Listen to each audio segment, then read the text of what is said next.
It's time your chair evolved. This is Secret Lab Titan Evo. Ergonomically engineered for you, gamers, hybrid workers, artists, backing your every move.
If all that bloom are faded to wither,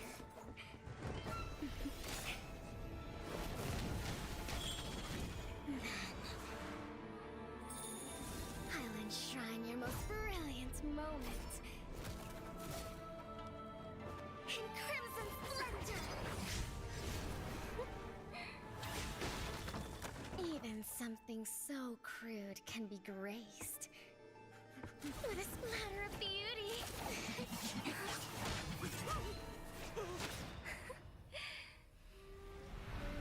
I'll get you out! You finally come to me, Hanabi-sama! This madness ends now! At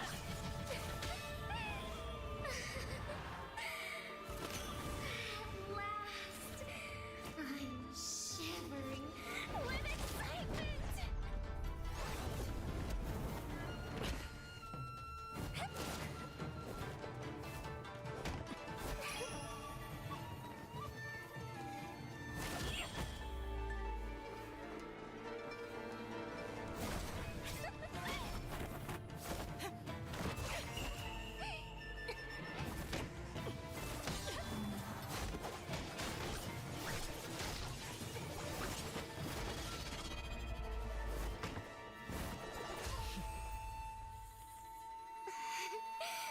Such killing intent.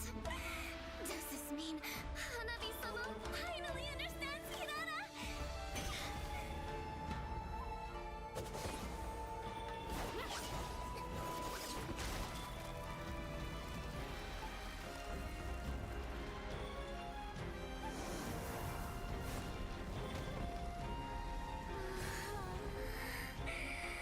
So warm. So beautiful. We can finally embrace eternity in hell. Just the two of us. Allow me to release your eternal bloom.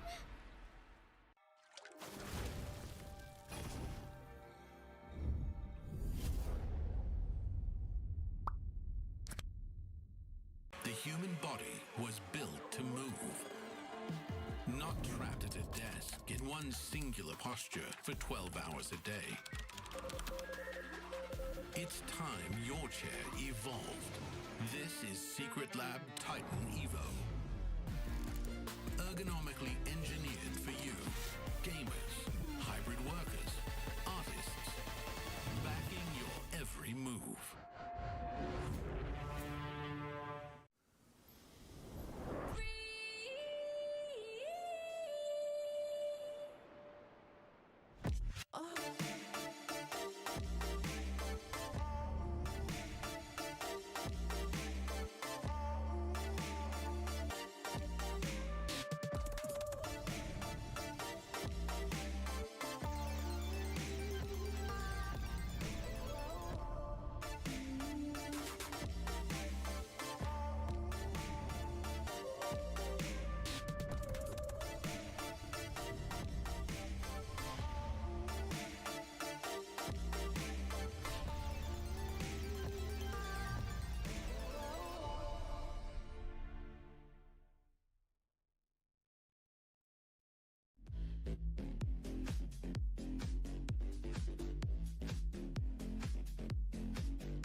If all that bloom are fated to wither,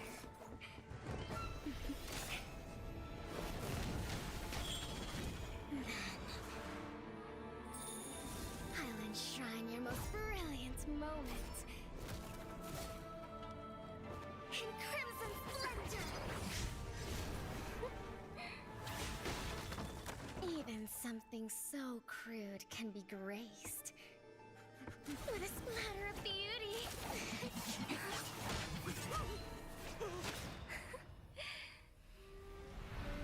I'll get you out! You finally come to me, Hanabi-sama! This madness ends now! At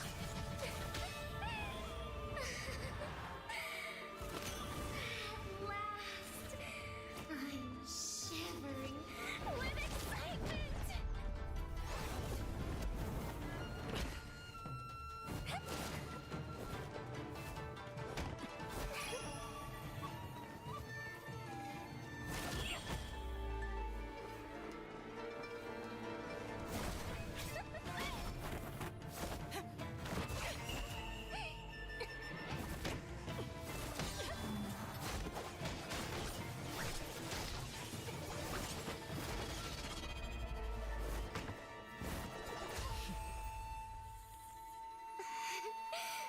Such killing intent. Does this mean Hanabi-sama finally understands Hinata?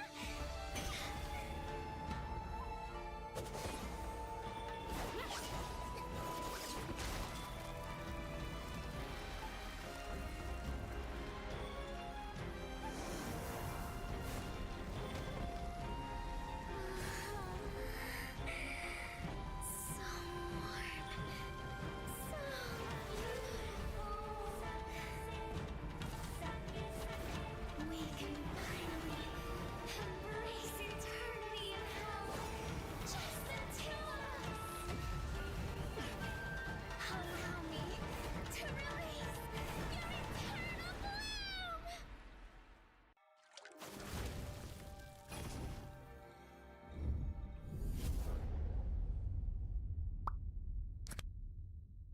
The human body was built to move.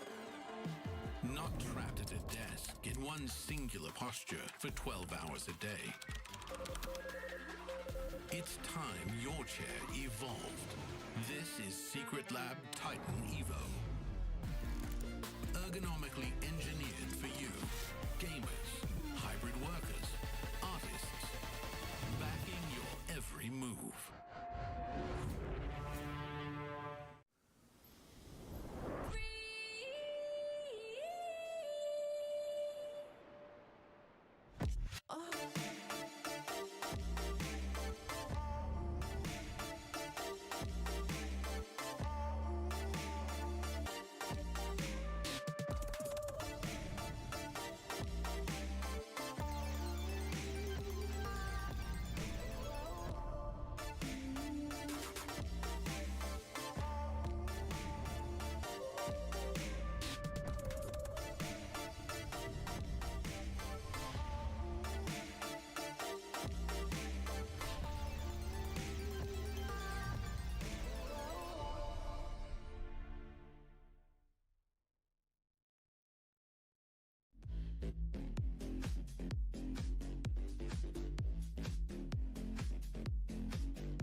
in crimson splendor. Even something so crude can be graced with a splatter of beauty.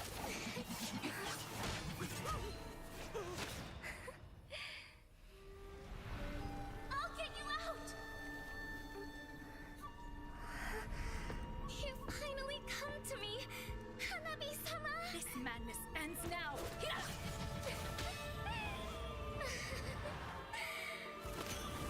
At last, I'm shivering with excitement!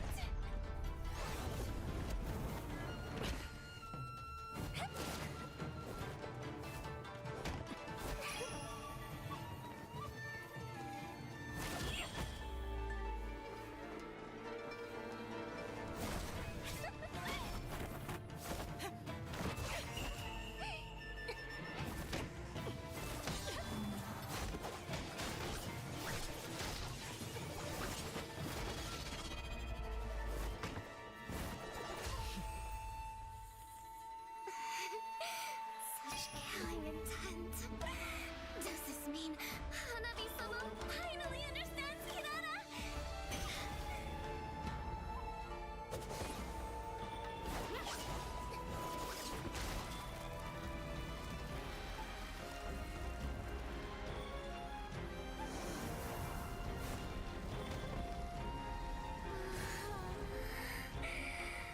So warm.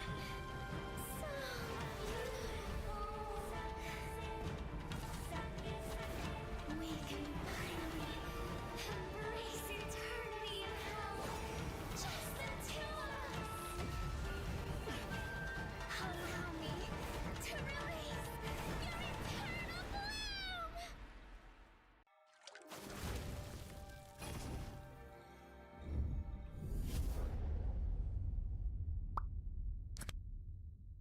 The human body was built to move. Not trapped at a desk in one singular posture for 12 hours a day. It's time your chair evolved. This is Secret Lab Titan Evo. Ergonomically engineered for you, gamers, hybrid workers, artists, backing your every move.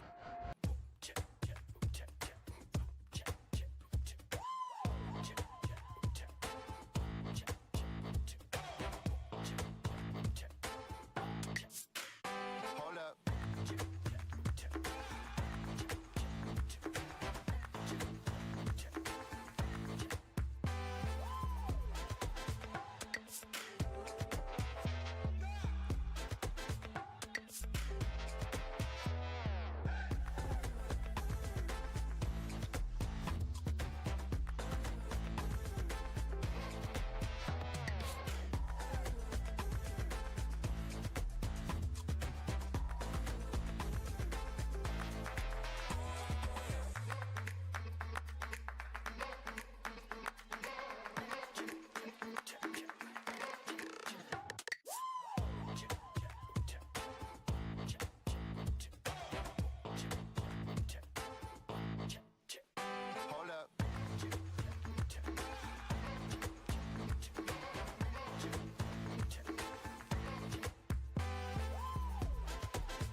And ladies and gentlemen, this is day number 4, the last day, and perhaps for some of these teams, the last chance for them to qualify all the way into Nagoya. This is Jace and this is Churros. We will be your casters for the last day of 2026 Asian Games Esports Events MLBB Qualifiers.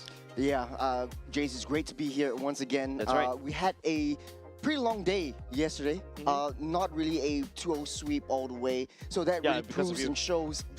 Well, I had to do it. It's because of us. No, right now, when we're together, it's always us. a full-day series. But hey, in all honesty, yesterday was really close matchup for a lot of the teams that we're watching. First game of today will be extremely high stakes, especially like you said, last chance. Yep, I think like today is really where some of the groups has already you kind of see some of the teams have already set in stone. I think Group A is the one that still has a lot of potential for potential shakeups and upsets, especially, you know, Cambodia's performance as well, the Malaysia, the Zorn effect, or, for this context, the Hisham effect. The Hisham effect. That we need to also take note of for Team Malaysia. And of course, you know, there's a lot of things that could potentially go on, especially right here as we go into, for this particular 2 groups, the LCQ. Yeah, and it's quite interesting, especially for, you know, the first game of today, because we've always seen the specific regions in each different groups. In Group A, you have Southeast Asia. Group B, you have West Asia. Group C, Central Asia, we're watching later on. Group D is going to be East and South Asia. So bring us through the schedule, Jace. Yeah, of course, today we'll start off the last chance qualifier, especially for Iran and Nepal, both of them coming from their own respective groups. So technically speaking, if you want to talk about, you know, inter-group, inter-region, well, not say like your, you know, inter-team, right? We're talking about region, different big regions, right, coming together. This is Iran going up against Nepal. But of course, we also start to see at the very least some other new groups coming in. We are also starting to see Group C, finally some form of new flavor, new metas that we'll be witnessing. Kazakhstan going up against Kyrgyzstan. Then after that, Kazakhstan going up against Uzbekistan. Yeah, not only that, we still have a culmination of Group A that's coming up in the second half of the day. We'll start off with Malaysia versus Cambodia. This is a match that you don't want to miss. Cambodia, big upsets, or almost big upsets, to Philippines, which is one of the top seeds. And Malaysia is going to be a huge test for them this time around. Indonesia against Myanmar will come up right after as well. Yep, very well said. Like match 4 onwards, our schedule is most of them Group A's, right? Well, all of them Group A's. Of course, after that particular match that you mentioned earlier, Churros, it will be Team Philippines going up against Team Singapore, and then finally we'll end off the day at match 7 with Team Indonesia and Team Cambodia.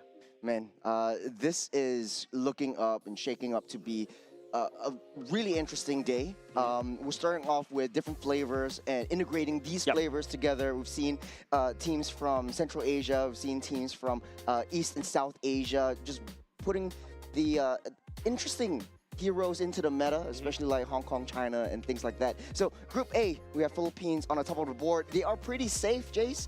5-1. Even if they lose the next match that they're going up against Singapore, they are still pretty safe. They're heading their way into Nagoya in the main stage as well. Cambodia in the second seed, Indonesia, Malaysia, and Myanmar.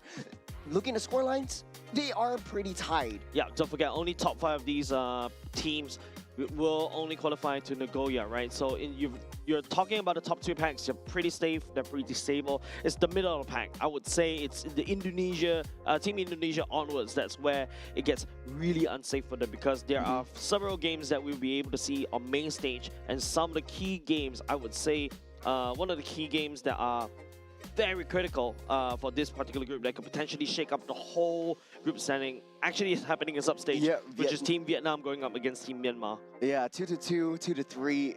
If Vietnam wins this one, then it would shake it up, and Vietnam would proceed to the main stage. Myanmar would be shifted down. So we'll see how that plays out in Group A. Unfortunately, though, Laos and Singapore, I would say the chances are pretty slim. Chances are pretty slim. Moving on to Group B, though, this is West Asia that we're talking about. Saudi Arabia at the top of the charts with Jordan. They are really already going into the main stage in Nagoya. It's kind of confirmed already. Yeah. Oman and the Emirates are, well, not going to be proceeding any further. But Iran still has one last chance that we're going to be looking at. Yep, Iran will be going up against Nepal, which is from Group D. So far, I'm really satisfied from the performance from the side of Kingdom Saudi Arabia. I don't really recall watching a Jordan game as of yet, but hey, you know, your second seed, there must be a reason, right? As we take a look at Group C, this is the one that I feel like, if you noticed, it's mostly just Egypt. I think we only saw 2 matches being played all for Group C thus far. So that's why today you start to see a lot more Group Cs from the get-go. And of course, you know, you got Kazakhstan and Uzbekistan is the one that's leading the charge in the first 2 seed. Kyrgyzstan and Tajikistan at the bottom 2 seed. Only top 2 from this current group will go into Nagoya. You know, Group C is one of those smaller groups and smaller emerging regions that are into MLBB thus far. So it will be interesting to see in the second and third match of today that we'll be streaming live right here. And how they really perform. But not to forget, Group D, this is East and South Asia. Mongolia topping the charts with 4 wins, 0 losses. Hong Kong, China will be in the second seed. They are both pretty safe moving on to Nagoya, Japan. They are confirmed, and they're not playing any other games thus far. For Nepal, though, one last chance to prove themselves. And I would say up against Hong Kong, China yesterday, they have had a really good showing. I would think like, hey, they were pretty evenly matched in terms of their gameplay, their execution, maybe a little bit of draft difference. Hong Kong, China was one up of Nepal, playing things that they're familiar with, things that they are more signature with, and Nepal is trying to match up to the speed that Hong Kong, China was bringing to the table. Unfortunately, though, we won't be seeing Pakistan and Sri Lanka anymore.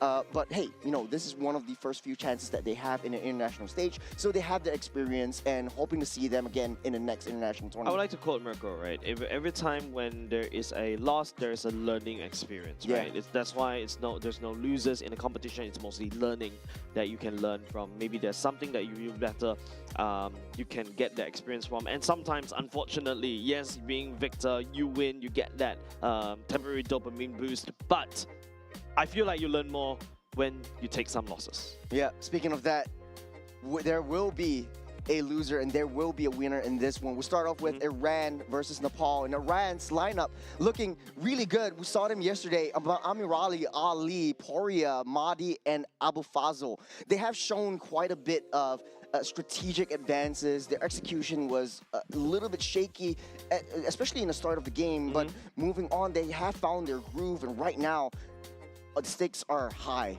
No room for errors, no room for mistakes. Yeah, I think this is a time where they really have to put their best foot forward. And apart from that, Team Iran, when we have seen this stack has been playing so far, I feel like they're really following something like a tank utility jungle meta, that sort of thing, right? They like the Akai, they prioritize those neutral objective takes. But on the other side, Team Nepal represented Abhishek this time, Nobine, Ankit, Lilim, Mitoya, and Kishore.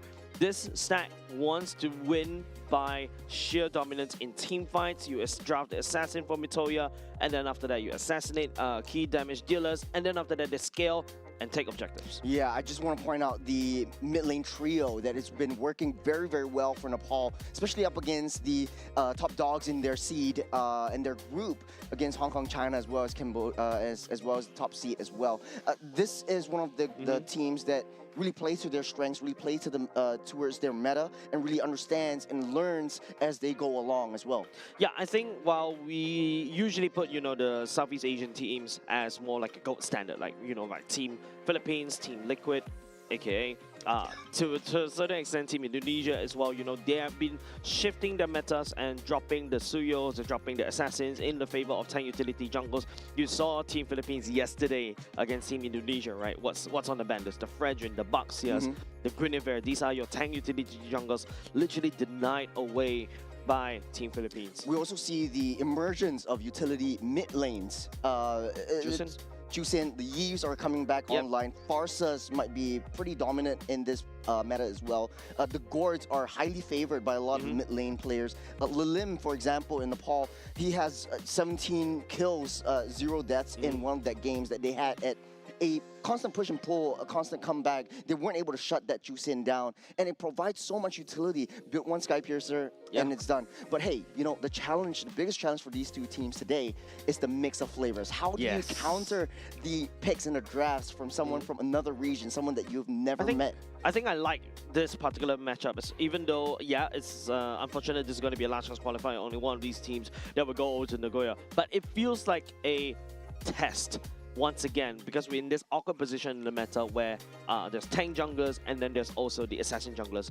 Definitely we can say that Team Nepal favors assassin junglers, whereas Team Iran, they still favor their utility junglers. Yeah, and speaking of the junglers, I would say Nagoya has a little bit of a adaptation adjustments. He likes to bring out the Qualifiers, if I recall correctly, and that is definitely going to be highly contested. A lot of the Southeast Asian regions are also looking into Qualifiers as one of the top tier junglers in this current meta and in this current patch as well. And not to forget, quite a bit of teams are still trying to bring out the assassins, but we'll see as we jump into the draft for the first game, the first series of today. This is the last chance qualifiers for Iran and Nepal, and it's going to be a cross-region series. Yeah, and I feel like Expanding Rivers is fitting of that kind of theme, right? Like how, you know, we need to feel like how Nepal is going to navigate, and usually movement speed around the rivers benefits the assassins a lot more, right? Because like you could just travel from one point to another and then start assassinating your DPSs down in the gold lane, and then after that move on. You're basically all over across the map, but this is where also some utility roams or utility junglers are kind of favored because of the Matilda's movement speed and the Baxia. Unfortunately, from this game number 1, Baxia banned away by Iran. The Juicin, a respect over to Lilim. I love it when, you know, teams starts to do some research. Nepal takes away the Marcel, the Fredrin, and the Philippines. No, this is interesting, and like what you said, a lot of the jungles are right now coming into utility. The Akai definitely top priority, but not to forget the gold lane. Claude wins games, and a lot of teams are siphoning their energy into taking up that Claude, taking up, you know, hey, you know, Freya, Paquitos. We totally forget about the fighters in this meta that, you know, Nepal has kind of brought out yesterday as well. We saw the double fighters coming in from them, which they excelled in so well in the first game against Hong Kong, China. There you go, the Akai by Mahdi as well. And I feel like personally, B1 pick, I feel, yes, the Freya is very strong in this particular patch, but there's an Akai. If you are a Freya, you are afraid of constantly getting CC chain, CC lockdown. Akai's heavy spin constantly pushes you back. You're not able to cast your skills, and that's where, you know, the Freya's pseudo tankiness goes down because she's unable to sustain. Now, Nepal, good reaction. You know, you got the Hylos to basically counteract against the Gord. That is definitely going to come out because you see Akai, you definitely see a Gord. Then after that, the Valentina to kind of match against the Akai as well. So far, I like what Nepal has drafted so far. Iran, on the other hand, I think these are your 3 solid picks, right? The Akai and the Paquito and even the Gord. Yeah, pretty on the meta this time around. Quite a bit of early game damage, especially once Paquito hits that power spike. If we're looking at early game lane-to-lane matchups, I would say Valentina wins out that board hands down, at least until that level 4 mark, before the ultimate actually comes in. The Bauman is actually seeing a lot of resurgence recently because it was used you know, many seasons ago in Southeast Asia as one of the ultimate jungles, technically speaking. Ultimate security objectives, that's right. with the retribution, and there's no pretty much zero room for error for if you're playing that Balmon, and you have a lot of heal sustain coming along as well with it, and we've been seeing that quite a bit in the games as well. Yeah, and the fact is the Bauman has a little bit tweaked now. He doesn't rely on necessary kills to basically gain the HP. Assists also helps him gain that assist, so it kind of enforces him to be not very greedy anymore. You can actually use him more of a utility to secure neutral objectives and move on, and after that become a late game tank. Speaking about tank, here's the Guinevere that we know and love, taken away by Iran as well, as they have already secured their own tank utility jungle, so make sure that Akai has a great game. You know, it is also highly possible that a Hylos still goes into the jungle. It still provides some form of utility. We've seen that many seasons ago. It would take a time machine and travel back maybe 3 years, 4 years ago. That used to be hot on the plate. But hey, Moskov is taken out. Claude is still on the table. If Iran wants to get a solid marksman, especially in the late game, since now they have a lot of early to mid game damage, they need some form of insurance in the late game. Claude might be the best pick right here. I feel like Claude fits what Iran wants to go for because they've already got their early game in terms of Paquito. And God technically scales. You need something more of a scaling composition as well, unless they really want to dive deep into the Harif, something like that. But Harif is already countered by the high loss, so I don't think that's a very good idea. Ranger, technically speaking, means that, you know, Team Iran is really looking at, I want to empower in the early game, I want to bully the gold laner, and I feel like Team Iran is reading into this, right? Yep. The pop, great read actually coming off from Iran. You know, going for the Yuchong and the Yushin as the last few picks. These are threats over to the Gord, but Akai is a threat to Yushin, whereas Freya, on the other hand, may potentially face a bit of problem against the Granger during the laning phase. No, this is smart coming out from Nepal. Yeah. They understand that they need a gap closer. They go for the Yuzhong.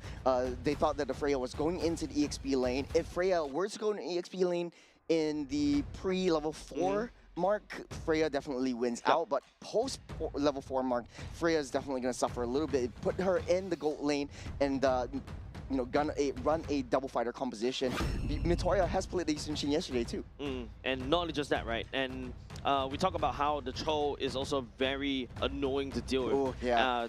Against, especially in the hands of Hisham, that really provides so much vision and so much annoyance, especially now. Team Nepal has decided to go for a Yushin, who is also vulnerable in the early game.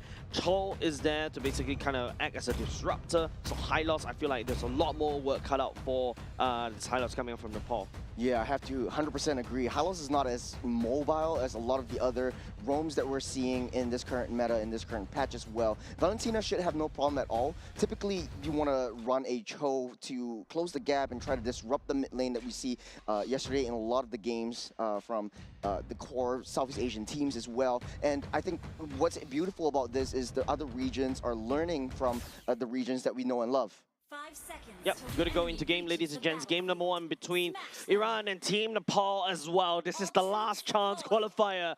Only one team will making it into Nagoya.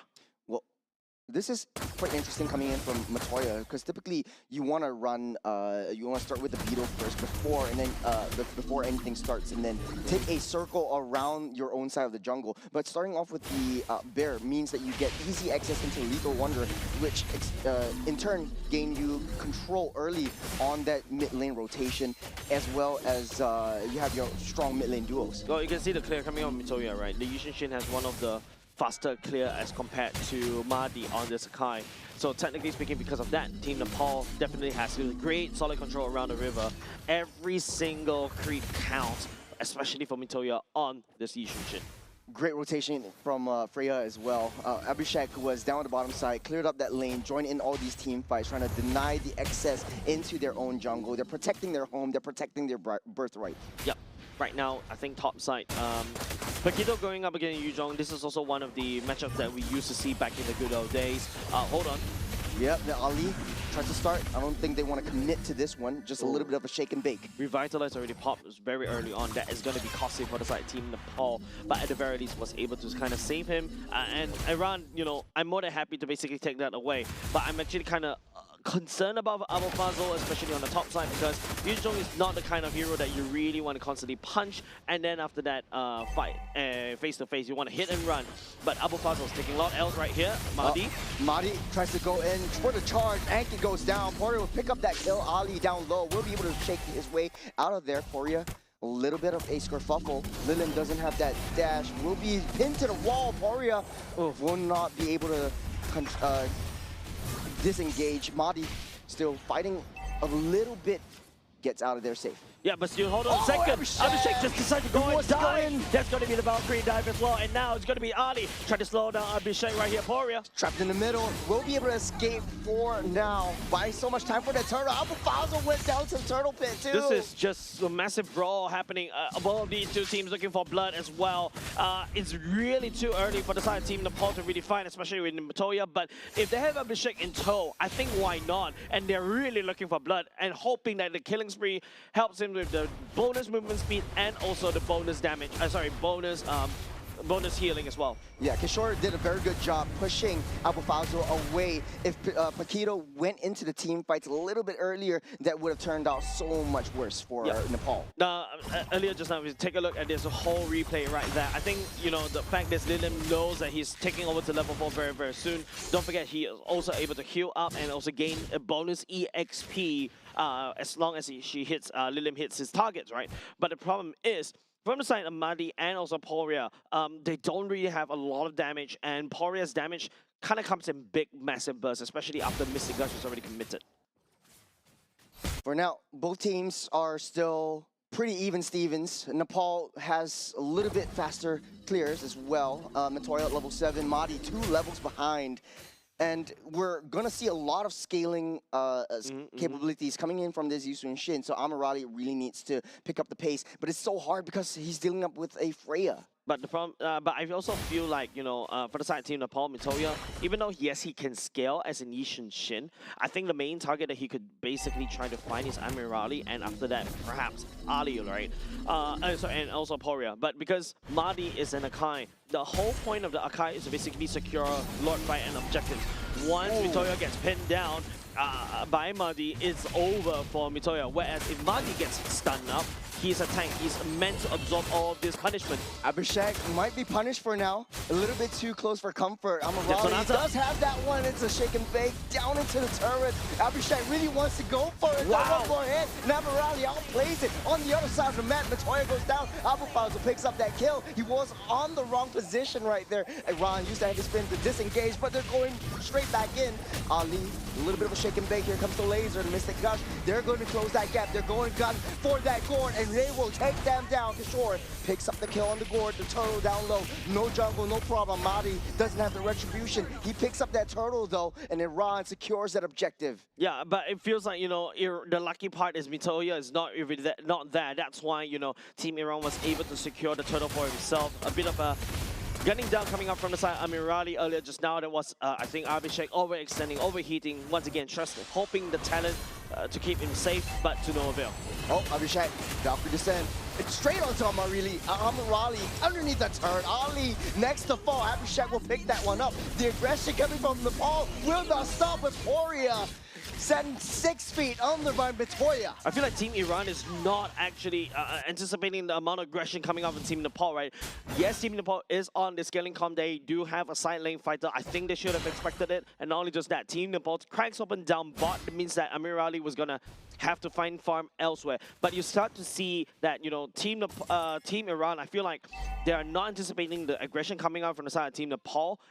You can see Lilim activating the heavy spin earlier, forcing the Madi's heavy spin out earlier just now in that turtle fight. Yeah. But luckily, Mitoya's not there, so that's why turtle goes over to the side of Iran. And now I feel like Team Iran, if they really want to really try to ramp up, they need to start securing more objectives, right? The third turtle must go into Team Iran. If not, Team Nepal will take it, run it, scale using the Yushin Shin. I like what you said just now, right? But hold on, the heavy spin will pin Kishore to the wall. That's Abu Fazl, one punch and a jab, and he goes down. Yeah, I need more early game aggression coming up from Team Iran. But the funny thing is, Team Nepal with the scaling comp, with the somewhat mid to late game composition, is the one that's more aggressive as compared to Team Iran. You know, this is interesting because without the dragon, you don't really have that gap closer. Remember, in that previous turtle fight, we saw how once Kishore saw Poria use that laser, that's the dragon, lands on top of him, this gets that petrified and takes Squirt out of the game. So it's essentially just waiting for the bait to come in and then turning into that dragon to chase him down. I think it's also, you know, Team Iran poured all their resources to no avail, right? The turtle's still up, but hold on, this was very important for Iran. Abu Fazl is still finding an angle. The dragon's already popped up. Madi is just right there. Matoya will pick up that turtle from underneath their noses, and it's Abu Fazl a little bit too deep. Poria down low. Kishore will not complete that chase. Ali gets in for that re-engage. Will not be able to shake and bake out. That's the jump and the flicker. Abhishek all the way from deep in the jungle. Man, Abhishek is really looking for blood right here. And of course, Freya, technically speaking, do scale quite hard as well as compared to the Grandeur. The problem about Grandeur is that once you land out the Rhapsody, there's only one lane, right? But the problem is Abhishek can dash and dodge, bob and weave those bullets as well, making hard for Amirali to land down the damage. And also, you can start to see Nepal starting to scale, right? Abhishek, all these gambles that he took in the early game to the mid game, yes, we saw that one sus turret dive, but it's more than worth it. And if you start to see, you know, Abhishek and the fans sense that, you know, everybody from the side of Team Nepal is just looking for blood. Endless battle secured by Mitoya. That's another massive burst that Team Iran has to look out for. And if you notice, Mitoya is not supposed to be able to take that turtle earlier just now, right? Mahdi is the one with the heavy spin. We got heavy spin. Oh, that's the goodness. jab. That's the push out, though. Nice Valkyries December. Abhishek. This is the re-engage and the red carpet laid down by Ankit. They will chase them back as the rest of the Goon Squad from Iran comes in, trying to defend against this turret. This T1 is critical for them. Now they'll open up that map for Nepal's taken. A bit awkward of a glorious pathway coming from Ankit. I know what he's trying to do, trying to cut down the pathway, maybe angle it slightly, I would say 20 degrees towards the clockwise. That'll be a better choice to kind of slow it down. But at the very least, you know, that fear factor that Team Nepal was able to inflict onto Team Iran allows them to take topside turret. This is also smart coming in from Lilim. He knows that Mahdi is always showing himself. He takes the heavy spin instead of the Mystic Gush.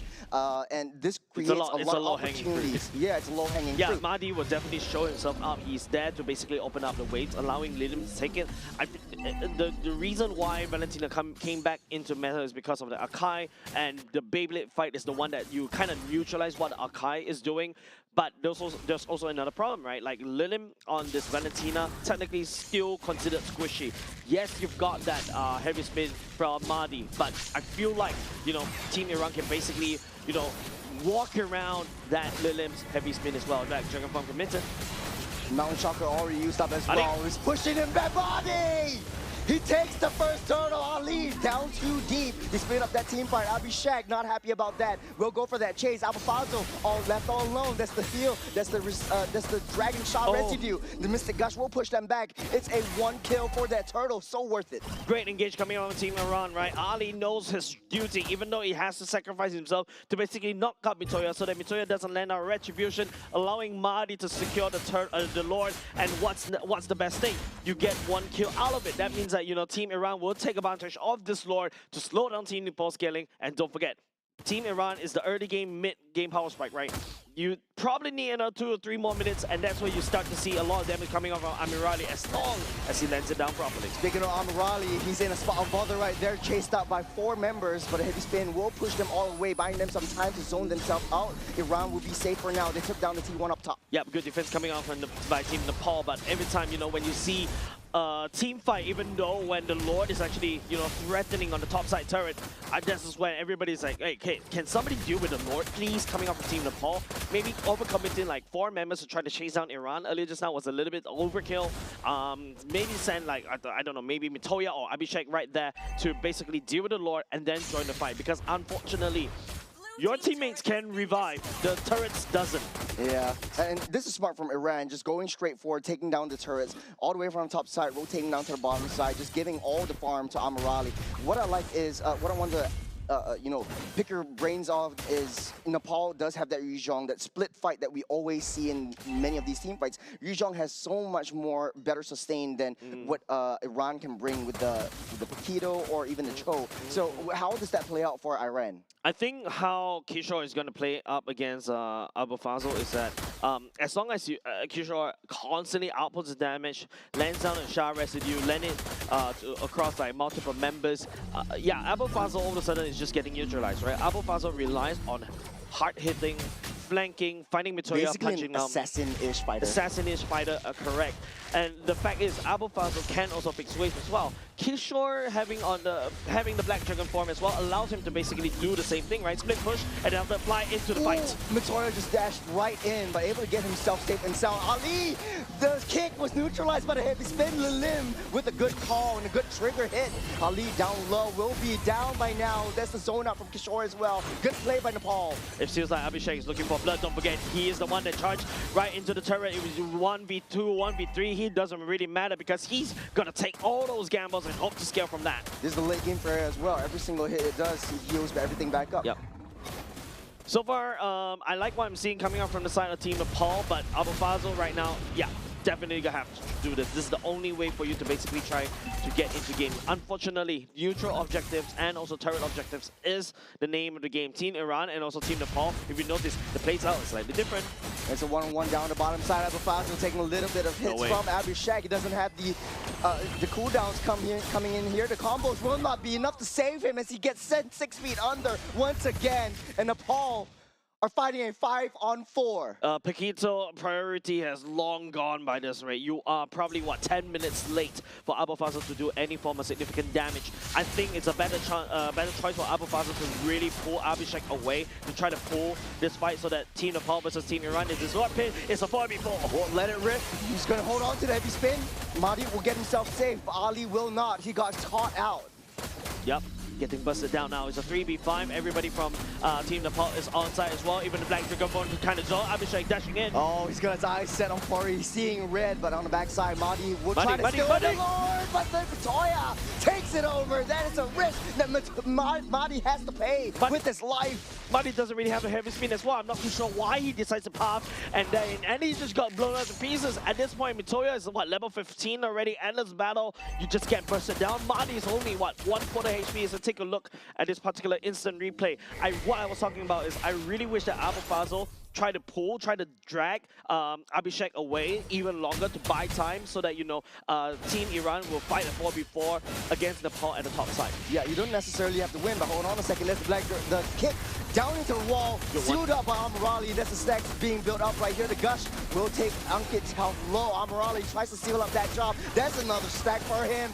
Might be going in for a 3. Doesn't really have support. Abufazo down on the flanks. I mean, that's a good, any kills given over side Amirali with the Sky Pistol stack is absolutely great find, right? And the fact is, if you see how punishing when the Freya gets CC stun lock, Ali with a knock-up, and then after that you just receive so much damage from the side of Poria and Amirali and Granger and Agor respectively, yeah, you're just basically going to get it. And you can see how Poria is starting to build the damage, especially to deal with tanky heroes. The Glory Ones going in, even the Feather Heavens, and also the Divine Glaive as well. I'm not surprised if the next item should be going into a Wishing Lantern because you're gonna have to try to laser down Ankit.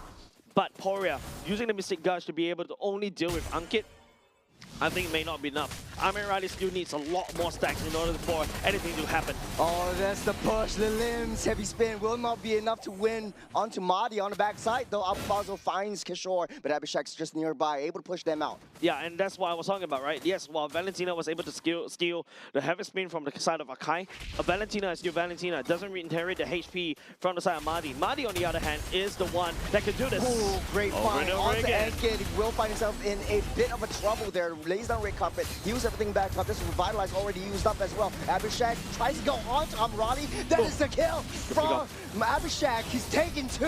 Ali falls as well. Abhishek, this Freya is a madman. Yeah, Abhishek is just literally going all in every time when he sees Amirali or even Poria. All he has to do is just trade his life over to the side of Amirali. I think once that's done, you're training gold laner for gold laner.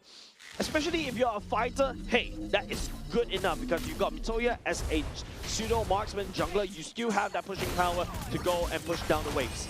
Abhishek will start things off. The bubble has bursted. There's Mountain Shocker to push them all away. A little bit of vision play. Nepal has full control of the Land of Dawn. That Lord push earlier just now, still decent in terms of the amount of damage and also pushing power, right? But I feel like if you take a look at Team Nepal so far, with the fact is they are really aggressive, especially with Abhishek. I think lead him on this Valentina. I think on draft it makes sense, but you know, you start to see, you know, Amirali once one full ramp, so they lit onto Lidim, especially when Lidim is getting pinned down with the Beyblade battle alongside with Mahdi. She just gets melted.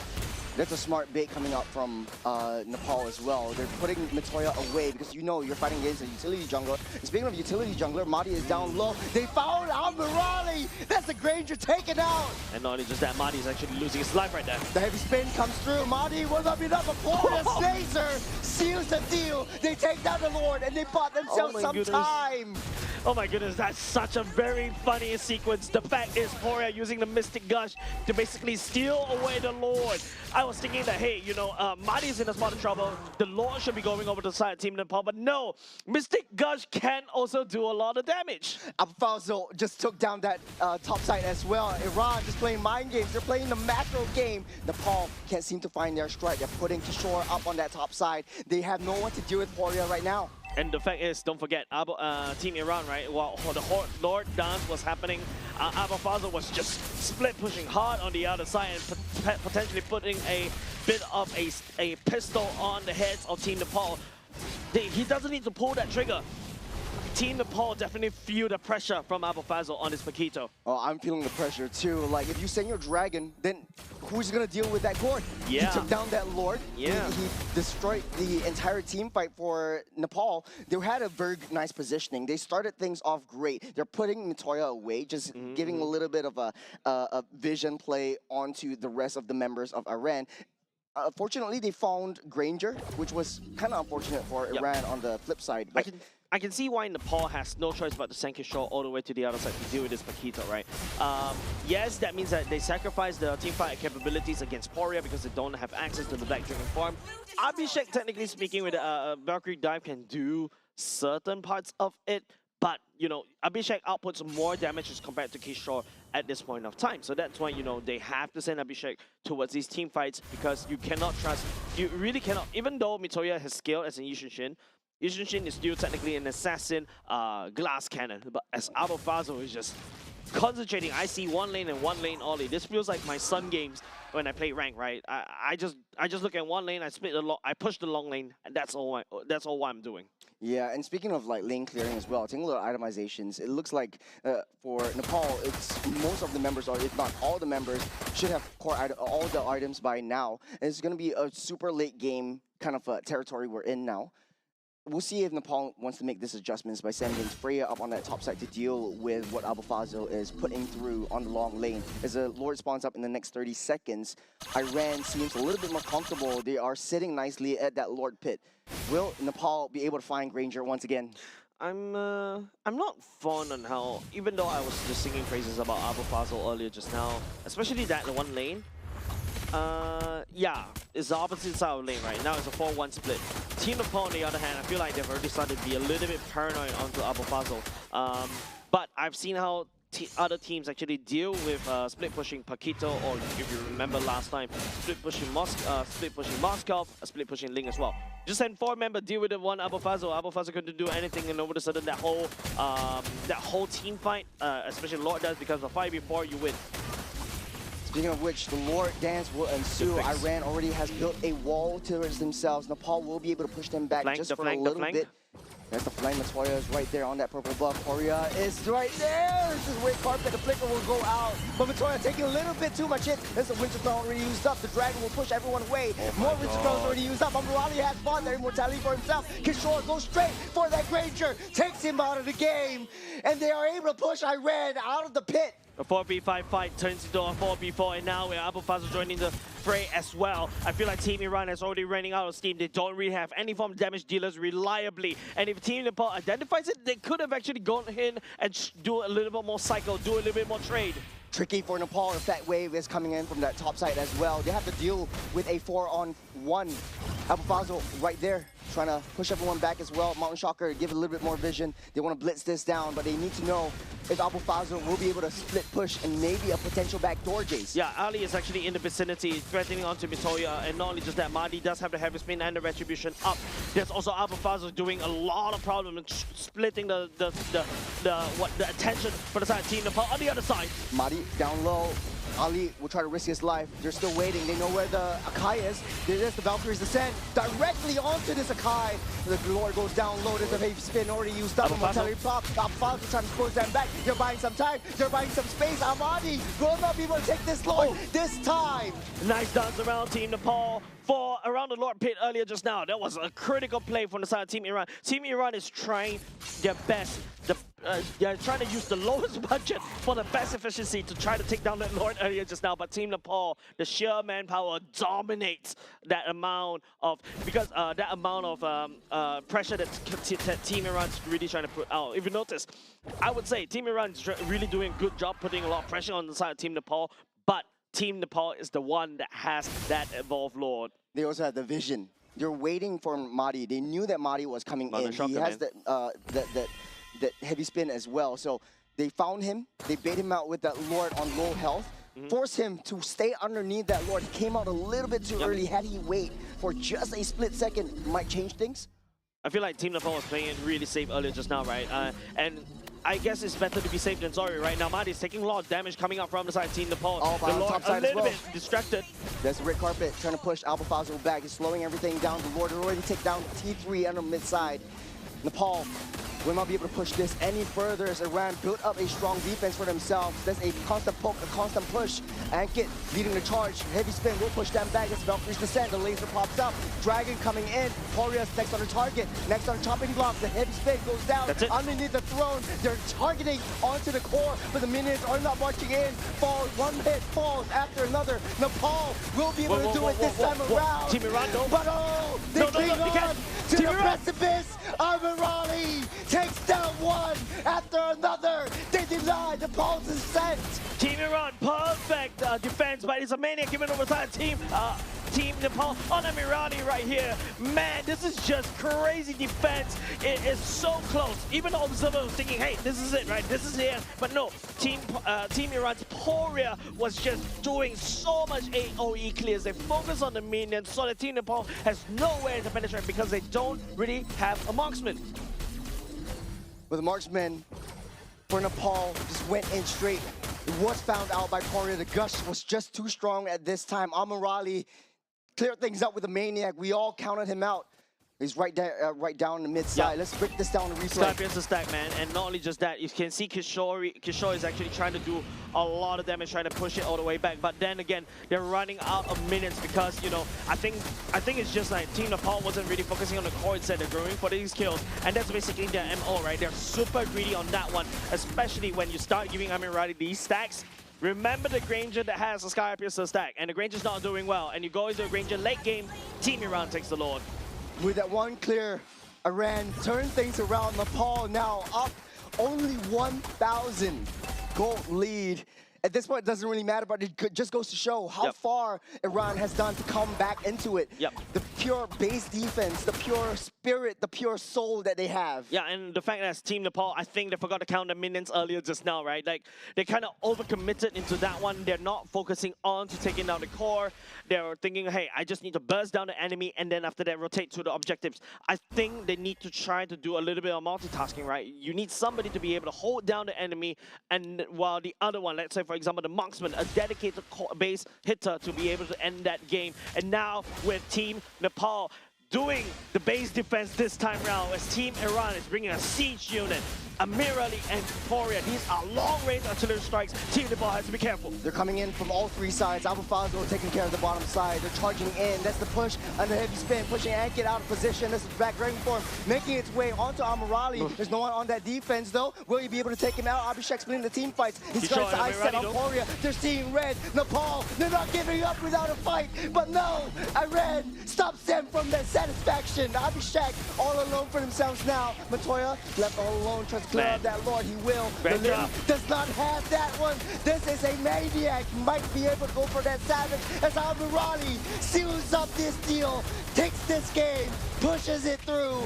A maniac and a savage side-by-side churros as Team Iran turns the tides against Nepal. Well done, man. There was a time where I can feel like they can see the lights flashing through their eyes, but no, they focus on what is right. Let's clear off the minions, and then after that, we give the Granger the Skypiercer. This is just scaling potential of the Granger versus an assassin jungler like Isun Shin. And it's a lot more difficult for Matoya, especially. You're put in a position where you have to take down the objectives. You have to put yourself in a very vulnerable position.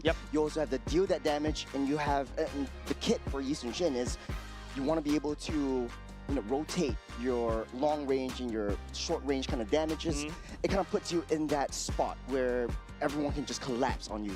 Yeah, especially when the Yushin is such a glass cannon, you don't really have a lot of opportunity to dive in, right? You dash in, you're gonna eat a lot of damage from the Rhapsody. You dash in, you're gonna eat that Mystic Gush as well. So yes, technically speaking, usually a Yushin has to play a little bit safe, like an assassin, right? But I think it's just, I think Team Nepal earlier just now in that previous game, especially that last push, they kind of overestimated the number of minions they have actually at that vicinity of the base. Had to have that, I would say that, hey, this game should be Nepal's, but Team Iran, they held down, they focus on the defense, they work on the fundamentals, they give Amirali the Sky Piercer sack. Don't forget, it was Amirali down in the count, he's not relevant in the game at all, but this is the thing that we always say, like, give Granger that Sky Piercer, you never know what will happen to him. Amirali happened, a Maniac, after that a Savage, the Sky Piercer sack, pam pam pam, everybody dies, and then after that Team Iran wins the game. Yeah, for a lot of the marksmen, there's two different kinds that we look at. A lot of the other teams, they pretty much like the attack speed marksman. You build the, basically the attack speed Holy Trinity.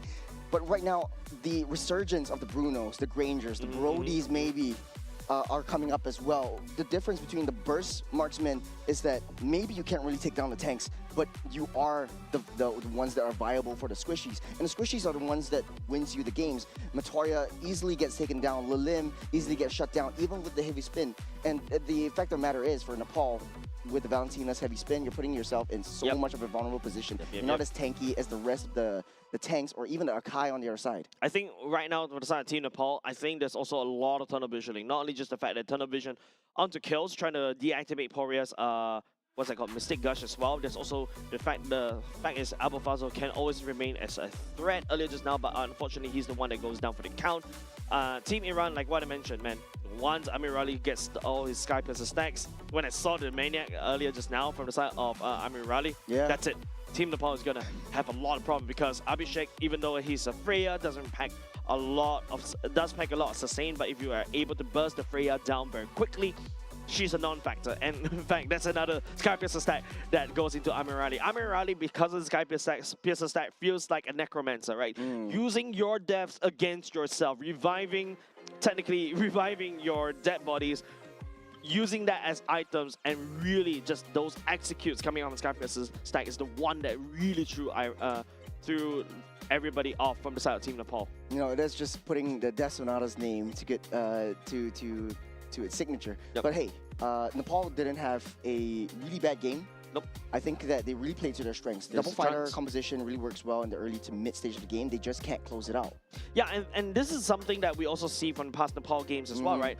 It seems like they always have a very strong understanding of the game in the early parts of the game, but when it comes to late, it's like when you start an essay, right? You start with a very wonderful structure, and then after that, halfway through the essay, you're like, maybe it's time for me. I don't know how to end, right? They couldn't end the story that they were telling, and they start spouting something that introduces plot, that breaks the plot, and then after that, everything goes whack, and that's exactly what happened, right? I think Team Nepal is strong in the early game. I feel like they just need to tidy up that late game in order to be able to close out that game.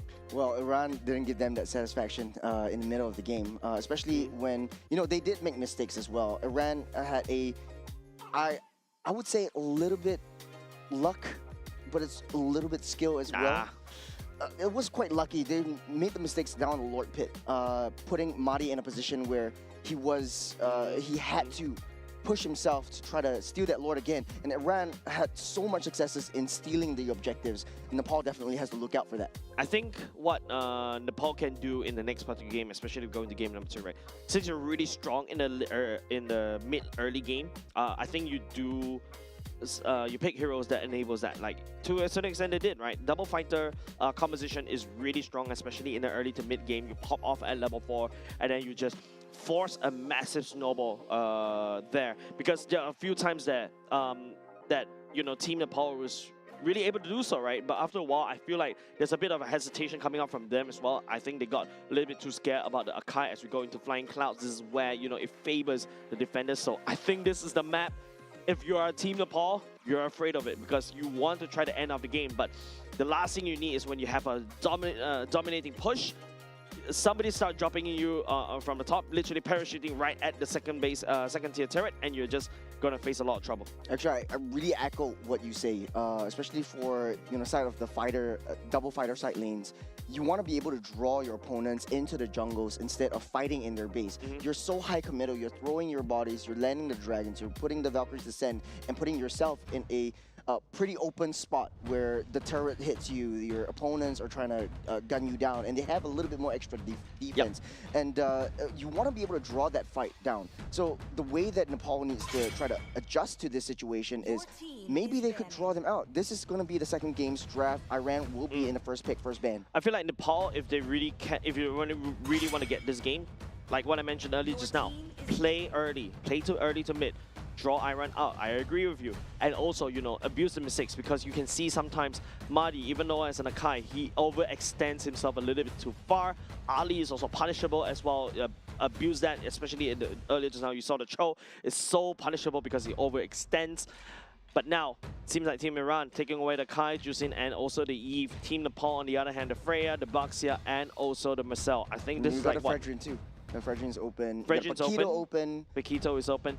But I feel like Paquito right now, no offense, I feel like if you notice, even if Vinuia decides to go for the Arlot first pick instead of Paquito pick, maybe he knows what's up. The Paquito kind of got nerfed just a little bit in the previous patch. Oh, Phobius slipped through the bands, and it's gonna be picked up first pick. Yep, good one. I think it's a good B1 pick. The Phobius counters almost a lot of things, especially in this particular patch, especially the dashes. To a certain extent, the Paquito dashes, right? And to a certain extent, the Fredrin also dash. These are dashes that refresh the cooldowns for the side of this Phobius. So a good opener. We haven't seen the Phobius in so long because it was slipped. It was mostly permaban, but now it's back on track. What's the play here for the Phobius? Do you go for a little bit of a, okay, they answered my question. I was thinking either the carry or the Claude, but the carry would be the answer. And right now, Nepal really needs a strong front line. The Valentina will be the answer again, in case they pick up something with a really high CC. It's kind of like sussing out that Iran wants to pick up the Atlas once again. I feel like Nepal kind of was a little bit too hasty to pick up the Valentina for the side of Lilim in this R1 pick. I feel like there's better picks here for the side of Team Nepal, right? Even to a certain extent, you can go back to the Leo mod. You can go back into maybe you pick up a Roam, or instead of better other mids apart from Valentina. Because if you go for the Valentina now, Team Iran knows what's up. They can draft. Since the EXP laner is already a Phobius, this is ultimate that the Valentina doesn't want to take. Claude as well, this is not an ultimate that you want to take. Yeah, Blue there you go. Doesn't have any ultimates that you want to take. Exactly. Yeah. So Team Nepal, I feel like R1 pick is a little bit sus coming up from them. So that's why Team Iran, smart play right here, right? Go for Glue, go for the Phobius, go for the Claude. And the best part is, because there's no Paquito, Glue is allowed to just literally run rampant all across the board. Ooh, this is, and no Vexana, don't forget. This is pretty tough for a Valentina first pick for Nepal as well. There's not too much useful ultimates. If you take the Demonic Force, you're just putting yourself in that highly committed spot, and then everyone will just shoot you down, especially that Claude. You don't want to be putting yourself in that position as well. But the Fredrin is still open though. I would have thought like, hey, Nepal would have picked up that Fredrin instead. Yeah, R1 Fredrin, right? Or even if Team Nepal wants to go for the Alice, the R1 Alice is so much better. Not only just the fact that you protect Hanzo ban. Yeah, you protect everybody else, but you also counters or denies the glue pick, because those mini glues are also potential targets for Alice to also absorb those HP. Yeah, all these Bloodfest kind of heroes really likes these kinds of small little gloops. It could be potentially, hold on to the mid lane pick and then maybe go in with a Theramis or even a Vexana that might be that might work a little bit better. At least you have more access to that glue since you're in the mid lane. But I guess Valentina is a pretty strong mid lane hero. You're able to push that mid lane and get that dominance, get that control ASAP, which is what plays to Nepal's strength. They like that aggression, they like that early game push, they like that early game rotations. The Guinevere also slipped through the cracks. They would have been able to pick that up as well. Soft counters that Phobius quite a bit. I feel like Team Nepal might go for a Suyo here. Find the assassination onto the Claude, that's it. And since you already got a very tanky EXP laner, usually you see a tanky EXP laner, the Harley. You go for an assassin jungler. There you go. Harley comes into play for the side of Team Nepal. Those deadly magic will definitely land down the damage onto Claude. But now, Team Iran, Also, you know, I think if they already go for the Phobius, this is a tank EXP. You got a super tank on the glue in the form of the roam. You need something hard hitting in the mid. You also need maybe perhaps something hard hitting in the jungler as well. Okay, this is gonna be a Valer anti-dive. Works well against Alice and also to a certain extent Valentina. I'll take that any day. But now I'm looking at maybe also Suyo or Lancelot for the side of Team Iran. But knowing Madi, don't think that would be the case. They could just go in with the Fredrin for themselves. Yeah, it makes a lot of sense. But the carry is just a tank killer. Correct. So you're very vulnerable to that one. The Leomort would be the answer. I like that quite a bit. It's like we just took one step back into the previous patch, and then we see the Leomort versus Harleys once again. I feel like the Leomort is not going to get really empowered here for the B5 pick. Not for the early game, but the late game, I would say this Leomort causes a lot of damage.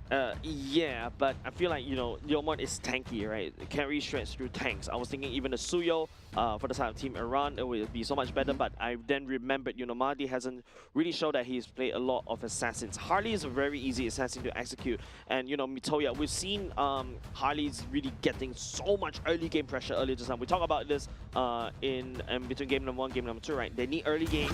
You know, Alice technically pop off at level 4. Harley pops up very early on. Valentina, if you play, you can scale fast. Gato Kacha is the roaming pick coming out from Team Nepal. It does pretty much the same thing as a Fredrin, but in a roam position. You're not putting yourself in a very vulnerable position. But for Nepal, again, they're putting themselves in this spot where you have to send your assassin to start off with the objectives. And once you get caught out or you're visible by your opponents, it's immediately dived upon. There is not a lot of get closers in the side of Iran. It's just typically they want to play the typical front to back. Glue, on the other hand, has a little bit of pros and cons to that one. Ecclesio is, once you use that ultimate, you're going to be latched on to someone else and then taken far away. That's the AOG that we're talking about. I think the AOG is there to kind of complement onto what the TOR wants to do. Apparently, if I remember correctly, Marcel was banned. So I was thinking Marcel was a better pick for the side of R5. But Gavakancha in this current work, I think is just there to basically absorb everything coming off in the claw. Heck, even the Balearic will fit better in the roster for the side of Team Iran, right? You go in with the TOR, with the Balearic, you basically double massive stun right there. The Balearic counters against what the Claw wants to do as well, because of the taunt as well. Yeah, so I feel like Balearic would be better because it's anti-dive. Seems like Team Iran, this is a dive composition. You got Amadi on the Leomord, you got Phobius on the you got Abu Fazl on the Phobius. Technically speaking, even Amirali has to dive as well. Well, stakes are high. Iran one game away from solidifying their spot in the main stage in Nagoya, Japan. And Nepal has to fight their way back. Paria tries to tease a little bit. Matoya will take away that purple buff at the very least. Yeah, I want Lilith to really start doing this, right? Be super aggressive on the Valentina. A good Valentina is when the Valentina is at least one level ahead of the enemy mid laner. That's when you can see, you know, the Valentina truly utilize the passive. Nepal aggression into the jungle, a little bit more vision. And Nepal doesn't want to risk it too early on. I feel like they should just wait for Matoya to get a little bit of hits and then test that damage with the ultimate as well. Get the Deadly Magic up and running, right? Yeah. Level 4, and then after that you start ganking. I hope Amirale. Don't try to gank Abu Fazl because it's a little bit awkward. You don't try to kill a Phobius. Albeit Phobius in the early game is super weak, but with Kishore as your own EXP laner, you don't have that killing potential. You don't have that killing pressure against a Phobius.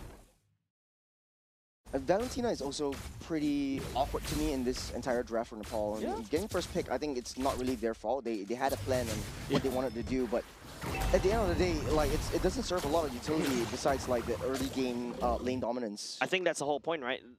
In this particular scenario, this Lilim is not more like needs to act more like a burst mage instead of utility mage as well. Don't forget, Lilim, the best ultimate to steal away is the Barbiel, and the Barbiel, what? You knock out people along the way, and then after that you ride the horse and run away, basically, because you don't really have the damage. Yep, that's the for the IMU. There's Abhishek on the corner, down low. There's Amadi getting taken out first. Nepal will steal one kill for themselves. Abu Fazl not giving up without a fight. Down. Oh, he will be able to sustain though. Ankit stays for so long. Enough time for Nepal to take up and snatch up this turtle. But they have they are still seeing red. They're still going for more. Yeah, Ankit on the other hand, Mitoya were almost able to take down Poirier earlier just now, Juros. But hey, this is where, you know, this is what we call early game scaling, right? Technically speaking, Mitoya just need Deadly Magic, burst down Mardi, rinse and repeat. And now, because the fact is Mitoya takes down the turtle, Mardi, even though, yeah, losing his life right there and losing out to turtle, still able to match out in the EXP. So that's, I would say, credits over the side of Mardi. But Team Nepal needs to widen that Gold League gap even more, because that's where they're right now in this particular space. They are truly strong, but you can see how it's very annoying, especially to fight a Phobius in the choke point. Abufazo was able to knock out at least 2 to 3 members from the side of Team Nepal earlier just now, and Linux, you know, is also in an awkward position, right? Once you, even though if you take Mardi's ultimate, you are still very squishy. It's definitely difficult to deal with both the glue as well as the Phobia, since they're all very latchy heroes. They're always on top of you, and you can't really shake them off. I think that for Nepal, this problem is going to be a later problem in the late stages of the game. But for Iran, though, they're definitely going to suffer a little bit in the early game, since Amirali takes time to scale. We also see early rotations. Abhishek is just winning that lane. He's pushing down the lanes and rotating and joining in these team fights. So this is what we want to see, the fast rotations, the aggressiveness coming in from Nepal,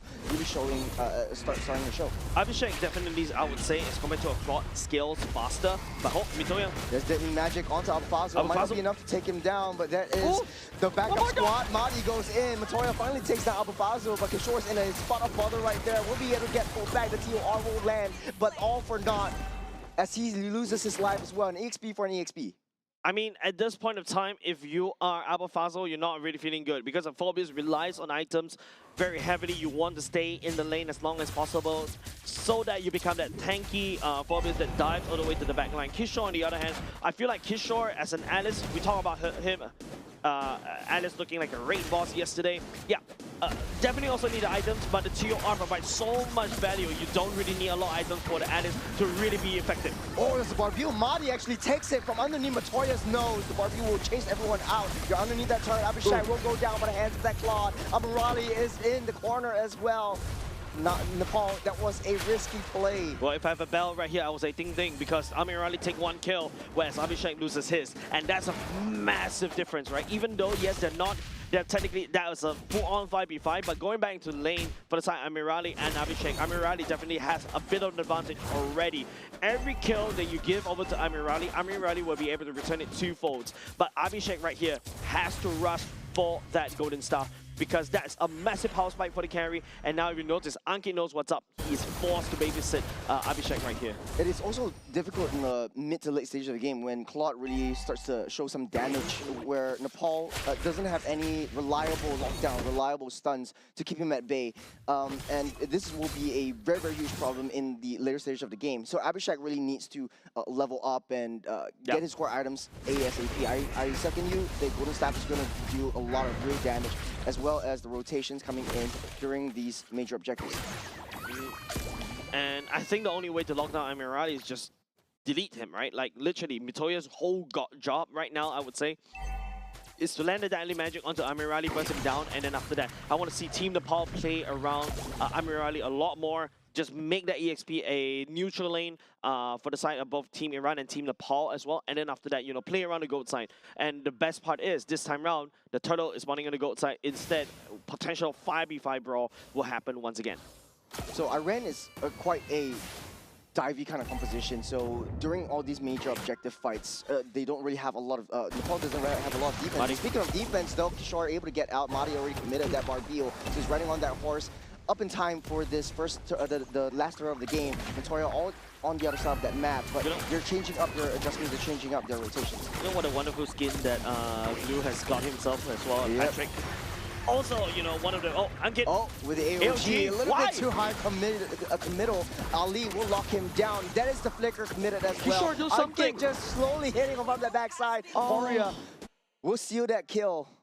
Man, Kishore is stuck in at the wrong place. Ankit decides to dive all the way in an AOG. A bit, I would say, slight miscom coming up the side of Team Nepal. I'm not too sure what happened right there, but Turtle given up the side of Team Iran over there. Ankit, I think he's trying to steal the Turtle using AOG. Oh, he's still sustaining, though. Madi will not fall, but the limb. Will change my words. Yep, Lilim, that's why I need thirsty mage time, man. This is the time when the Valentina acts more like a actual damage dealer as compared to your, your regular Valentina that you usually see when there's an enemy team that is wrecking full of like the fatal links and everything. Well, it's still kind of early. Ankit getting pushed back as well.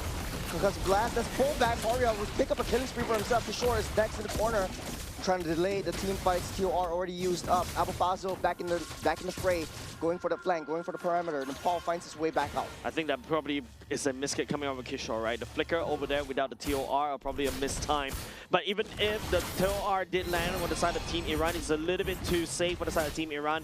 I would say for Team Nepal to really die because they already lost Ankit, and yeah, that's the problem, right?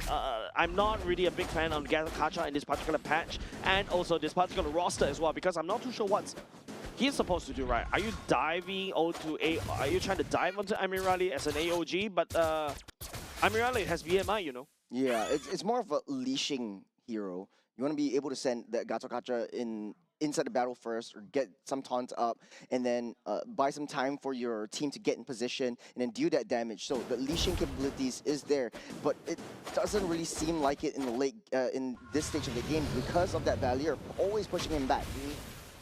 Well, like what I mentioned, we're stepping into a mid-game position right now. Not a lot of assassination. Amirali has not suffered, and that means that Mitoya hasn't been ganking up top. And now, because Team Iran has already unlocked Amirali is already starting to, join these team fights and going to scale even harder. Whereas, Team Nepal right here, this early game potential that they have is slowly losing out. Lilim is on the wrong ultimate. This is the problem when you R1 a Valentina, right? You don't really have... if the team is smart and drafting against a Valentina, there's no way that a Valentina will have a great ultimate, a great time. And especially in the early game, Lilim wasn't really, stepping around, poking as much as possible to get that level advantage. And yeah, now Lilim is just making that penetration. Madi will pick up that Lord, that's AOG to block off the back line, but in the midst of Nepal's jungle though, you're getting pulled back. There's 2 members down for Nepal as Iran just takes 1 hit at a time. Madi still already doesn't have that Barbil, but they're chasing down Kishore. They don't want that Alice to get out without a kill. And they will take down 1 hit after another, again with the possession, again with the pullback. Ankit will not be able to survive this one though. Here comes Madi though. That's Barbil once again, knocks him out of position and seals up that deal. Madi takes down another. Nepal suffering in the objectives. I tell you, Team Iran has a better clash composition as compared to Team Nepal, right?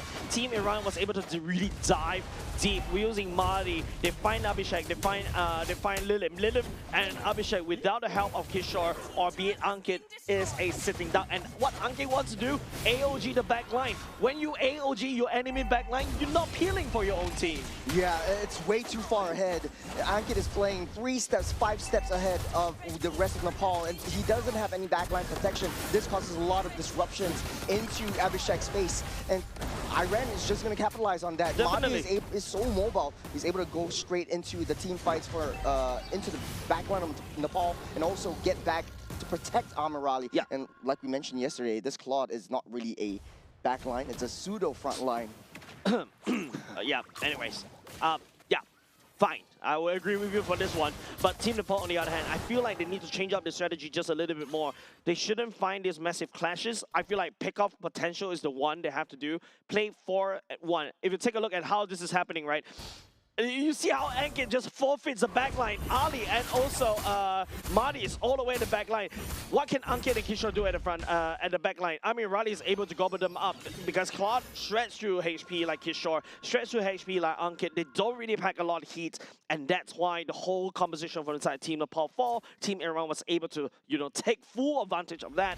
And of course, don't forget, Poria on that Searing Torrent, puts up a wall and really literally tells Nepal, do your backline really want to cross that firewall? Because you're going to take a lot of damage, you're going to take a lot of slows, and potentially more Searing Fireballs from me.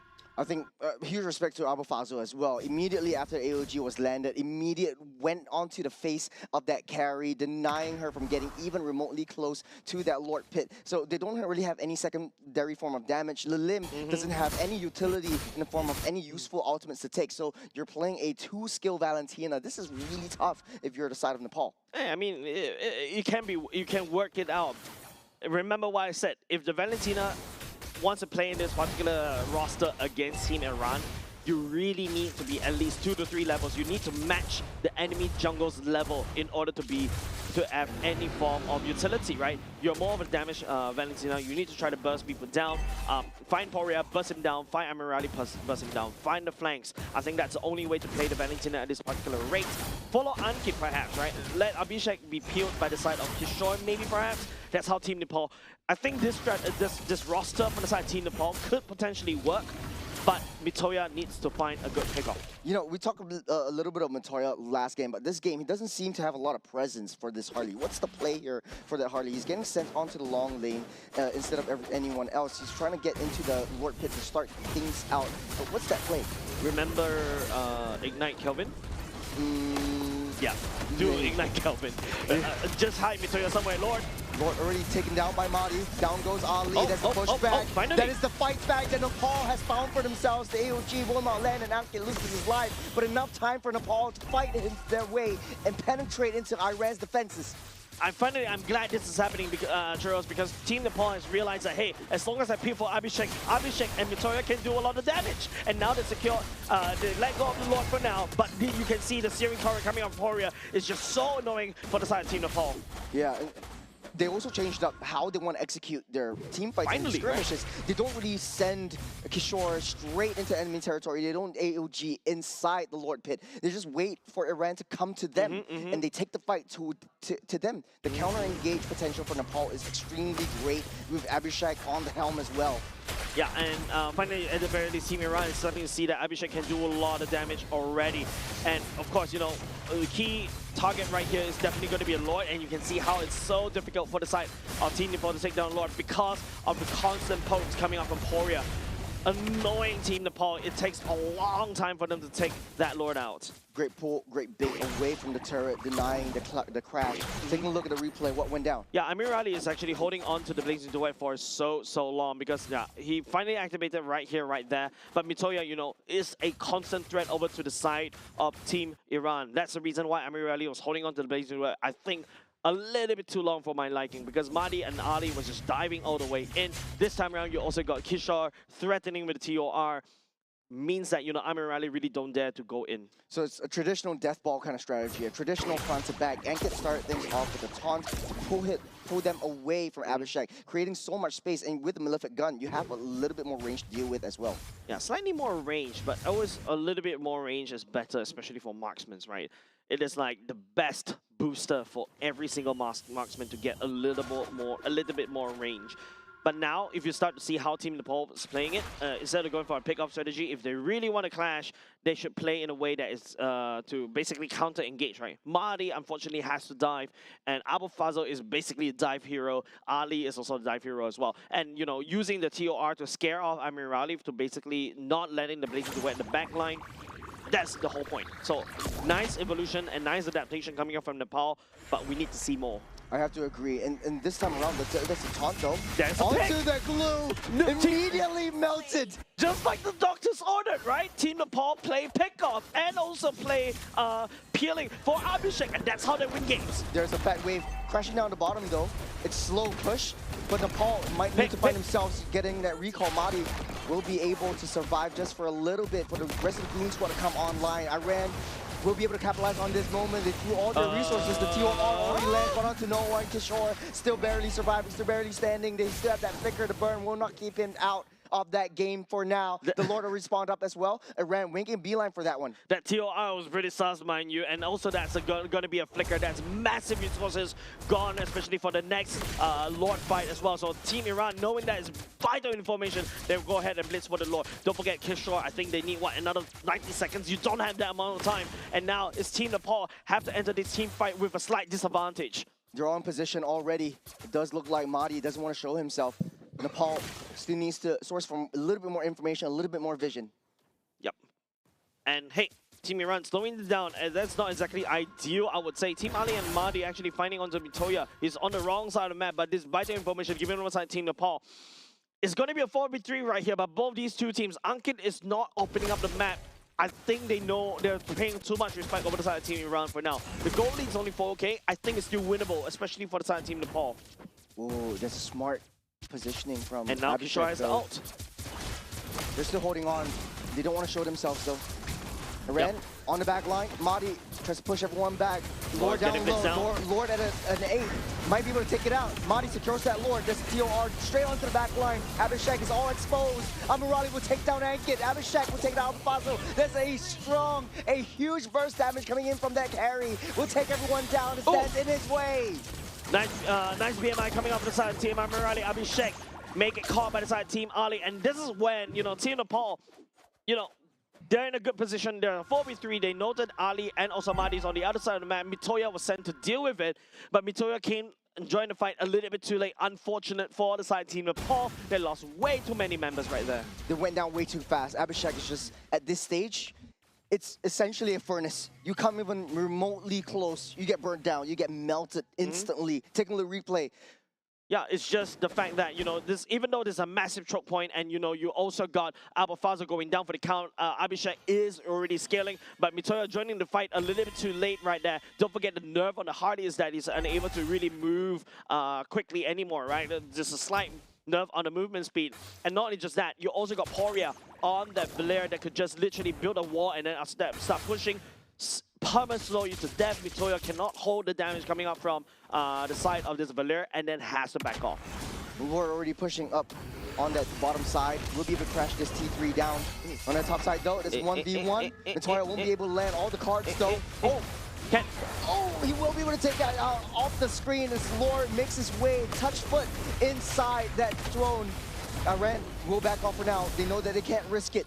Yep, definitely right. It's a 4v4 right there for both these two teams. Awkward position coming up from Madi, but a good call for the side of Mitoya to basically risk it. Trust the fact that, you got 4 members versus 4 members. Last I checked, should have been equal, even Stevens kind of matchup. So what does Mitoya do? Go match up with Adi, deny that push on the up top, and don't forget, this is a late game Hardy. Technically speaking, the Deadly Magic can amplify a lot of damage. Leoma, on the other hand, item built twice, does have the Demon Wings. Not exactly very tanky as of yet. Relies on the War Axe to basically become that pseudo-sustain, and that at that point in time, there's not a lot of minions around for him to basically cleave to heal all the way back up. Would you want to rebuild your equipment to at least get the Radiant Armor to deny yourself from that Harley? Yeah, I think drop the Malefic Roar. Your whole point as a Leomord at this juncture is not to basically do damage and burst. Your whole goal right there is to really face tank and also act as a pseudo-utility hybrid fighter as compared to Team Nepal. Give the damage over the side of Poria, give the damage over the side of Amirali. You're there. It's either to face tank or to just do cleanup. I do have to agree with you, 100%. But at this stage, though, both of these teams, they excel in 5v5s. They need to send one person to the side lanes. Nepal, clearly, they're sending Mitoya. Iran, they do have options in Amirali as well as Madi. Do you want to risk sending Amirali to clear the lanes fast and try to get that split push, try to get that lane advantage? Ali and Madi's positioning is get scouted out. Nepal knows a 4v3 right now around that Lord Pit. Amirali is actually working on the Lord, trying to leash it over. I think Mitoya, if they really want to send, I think the best choice definitely is steal the Harley all the way to the side lanes. But Mitoya needs to be reactive. He needs to be able to rotate faster as compared to earlier just now. Nepal was extremely smart in how they want to play the lanes. Mitoya nowhere to be seen, nowhere to be found. Poria sussing a little bit more for information on across all the bushes, trying their best to delay time. Ankit needs to open up more outside the map. Mitoya has no information, and information is king, especially if you're an assassin. You need to know the squishy's location. They spotted Amiral, they spotted Poria, but Poria I don't think is the main target coming outside. Mitoya. Look at Mitoya though. They know where he is though. Alright, good flank. At least it kind of buys time just a little bit more, Jeros. There's a fat wave up on that top side, slow pushing up towards Nepal's base. Someone needs to be sent all the way down bot because if not, Nepal may lose a few turrets. That's the Barfio, that's the Deadly Magic on top of Poria. Will not be enough to take him down. Alpha taking a lot of damage in the midst of the whole damage. On the 3, here comes Mitoya. The minions are on the base. They're pushing it down. Iran just needs to buy some time. Nepal has to try to back off because the wind is all the way to the back of the base. There's two members down for Nepal. Minions a bit trouble right here. Abhishek limping all the way, but Willie coming a bit in time though. Oh, Abhishek, it's all over. No, Abhishek is right just there. In time. He denies that minion push. Again, they're on the precipice. They're on the brink. Oh my God, that was so close to comfort for the side of Team Nepal. They were just overestimating the amount of time they kind of need to be able to deal with Iran. They tunnel vision once again against Team Iran, and then after that, you know, there's a fast second wave all the way down bot, and they have to send somebody all the way They're back. pushing, they're cycling, it's 1v3. It's 1v3, Abhishek, it's Abhishek against Red. That's it. He will fall. That's it, GG well played for the side of Team Iran. They will be going to Nagoya, Churros. What a play. This is an extremely interesting matchup, especially from different groups in the different regions. Yeah, and don't forget, Team Nepal was, you know, they worked so hard in their particular group. Team Iran as well, they faced up against, you know, Saudi Arabia in their particular group. GG well played. They had to drop down to the low chance qualifier, last chance qualifier, and from there, they re-qualify into Nagoya. Congratulations over the side of Team Iran. That was, I would say, steady hands that won that race. They knew how to close out that games. They knew their main win conditions at the end of the day. The last Lord fight, they all forgot about, or Nepal forgot about their base. They forgot about the macro play. The lane was pushing in. The minions are slowly building up. It almost got into a Winions kind of situation. Abhishek wasn't in a nice little spot there. That was an extremely risky play that didn't pay off well for Nepal. Yeah, I think it's just the fact that Iran knows all the timings and the macro timings that actually allow them to win, right? For us, an unfair fight against your enemy team is the main ways to win in a 5v5. You don't fight a 5v5 in a 5v5. You fight the 5v5 as a 5v4. Well, in this case, though, Mitoria trying to pull the attention towards him from that back line. He was very easily sussed out. Difficult to catch, but very easily sussed out. I felt like Nepal might have found a way, a strategy, but that deadly magic on top of Poria, if Poria would have gotten down, I think it would turn out so much differently. But I think apart from that, it's just like, you know, you're right. There's a period of time where you look at the roster coming on Team Nepal, there's no one to send, right? Apart from Mitoya on this Hardy, that could just rotate from one point to another very quickly. But I feel like there's a lot of pressure on this kid, right? This jungler needs to, not only just the fact that I need to fix my wave, I need to go back and deal with the Lord. I need to find a flank. And by the time I find a flank, it's a little bit too late. So it's just about how, you know, Team Iran has built a solid roster of Leomon, right? Especially with the Leomon, was able to just hunker down and also make sure that, you know, was able to secure the objectives on its own, and then after that just rotate. GG well played. You mentioned Poria, dominating game as well, not a single death, even though there's a Harley in sight. In a lot of the other groups that we've seen also, the mid lanes are usually the ones that get the favor and the MVP of the games, and it shows a lot of utility coming in from the marksman. The meta has shifted a little bit into, hey, I want a mid lane that bursts everyone down. I want a mid lane that deals that damage. But instead of being that secondary damage dealer, he is sort of like that disruptor in the front line. Have you played with Justin before? Oh, sorry, Eris before? Yeah. Have you seen his Valer? It is nutty. It is insane. Valer is insane. It's just annoying. Sorry, shout out to Justin. It's so annoying to deal with, especially when you have a pure divey composition. You got an AOG, you want to dive in, you get pushed out. You want to dive in with your Valentina, you get pushed out and you get stunned up before you even fear him. Yeah, if you take a look at the emblems, even Festival of Blood goes into Poria's emblems as well. Poria's main role right here, like what you mentioned, just build up a wall, push Abhishek and Lilim away, push Mitoya away. You've got Kishore and Ankit. These are basically the ones that you need to that Poria needs to deal with, right? Like just constantly throw the fireballs. All of a sudden, Kishore is unable to, you know, constantly heal, because don't forget, you definitely want to build a glowing one on the Valer to basically shred an anti-heal. You also deal very well. You do also very well against Gato Kacha as well. And now, because Ankit and Kishore need to build Athena shield, needs to be wary of your Poria's damage. Don't forget, Poria's damage is free, right? It's constantly throwing fireballs over and over and over. And this kind of helps Amirali as this claw to just become that crazy monster that could just shred through Ankit and Kishore easy. It creates so much space for Amirali to find a better position to be able to take down the front lines of Nepal. And basically the Claude is picked up right here just because it's a tank melter. Nepal likes to split up their team fights. They have so much high committal heroes in the form of that Gato Kacha and the Alice. Kishore and Ankit, they're always too far away from the back line of Nepal. Lilim tries his best to stay in the mid lines, but it's a little bit too fragile. It's like a glass cannon, and once you hit that mid-game or late-game mark, once clock comes really online, this Valentina, without any useful utility from ultimates taken from their opponents, it just becomes like, hey, I'm gonna try to wait for my first 2 skills. I'm gonna try to fear you a little bit, and I'm gonna get the heck out of there. It's so difficult to execute a Valentina if it doesn't have any other forms of utility. Yeah, and if you take a look at the whole roster, I think Iran in this particular case outdrafted not only just outdrafted, right? They also executed a lot better as compared to Team Nepal, right? Team Nepal is the one is kind of forced to adapt along the way because it's just so many things that they have to do. But if you notice Team Iran, their whole game plan is send Ali to disrupt backline, peel for the enemy, send Mahdi to basically on this Leomord down memory lane or something on the barbell, and then after that just secure the turrets, secure these objectives.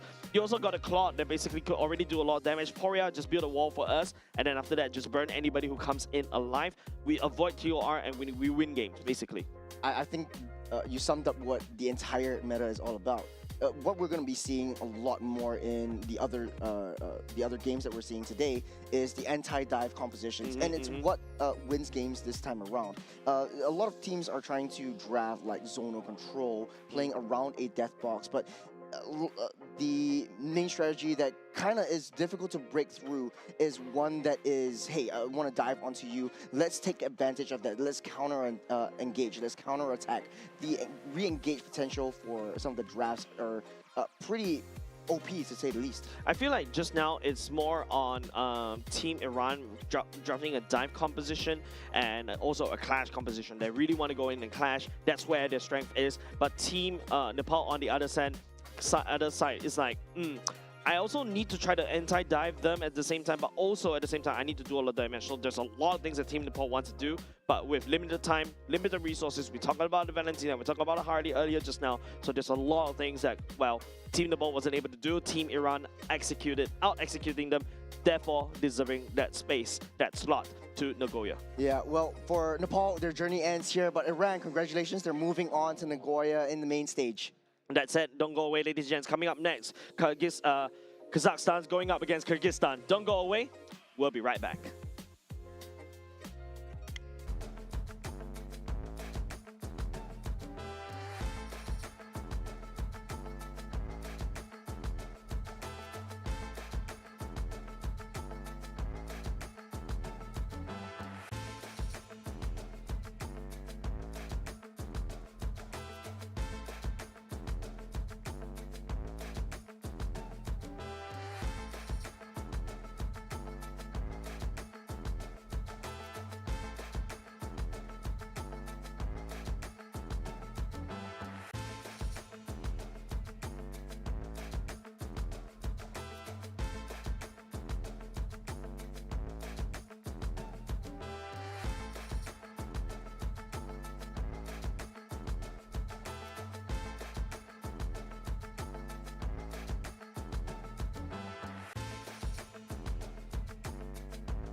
can be graced with a splatter of beauty.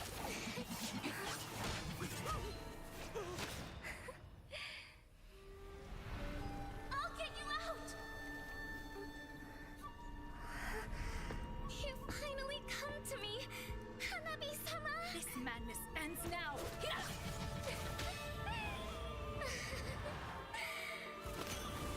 At last, I'm shivering with excitement!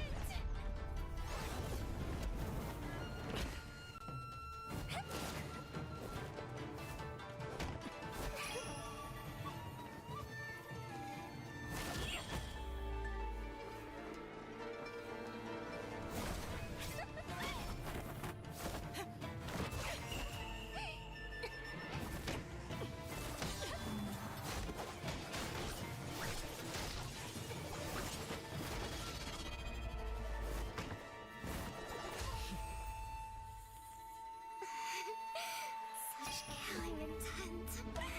Does this mean Hanabi-sama finally understands Hinata?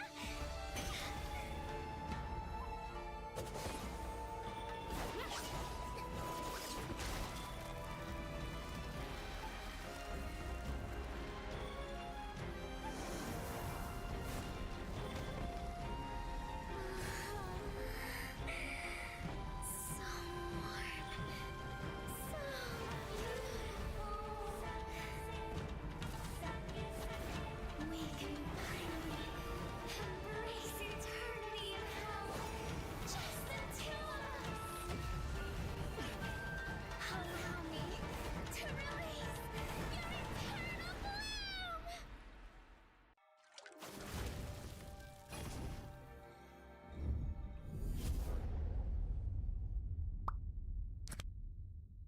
The human body was built to move. Not trapped at a desk in one singular posture for 12 hours a day. It's time your chair evolved. This is Secret Lab Titan Evo. Ergonomically engineered for you, gamers, hybrid workers, artists, backing your every move.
in crimson splendor.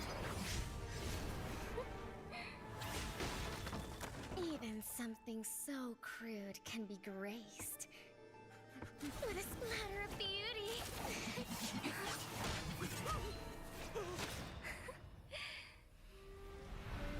I'll get you out! You finally come to me, Hanabi-sama! This madness ends now!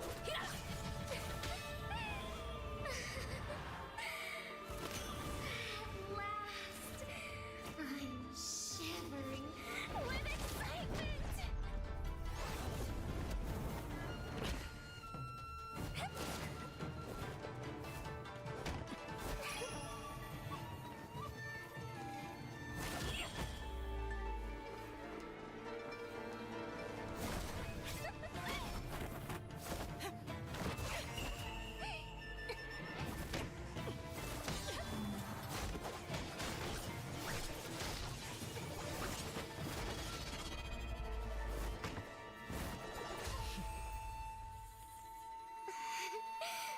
Such killing intent. Does this mean Hanabi-sama finally understands Kirara?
And of course, ladies and gents, welcome back to 2026 Asian Games qualifiers for Nagoya. We've just witnessed an LCQ earlier just now. Congratulations over the team Iran. They'll be making their way over to Nagoya, but it is time, perhaps, some of the new team chapters, because don't forget we haven't been really covering this group as much as we thought for the past few days.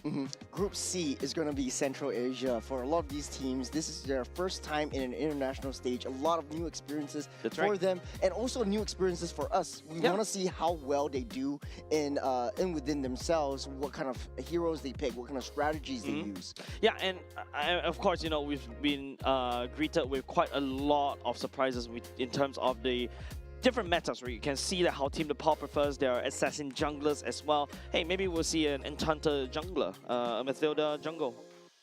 I'm just trolling, guys. I would take up my headset and leave right now. Do that. You do the cast alone. Cyclops jungle. But hey, you know, it's quite interesting. Nepal you never and know. East Asia, South Asia, they really like their double fighter side lanes. We don't really see that in other regions. Whereas, you know, for West Asia, it is pretty much following a little bit of what the Southeast Asian strategy looks like. So it's kind of familiar to us. We like to see all these teams picking up strategies from here and there, putting it into their own gameplay, and really showing us how to mix things around. And you know what better way to do it than in Singapore, a cultural hot The melting pot, right? The melting pot of cultures, right? Apart from that, also another thing to also take note, right? Because don't forget, we don't really have a lot of information of them. I think even in this particular group, there's only 2 matches that have been played.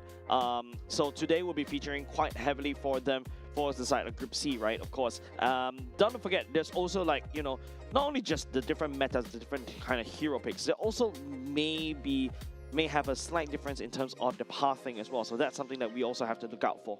Yeah, for a lot of these teams as well, I would say, because this is one of the smallest groups, as long as they win 2 games, they are safe. Yep. They are safe. So for the first game that we're going to be watching, Kazakhstan versus Kyrgyzstan, Kazakhstan 1 win away from being kind of safe. Kyrgyzstan has suffered 1 loss against Uzbekistan earlier on in the previous days. It looks like they need to claw their way up tooth and nail to be able to secure their spot safely into the main stages. But we don't know yet. We haven't seen much of Group C yet, so it will be interesting to find out. Yep, I think another thing is we can take note that is a first seed Kazakhstan going up against a 3rd seed Kyrgyzstan as well. So let's take a look at the lineup for the side of these teams that will be competing first. So first of all, we shall introduce Kazakhstan's first represented by Akhamabev. Sorry if I'm butchering the pronunciation. Akhamabev, Kuzapov, Salamat, Surik, and Mamilan as well. This is just funny to hear, man. Like, this is really new to us as it is for you guys. Yeah. Welcome to the MLBB community right here. And it's very great to see new players that are coming up, new regions that are emerging into the game, and how well they read the game, how well they execute the gameplay. And hey, it's all smiles for them. I think they are in a pretty comfortable position in a top 1-2 seed in Group C. So going into the match against Kyrgyzstan will be a little bit more comfortable for them coming through it. Yep. So on the other side of the table, let's go to Kyrgyzstan. We're starting off with Zamirbek Ulu, Askarbekov, Murtbekov, Kalbayev, and Shekhanov. Now it's Jay's turn to laugh at me. I'm glad I'm not a play for this one. But apart from that, you know, welcome to them. You know, I like to quote one of the second favorite quote in all gaming history is sometimes the famous come to us to find but sometimes people come to us to find fame, right? So yeah, so I think it's all about, you know, this is the first step for them to basically, you know, prove their sub-meta, because you never know. Sometimes you may have a random Cambodia that could do something very totally different. The gameplay is slightly different. It's just that, you know, there's too many different teams out there, and we really cannot put a spotlight onto them. And finally, this is the case where we may finally shine a spotlight on these 2 teams. Yeah, I like what you said, right? Like, Cambodia came in, showed us something magical, showed us that, you know, even gods can be taken down. And hopefully we'll see something pretty similar in Group C, especially when they're against their fellow Central Asians in this group. So going into this one, I would say it's still up in the air for what they want to pick up, what they're kind of using for the gameplay, for the strategy, how they rotate around the map, and how they read the game. And this is especially important in this current state. I really like it when, different regions brings in their own different flavors and you get to see how they draft, right? Yes, I know, we can also take reference, even though we play a lot of people, we've seen a lot of different games, we've seen, maybe even ranked games perhaps, from different countries as well when we're traveling. Yeah, especially when you're traveling over to Malaysia, you play the MLBB there, it's like different. You go to Philippines, man, it feels like you're locked in MLBB in a hardcore mode as well. Yeah, I tried it there, it's difficult. It is really testing your mettle in these new servers that you're going into as well. I remember going into Europe once and I played against that team. Very, very different. They'll really like their Alucards and other heroes that we don't normally see in this current state in Southeast Asia. So I'd like to see how they use that as well. Not only draft it, but like use it in a way that might be different from others as well. Yeah, and it's just how, different countries have their own individual interpretation, especially when they don't really have like a lot of opportunities to play internationally, right? So that's why they only know their own meta and they're using that meta. And this is the time I would say it's like a test of their own meta against the rest of the teams out there. Yeah, it's also quite fun where, they have some time to learn, especially for Group C. We haven't really seen them play. So they had 3 days of just watching, just learning from their opponents, just learning from the other groups, from the other teams. So some of the metas that we see here might be diluted a little bit into what they currently know, but it will be fun to see how they mix and match. We've seen teams like Hong Kong, China really just sticking to their metal and just sticking to what they know best, what their signatures are. They play, like, for example, I'm very impressed by Team Hong Kong, China, right? The understanding of sheer macro is just such a refreshing... Very disciplined as well. Very disciplined. Is a very refreshing sight to see as well. We're going to Flying Clouds this time around for this game number 1 between these two teams, Kazakhstan and Kyrgyzstan. Don't forget, this is 3rd seed versus 1st seed. But, I mean, right now, if you only got one match as your sample size, anything and everything can happen.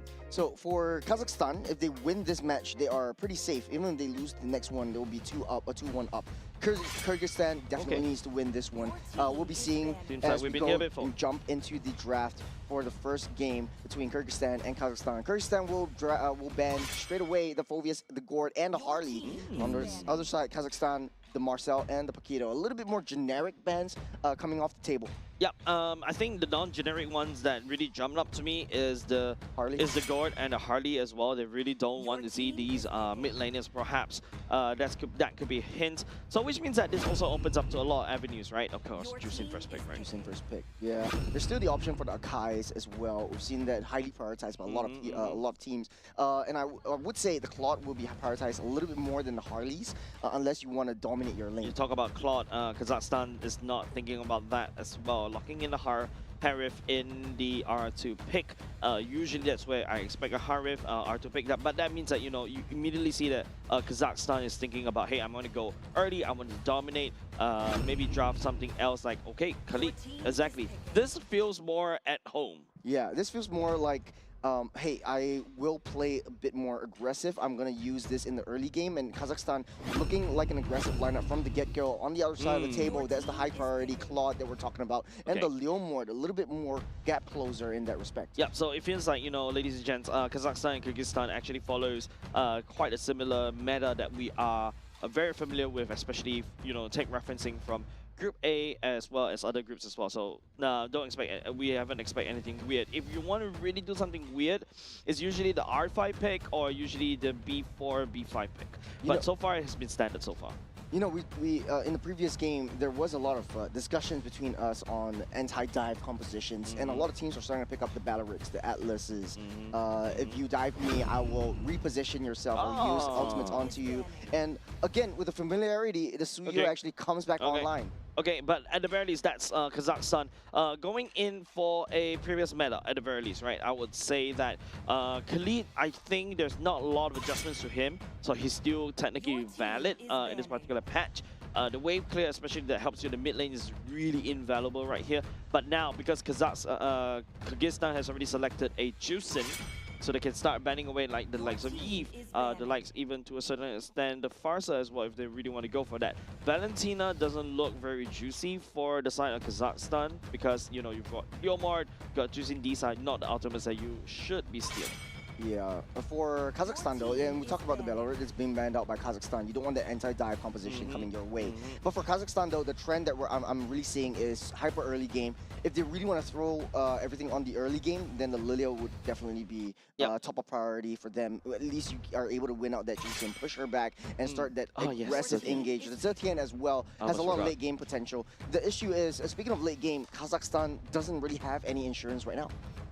Yep, definitely. They're going all in the early game, right? Suyo, Harif, and Khalid, these are strong early game, albeit, you know, Suyo falls off heavily towards the later parts of the game, unless you're able to get the Sky Piercer Snowball going as well. So that's something that, you know, Kazakhstan is looking for. Kyrgyzstan, on the other hand, these are scaling comms that you're looking for. Claude, Leomord, and Juicin, expect them to draft something more of a early game EXP laner. And speaking about early game EXP laner, Kazakhstan, man, they're going guns blazing right here. They're going for the Yuchong as well. They're going guns blazing. I just want to bring up as well, Kyrgyzstan actually got one game off of Uzbekistan, which is pretty much the second seed. So consider it a close game for both these two teams. We haven't seen how their execution is for now, but looking at the draft, Kazakhstan going all hams, like you said, on the aggressive, on the early game, but they are on a timer. So if they are unable to secure the early game, take control of the land of Dawn, then the late game definitely going in the hands of Kyrgyzstan, which picked up the Alice for themselves. Dude, Kyrgyzstan is going full on scaling, right? Alice towards the later part.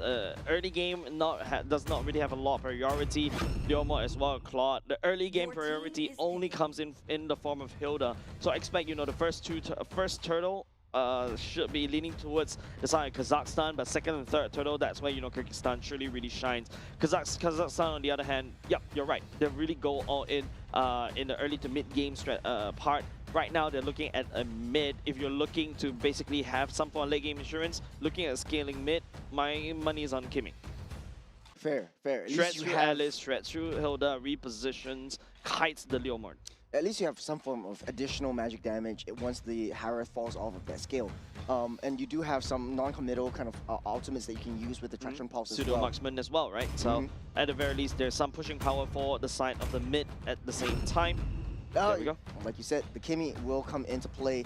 The issue is, in the late game, they don't really have a lot of physical damage, which is easier for Kyrgyzstan to build upon. Yep. The Kimmy in the early game definitely does have a lot of pushing power against the Juicin as well, right? Like, I think at this particular patch, you clear faster as compared to a Juicin. Yes. Especially ever since Juicin has the mana thing coming back as well. That's a really sad day for Juicin players. But at the very least, you know, Juicin does have the ability to pick somebody up and then throw them aside. If you look at the side of Kazakhstan, the main target you're definitely going to throw away is definitely going to be the Khalid and Khalid only, because by the time the Yuuzhan start jumping onto the Juicin already, it may be a little bit too late, because the Yuuzhan definitely packs the Petrify. Yep. And also the Black Dragon form. Yeah, Juicin is able to get out. It's highly mobile for Kyrgyzstan, but this is game number 1. Kyrgyzstan versus Kazakhstan. Kazakhstan will be in the red, Kyrgyzstan on the blue. And in the draft, we talked a little bit about Kyrgyzstan having the priority in the early game only on the Hilda. How does that work out against a Khalid, knowing that, hey, you know, most roams like to mirror each other's movements? I feel like in terms of sustainability, the burst sustainability coming out from the Khalid is definitely that could be try to throw off the Hilda, right? But of course, you know, if you talk about wave clear, the Khalid is definitely a lot better. And you pack that with Khalid, the Kimmy as well, you're able to match the rotations of the mid duels even faster. Now, at the very least, from what I'm seeing, especially during the split screen, Kyrgyzstan and Kazakhstan, they are, well, keeping up with the times. They subscribe to the latest news. Yeah, for Kyrgyzstan, they are very excellent in buying some time, especially with that Hilda and just annoying giving vision on that top side. But hold on a second, right here, there's a stun over onto that Juicin, able to dash out of there and keep himself safe for now. There's a Petrify already stopped.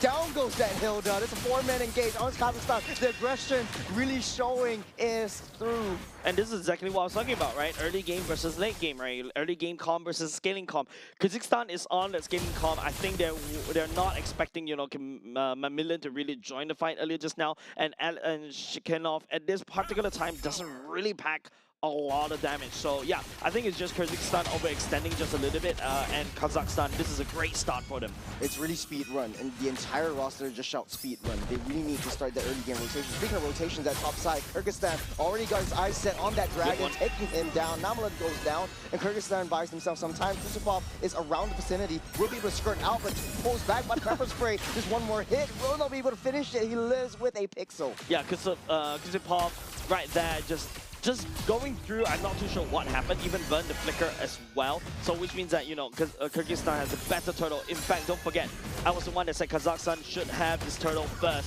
but because Kyrgyzstan, because of their hyper aggression earlier just now, was able to push Serik away.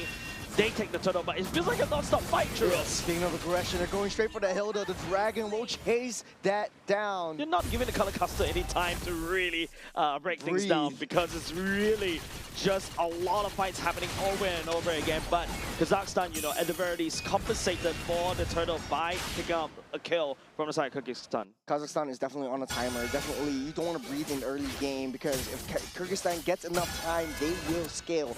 Kalbaev will scale, the Claude will scale as well. So this will be a really interesting way of how Kazakhstan comes back from that first objective loss. Yeah, I like the fact that the whole server is also having a bit of difficulty. So many action happening one after another for the past of at least sub 3 minutes, right? And this is the only time we get to see the emblems just a little bit more. You get that lane proxy from the Alice as well. I mean, Alice is okay to lane proxy, right? There's no point, you know, facing a Yuzhong right there and then. Alice at this point in time is also pretty interesting. It's very hard for her to proxy the wave because, you know, when you go into the jungle, you don't really have a lot of targets to really absorb and be sustainable, right? You got a saving grace with your first skill to be able to just jump away, but that's just about it. But information is still given over the side of Kyrgyzstan. Yeah, I think this Alice is definitely, Shekinov is doing a really good job trying to delay Sarik's farm and trying to push Namalon back so that he doesn't join into these major team fights. This is first Skypiercer already bought by Salamat, which is going to be scary for Kyrgyzstan later on. Definitely feeling a lot thankful for that one, Salamat. But of course, you know, the Skypiercer is a massive boon over the side of Kimi. As long as it constantly lands, it constantly checks whether you're hitting that threshold, and then after that, you know, you're just gonna pop. It's on the top side, Shekinov just being such a nuisance on that top lane. Kalbaev already there in the vicinity, pushing that dragon back, will not be able to join in this turtle fight, but in the bush, that's the ambush that we're talking about. Kazakhstan with the high damage in the early game will take down one, and going in for another. This is the TOR on the backside. Sarek will be zoned back off, and buying Kyrgyzstan sometimes to get back. That's Petrify underneath the turret. They go. Mamelin with 1 kill. Kazakhstan has truly scaled literally from that one. I think 3 to 4 members from the side of Kyrgyzstan lost his life. Easy access over the side of Kazakhstan for the turtle. They're going in for more. There's Salamat already used up that Petrify. That might not be it. Dropped down a Flicker. Oh, so committed. It's not giving up without that kill. Yeah, Flicker for Flicker right now. This is absolutely high-octane gameplay between these two teams. It feels like Kyrgyzstan is already at gear number 5 at the very least, but Kazakhstan, I think they need to go faster. They need to go gear 6. At the very least, they are able to salvage to pick up the first turtle and also a couple of kills.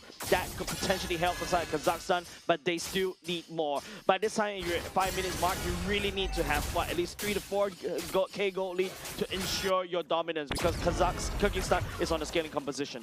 Speaking of which, they're almost halfway there. There's 2K gold lead for Kazakhstan. If they can keep Kyrgyzstan at bay and start that rotation, you see Harith already moving up into mid lane, trying to text that wave. Salamat already also have that Skypier, so let's break down that team fight. Yeah, it's just the Juicin getting a lot of trouble right here. I think Chanel, the Alice dives all the way backline at least. It keeps Serik very busy, but it feels like the whole attention is shifting over the side of Salamat, right? Salamat, you know, having onto the Skypiercer, I think after that sequence, after that replay, he actually dove a little bit too deep, hoping to basically end the life, get another Skypiercer stack, but to no avail, right? Now he's going to get shut down just a little bit. But this is the kind of roster from the side of Kazakhstan, right? You need to build. Okay, hold on. Zane Force already popped up. That is the TOR. Landing on 3. The Barbier will come their way, but might not be enough to take down all 3. That's the heal coming in from that Khalid. Will not be enough to take him as the Claude comes over from that flank. Yeah. two members going down though. And this is where, you know, if you're playing a Harif, right, you're afraid of this Atlas. Your TOR, the TOR from the Atlas literally counters what you want to do, right? Zaman Force, you want to zip around, get the pseudo shield, do a damage at the same time, be more sustainable. Now back to the Sky Piercer theory between Salamat and Serik, right? Serik and Salamat relies heavily, Serik relies more heavily on the Sky Piercers compared to Salamat. But now because Salamat also picked up the Sky Piercer, Serik also picked up the Sky Piercer, those stacks needs to go somewhere. Speaking of which, the stacks will build for Salamat themselves, and they're leading up with another engage. Down to the Hilda, and the tri-bush they go. Kazakhstan not giving Kyrgyzstan any time to breathe. And also, I just want to say and point out, Kimi might be the best mid lane, or it's got utility, it's got damage, it's got scalability potential, but it's very, very greedy. Yep, very squishy as well, right? But if you notice, good itemization for the side. Serik has to pass the Sky Piercer's torch over to the side of Salamat, right? But that also means that if you're a Suyo that doesn't have a, a Sky Piercer, your execution, your second skill doesn't look very scary anymore. So that's something that, you know, Kazakhstan needs to be careful about. Taking a lot of damage. Kisipov will be able to skirt his way out of there as Kazakhstan tries to switch things up. They're playing as a 3-man now. They do have a lot more damage than Kyrgyzstan. 5k gold lead, which is what you're talking about, Jace. Kazakhstan has that lead. Now it is whether or not they can hold on. T1 up top is already broken through. Serik is trying to split up that wave, trying to split the heads of Kyrgyzstan. Yeah, I mean, I feel like there's a very good defense coming up from Kyrgyzstan so far, but hold on, Mirkov. Oh, that is going to be the stun, but will not be enough to take down this Juicin. Quick Purify. Yeah, that's also a Purify, right? So for the next 80 seconds, Mirkov will be a sitting duck for now. But so far, I like what I'm seeing from Kazakhstan. You know, like what I mentioned, the 5k gold lead, the top side and bottom side already cracked open. An ambush over onto that Claw. We'll use that BMI to get out safe. As Kazakhstan is everywhere on this map, taking full control. Kyrgyzstan nowhere safe. Yeah, this 4-1 split that Kazakhstan is adopting is great because not only just the fact that, you know, they're trying to split Kyrgyzstan's apart, and after that, you know, Kazakhstan has the better rotation because they've got a Khalid, they've also got a Yuzhong that can just rotate and be there as quickly as possible. But Golden Staff secured by the side of this Claw for the side of Kyrgyzstan. So Kazakhstan need to really ramp up the aggression. Split, push, side lanes, force a lot of pressure, and then after that push down mid, but there's a lot for Kazakhstan to take.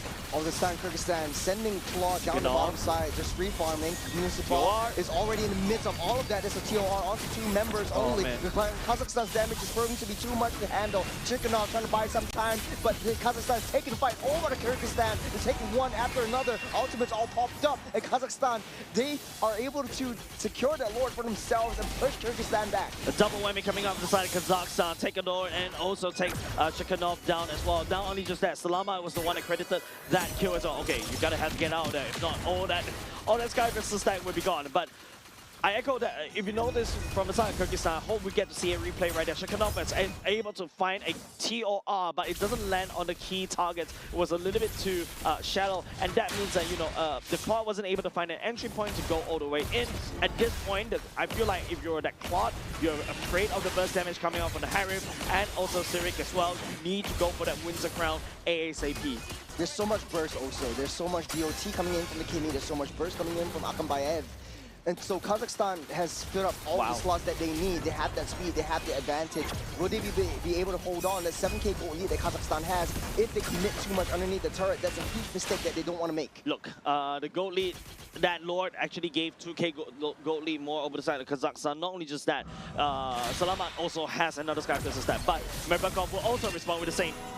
Great intellect from Kazakhstan underneath the purple buff. They go. They will secure that one and a kill for themselves. Not enough time for the TOR to pop up. But Askarbayev trying to find some time on the backline, trying to take down Salamat. But the Sky Piercer stacks keep growing strong. Not only just that, I feel like Kyrgyzstan needs to really start engaging Claw, because the Claw is not able to use Blazing Duet for the past 2 team fights. Way too deep in though. Kazakhstan tries to force the situation. Will be able to back off just in time. There's a discipline coming up from Kazakhstan. They have that lead. They have the early game. They have the damage. They have the aggression. But it's all controlled. Yeah, if you talk about gold lead, it's leaning over to the favorite side of Kazakhstan. That's 9k gold lead. But don't forget, with Salamat right there, it feels like a weather forecast, right? Like, actual temperature 31 degrees, but it feels like 40.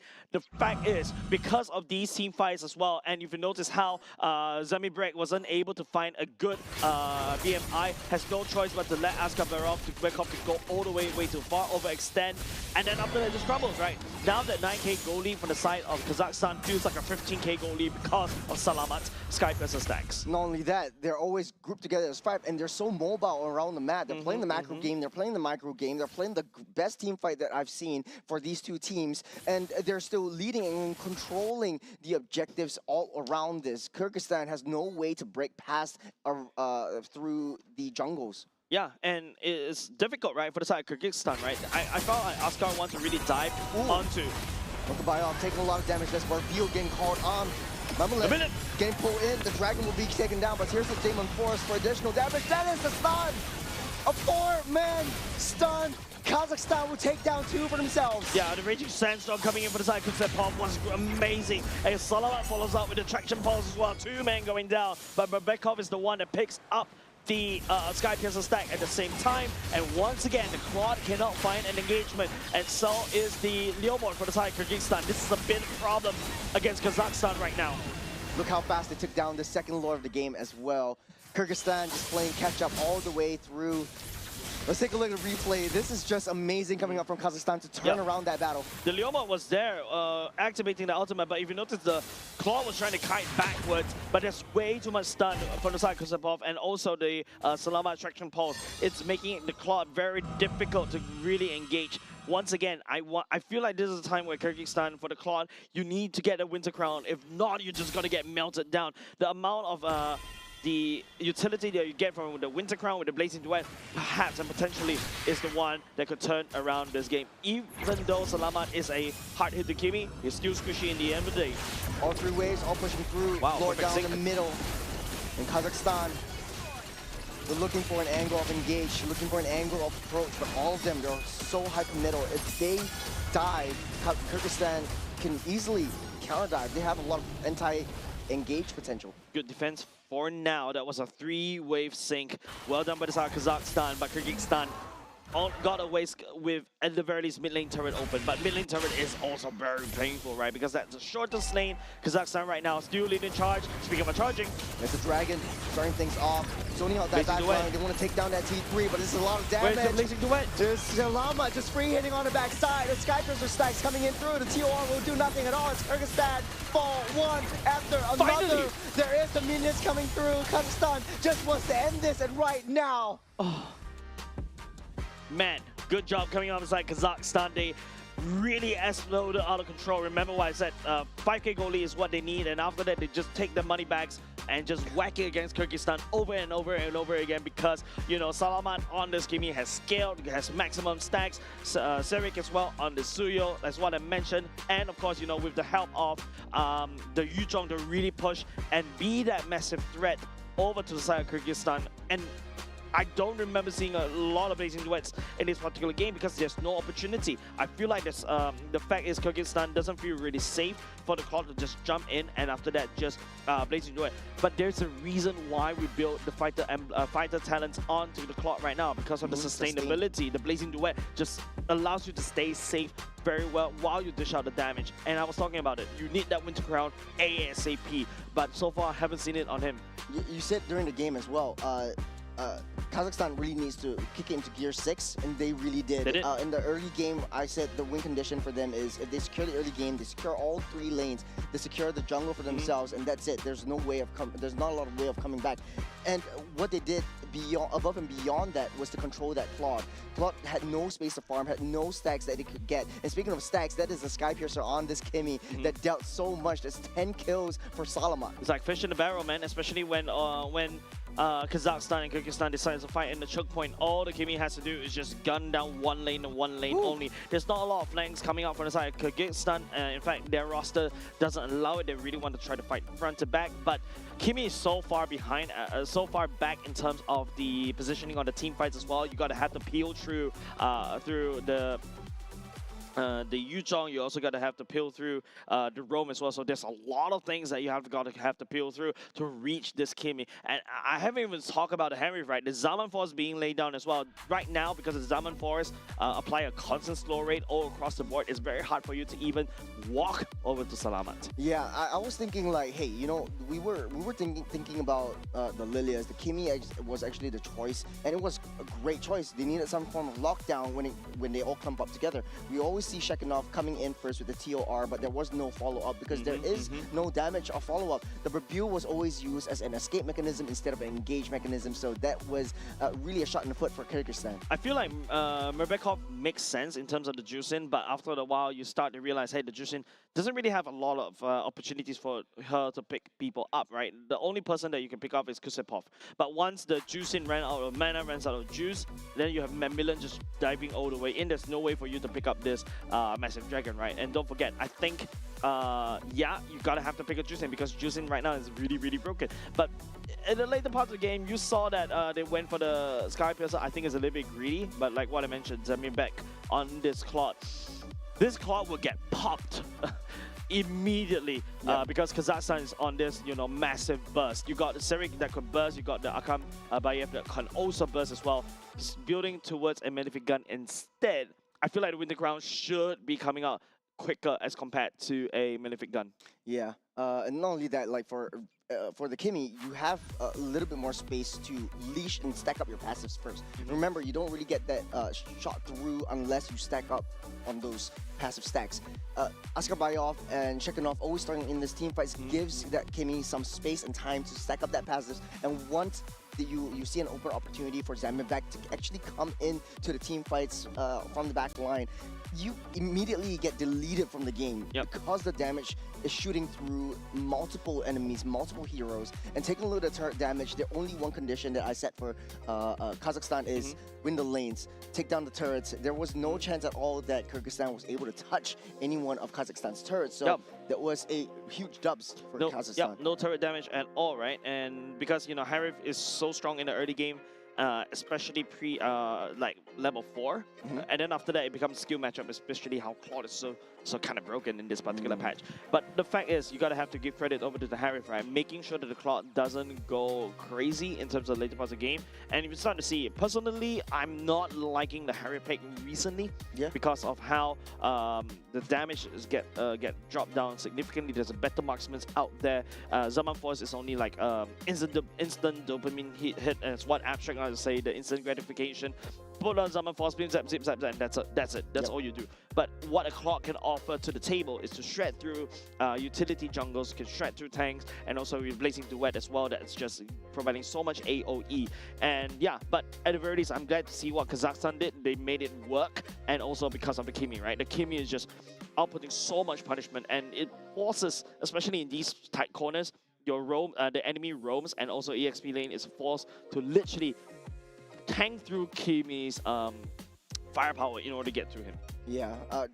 For the Harith though, there are a couple of different kinds of gold laners that we want to see in this current patch. The Harith is usually just picked up first and prioritized just because it's a lane bully. You want to be able to win that lane. Correct. You use the Synchro Fission just to clear the waves and then start the early game rotation. We see that quite a bit from the side of Kazakhstan to be able to start and join in the team fights for the turtle pits and everything else. But then again, we have seen a resurgence of bursty marksmen as well. We've seen Leslie being banned out once, the Grangers coming back, the Brody kinda in the surface, a little bit iffy. The Brunos are actually pretty good in this matchup as well, which also provides some layer of options for Kazakhstan to pick up as well. The reason why the bursty marksman, in my opinion, coming in terms of research is because you are constantly facing the threat of a scaling marksman, right? Like the fact right now there is a lot of marksmen that's really that are in the meta right here is mostly scaling. Like for example, your carries, your Claude. Maybe to a certain extent, if you want to say Moskov, technically speaking, Obsidia, if that's also a option if you want to go a little bit anti non-meta, because we all don't like. I don't like to conform to meta. If you notice, Flying Clouds will be the game number 2 coming up from these two teams. You know, Kazakhstan and Match Point currently one more game, and they literally solidify themselves all the way to Nagoya. Yeah, this is interesting for now because we do have some information for Kazakhstan, right, from the previous game. They do like that early game aggression. They do like that speed. So starting things off, Kyrgyzstan again in the blue side, will ban out the Phobias and the Gord. Kazakhstan again will ban out the Paquito and the Marcel. No changes right here. What are the chances where Kazakhstan goes back to the exact same draft? Highly possible. Highly possible, Highly right? probable as well. Unless Kyrgyzstan knows what's up, bans away something that enables Kazakhstan. I don't believe it's the I don't believe Kimi is a very good ban coming off aside Kyrgyzstan right there. I feel like it's just how Kazakhstan plays in terms of their micro and macro movements, right? So Harry will be on the chopping block right here for the side of Kyrgyzstan, so that it allows the potential first pick clock coming out from the side of Kyrgyzstan. Yeah, giving their gold laner a little bit more, comfortability down the gold lane, especially when Kazakhstan is forcing a lot of fights away from this gold lane because they know that the Harith was able to win and dominate that lane, push the Claude back. So I think, as we discussed, there are other burst marksman options out there that would be able to handle something like the Claude. The late game marksman are much better in the early game. So if they do want to go for that aggressive approach, that early game speed run tactic that they always use, then maybe a bursty marksman would work. Freya on the chopping block for the side of Kazakhstan right now. First pick, Juicin was it in game number 1. The Juicin was okay, not too shabby of a pick. For now, but I feel like Kazakhstan, no Harith this time around, but there's a Khalid that Kazakhstan can also potentially pick up in either R1 or R2. Suyo will be picked up first alongside the Khalid. You were right. For Kyrgyzstan though, the biggest problem wasn't the Harith though. I would say it is the Khalid because the Khalid was giving so much information towards the rest of Kazakhstan, and the early game damage onto Leomord, onto the jungle, onto the side laners, it just proves a lot of issues to Kyrgyzstan. Yeah, I feel like the Akai was ultimately forgotten by both these two teams. I feel like Kyrgyzstan can potentially go for the Akai instead. Akai, a massive threat over to Suyo as well. You're able to tank, and in fact, Suyo versus Akai in a 1v1, if it's Akai, it's very far ahead, very tanky. He also do damage based on his HP as well. That's amazing. Now Bruno coming up from the side of Kyrgyzstan, looking to try to counter the high octane gameplay coming out from Kazakhstan, and to slow Kazakhstan even lower. There's a Cho coming out from Kyrgyzstan as well. If you want to play high tempo, Kyrgyzstan is playing fire, fight fire. With the Cho and the Bruno picked up, they have a winning roam for now, or not really winning roamer, but a little bit of a mano-a-mano matchup between Cho and Khalid, but Bruno is still quite dominant in the gold lane, so at least they have a chance to control the gold lane. I feel like this is the time where Kazakhstan may not go for the Claude. I feel like going for the Yuzhong still works as well because Bruno is still diveable as well, right? Find the Bruno, dive him, and then after that proceed. Cho, even as a roamer, can kick. There's also the burst potential, pickup potential coming up. Ooh, Kazakhstan. Prioritizing the Kimi so early on. I think they're afraid of Kimi getting banned or out. Yeah, I do have to agree with you, especially in the lane-to-lane matchup against the Juicin. The biggest difference here is at least Cho has the potential to disrupt that back line, but it is very difficult for Cho to escape if it gets locked down by the Kimi. Notice that Kimi does have several lockdown capabilities and the skills as well. So you want to draw the attention towards that Kimi, draw the attention towards the back line, and then Kazakhstan target prioritization into the main damage dealers right after the Cho gets eliminated. Guinevere ban from the side of Kazakhstan. There is a way to outplay the Kimi though. Your traction pulse actually takes a long time to really charge up, and then your second skill as well can be easily shun-pulled away. Besides Kyrgyzstan, you're right, like they're starting to take down most of the marksmen right here. Claude on the chopping block as well. Other marksmen coming out from the side of Moskov is also, yeah, there's something that, is still particularly strong in meta, but Kyrgyzstan is spending like, what, 3 ban slots on the marksman right here. Kazakhstan bans away the Bucks, yeah. Kyrgyzstan definitely wants the gold lane to be the hyper carry at the end of the day. So I would say it's still possible for him to pick up the Akai still. You know what Kazakhstan can go for? Oh yeah, there's also the carry. Granger, yeah. Granger Kimi used to be a very strong duo in the last patch as well. And knowing that Kazakhstan is playing a similar playstyle as compared to the Southeast Asian last patch, right? Yep. I'm not surprised if Kazakhstan go for the grandeur. Kyrgyzstan though, I think carry is a good ban all the time. Yep, definitely. Then there's also a potential Fredrin they may appear from the side of Kyrgyzstan this time. Yeah, I was thinking either the Akai or the Fredrin, but they're pulling something up their sleeves. They might go for double fighter side lane if you know, it goes to that. I doubt that. I doubt so from the side of Kazakhstan, since you know the identity that they've got is more like following the last patch. I mean, like, well, technically speaking, Yuzhong is not from last patch, but Yuzhong's Brick get closer onto the Chusin. correct. But they're splitting the team fights quite a bit because the Cho is picked up for Kyrgyzstan, so they need some form of like backline protection. I think Leomord is good because it attracts the attention on him. And also, I think right now, more pure, right? Okay. Yep. Pretty same matchup. Almost the only the same. difference is the Claude and the Hilda coming in from Kyrgyzstan. So Kazakhstan missing a gold laner. Might be a fighter. Might be, if you want to stick to your MO of a faster marksman, you go for the Clint. I like the Clint though.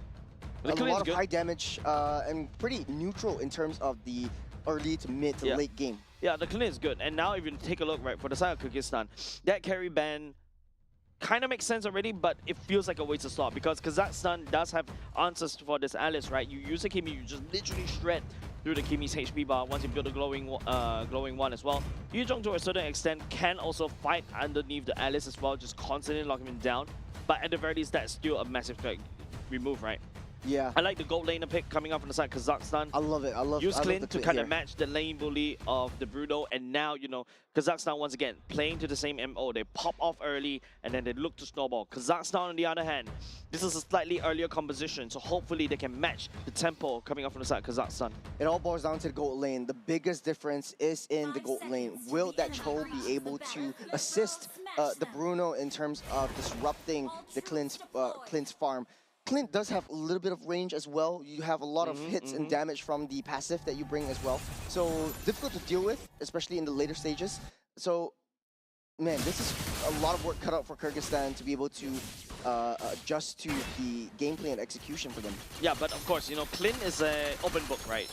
How to play against a Clint, you force the Clint to use the first skill, and then after that, you just jump onto him because unfortunately, the passive, as of now, is not his main source of damage. That's just bonus damage before he gets this endless battle, and that's when, you know, the Clint truly shines, right? Yeah, I'm so glad you're a gold laner right here. You definitely know all the heroes. But that being said, though, this is the early game aggression that we're looking out for. That's Petrifier already used up. First blood. On to the Cho. Worth it, right? Now the Cho is going to be slightly behind. Only barely hits level 2. Macmillan also picks up a kill, and that's also, you know, scaling Yuzhong, right? The Yuzhong needs this kill to be aggressive, and after that, just scale, right? But Macmillan, using the Petrify, I mean, currently it's 50 seconds. 41 seconds, yeah, plus minus 10 seconds, right? If Kazakhstan is able to buy at the very least 10 more seconds, so that they have, you know, not only just the Black Dragon form, they also have the Petrify. Turtle priority. They have a lot better turtle priority as compared to Kyrgyzstan. But I like what Macmillan is doing. He doesn't really care about the Alice. You don't really shut that down. You just need to clear that waves and join in the team fights because that's where Kazakhstan is going to be at. You want to be aggressive, hyper-aggressive towards the jungle. This is a little bit of a different passive kind of Cho that Kyrgyzstan is playing as well. Typically, you will see Cho in the Southeast Asia or Group A regions being hyper annoying towards the opponent's side of the jungle, giving that information, using Shrimpo as a defensive measure to get out of there. Yeah, I think this is a River Cho for now, coming up for side Kyrgyzstan. At the very least, we'll be able to spot Cyric, but it seems like, you know, Kazakhstan is not going to let go of that tempo. Just a couple more seconds, the Petrify will come up, and Macmillan activates the Black Dragon form. Going straight to the back line, the Scorpio also utilized. Cyric will take up that dragon, that's a 3-man taunt up, will heal everything back up. Kusapov just doing so much work. That's the Raging Sandstorm lands on top of Qualifiers. There's 2 members down the side of Kyrgyzstan. I mean, they're not giving up just yet. But no, Kyrgyzstan taking one after another, though. There's a counter re-engage coming in from Kyrgyzstan. There is some fight left in them. Yeah, and the best part is, you know, Merbekov is using that juicing that's super annoying. The members from the side of Kazakhstan overextended. They take the turtle and they're hoping to basically find a punishment, but they lost a couple of people as well, right? Not only just the fact that Cyric went down, Salamat as well, so they're going to have a bit slowed down just a little bit, but Suyo found very quickly in the jungle. Just the aggression that we like to see. Salaman already used up that Purify as well, just to get out of harm's way. As Kyrgyzstan starting to ramp up that tempo, they know that they cannot give any control over Kazakhstan at all. Yeah, if you take a look, Macmillan is in the middle of everybody, but this is where Mebekov is just free hitting from afar. Don't forget though, Juzin doesn't have level 3. That level 4 coming in, timing really coming in clutch, and that's why it jumps in, and that's why alongside with the Cho was able to just help to peel for the Juzin and then just wreak havoc. And don't forget, everybody from side Kazakhstan is down low. The damage is there coming out from, I believe, Azbayev and also Mebekov, especially of the Juzin as well. But Askar was caught in a very awkward position earlier just now. He's forced to burn off a Shinpo, and that's why, you know, Askar, Mebekov, and Mebekov wasn't able to find even more. Murbakov, definitely a very, very scary choose in this game around. A little bit of a different gameplay, positioning adjusted a little bit to how Kazakhstan likes to play. The entire team of Kazakhstan during that first turtle fight almost forgot about the existence of this Juicin, but when it hits hard. The Sky Piercer is already built up for both natures on both sides. Yeah, I think in terms of both of these two majors, yeah, Mebekov on this Sky Piercer is definitely going to be very helpful. Had Mebekov had that, oh, hold on. Raises Sandstorm to start things off. There's a two-man stun up. The Barbio will buy him some time to get that escape. But the aggression from Kazakhstan will be proving to be too much to handle for Kyrgyzstan as they re-engage back into the fight. That's a death ball. It's all red on the map of the Land of Dawn, and they go straight for the turtle once again. Macmillan is really acting at this massive dragon, right? And you know, with the jungler already gone for the side of Kyrgyzstan, Kazakhstan has a free turtle for themselves. They're gonna escalate even harder, and now they're also looking down at the bottom lane. Bruno looking unsafe right now. You've got the Troll that's providing some form of information. Macmillan is using this Petrify almost immediately after the cooldown, man. Yep, that's the ambush right there. It's a 3v3. Juicin pulls Macmillan back. The dragon will take a lot of hits, will fall by the hands of that Juicin. The Sky Piercer will slowly but surely build up for Murbakov. Yeah, I think a bit, I feel like members of the side Kazakhstan really need to start paying attention over the side of Mebekov. In fact, Mebekov skipped the clock, went straight for the Sky Piercer, hoping to stack it as quickly as possible. They're going to find ways to deal with this Bruno. I like how Kazakhstan is playing as well. If you notice, the Clint in the early game was playing a losing lane, but it's not really a losing lane. It's a very defensive position because they know that Kyrgyzstan would definitely ramp up that tempo onto the gold lane. Yep, and of course, endless battle secured by the side of Akambayev. I feel like there's going to be another Malefic gun coming soon as well that extends the range and also, you know, to a certain extent procs the endless battle even better as compared to usually. Now with Clint with a elongated range, but it seems like Kyrgyzstan is looking down bot. Nice discipline coming out for the side Kazakhstan. They had to forfeit that, and then after that, hope to punish. There's the punish coming in from Kazakhstan, not enough to chase them down. Kyrgyzstan gets out safe. Yep, Chitai's Pauldron secured by the side of Askar Berkov for now. Kyrgyzstan, good damage down bot, and at the very least they got away scot-free. No one died from that one. Kyrgyzstan is a happy team. Yep, this Barbio also used up huge resources. Used for a defensive escape, but down in the bush, Cho gets spotted out by Kazakov. Will be able to get out. So this is more of a, no, gives a little bit more vision, will hide the net, will not give any more than what you bargained for. Salama is a nuisance. Not only just the fact that Kyrgyzstan has no form of defense against Salama. Salama is just literally threatening onto the turret, and they may potentially take it down. Now there's also a turtle that's also splitting the attention of both these two teams. Serik lands the charge. That's a great stun onto the Allies. That's a TOR, but no follow-up at all. Kicked underneath the turret. Down goes Krisapov. No Khalid for this next turtle take. It's a 4v5. Flicker and also TOR committed. Way of Dragon also committed for the time Kyrgyzstan. They take down Krisapov first, but there's also still secondary peel coming off of Kazakhstan into Macmillan, and he will strike. The Dragon will come in. He's got his eyes set on that little more, but Serik will still land the last strike on this turtle, seal things up. His four men already clumped together. Traction bones will pull them all back in. Kazakhstan, they got what they can, and they're out of here. That's to sustain the shot. Residue will pick one up. Man, Macmillan is just massive Yuzhong right now. Not only just that, Akambayev already secured the Malefic gun as well. Team Kazakhstan has unlocked their key items at, what, 3k gold lead. And, you know, Serik as well, right? The fact that he's actually ahead of the jungle curve in terms of EXP, he has the better battery button, and therefore Kazakhstan takes 3 turtles in a row. There's all 4 members rotating together as one. They're leaving Clint to slow farm up on that top side. As Kazakhstan finds their groove, they have that damage. All they need, like you said in the first game, is at least 5K gold, and they're golden. They're all safe. I'm hearing the song in my head right now. Thanks, Rose. But yeah, they're golden, right? Kazakhstan, technically speaking, the Bruno, I would say, falls off late game, but the Clint is still stable, right? As long as the Clint free hits all the way in the back line, is just outputting a ton of damage. You can see that Shakanov is starting to feel it. Looking at that test damage, the Clint is starting to come online, it's starting to get out strong. The traction pulse will not land. Misses his strike, it's Kyrgyzstan. It's just a zoning traction pulse, man. Yeah. A little bit of intelligence given, but the turret will be taken down. This is Wave slow pushing up on that top side as Kazakhstan sets its sights for other objectives. I think it's a lot more pressure for the side troll. Need to find either the Clint or Salamat right there, but Salamat is proven very slippery. There's also a certain field. There you go. And speaking of Salamat, forcing the Barbuil right off the bat. That's the Goon Squad for Kazakhstan coming in from the back line. The Dragon will not let that horse leave. It's a 5-man TOR, but will not be enough though. No damage for Kyrgyzstan at all. As Kazakhstan raises the tempo, pushes into Gear 6.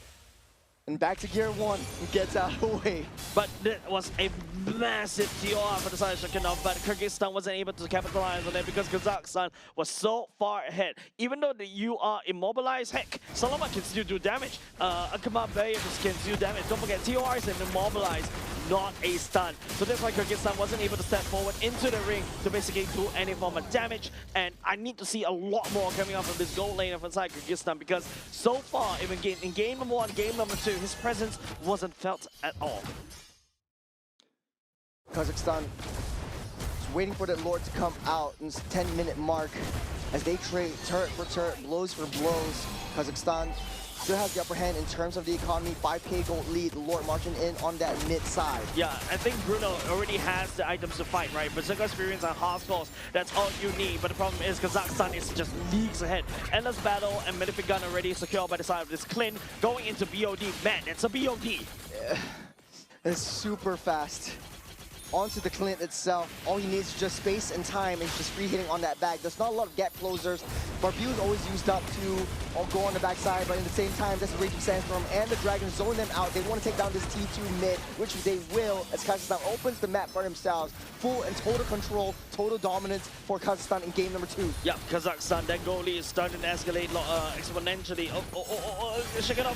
Salamat will be able to use the jetpack to get out of the way, as Kuzapov deals a lot of damage into Khalid. So hard to take down, and so tanky at this time. Yeah, and don't forget, Clint was just free hitting all the way in the back line. The Endless Battle scales really well alongside with the BOD. Once that Clint unlocks a BOD, Kyrgyzstan is just going to get melted, right? The Bruno is just going to get melted. The Chojo, to a certain extent, at this point in time, doesn't really have a lot of HP pass. It's going to get melted. Rebekov as well. To add fuel to the fire, Clint is an AoE damage, so to speak, and Bruno is just single target. So it is more difficult for Kyrgyzstan to get a full teamfight battle if Bruno, even if the TOR lands, it's only a single target hit, and they have to really hyper-target prioritize onto any one members of Kazakhstan.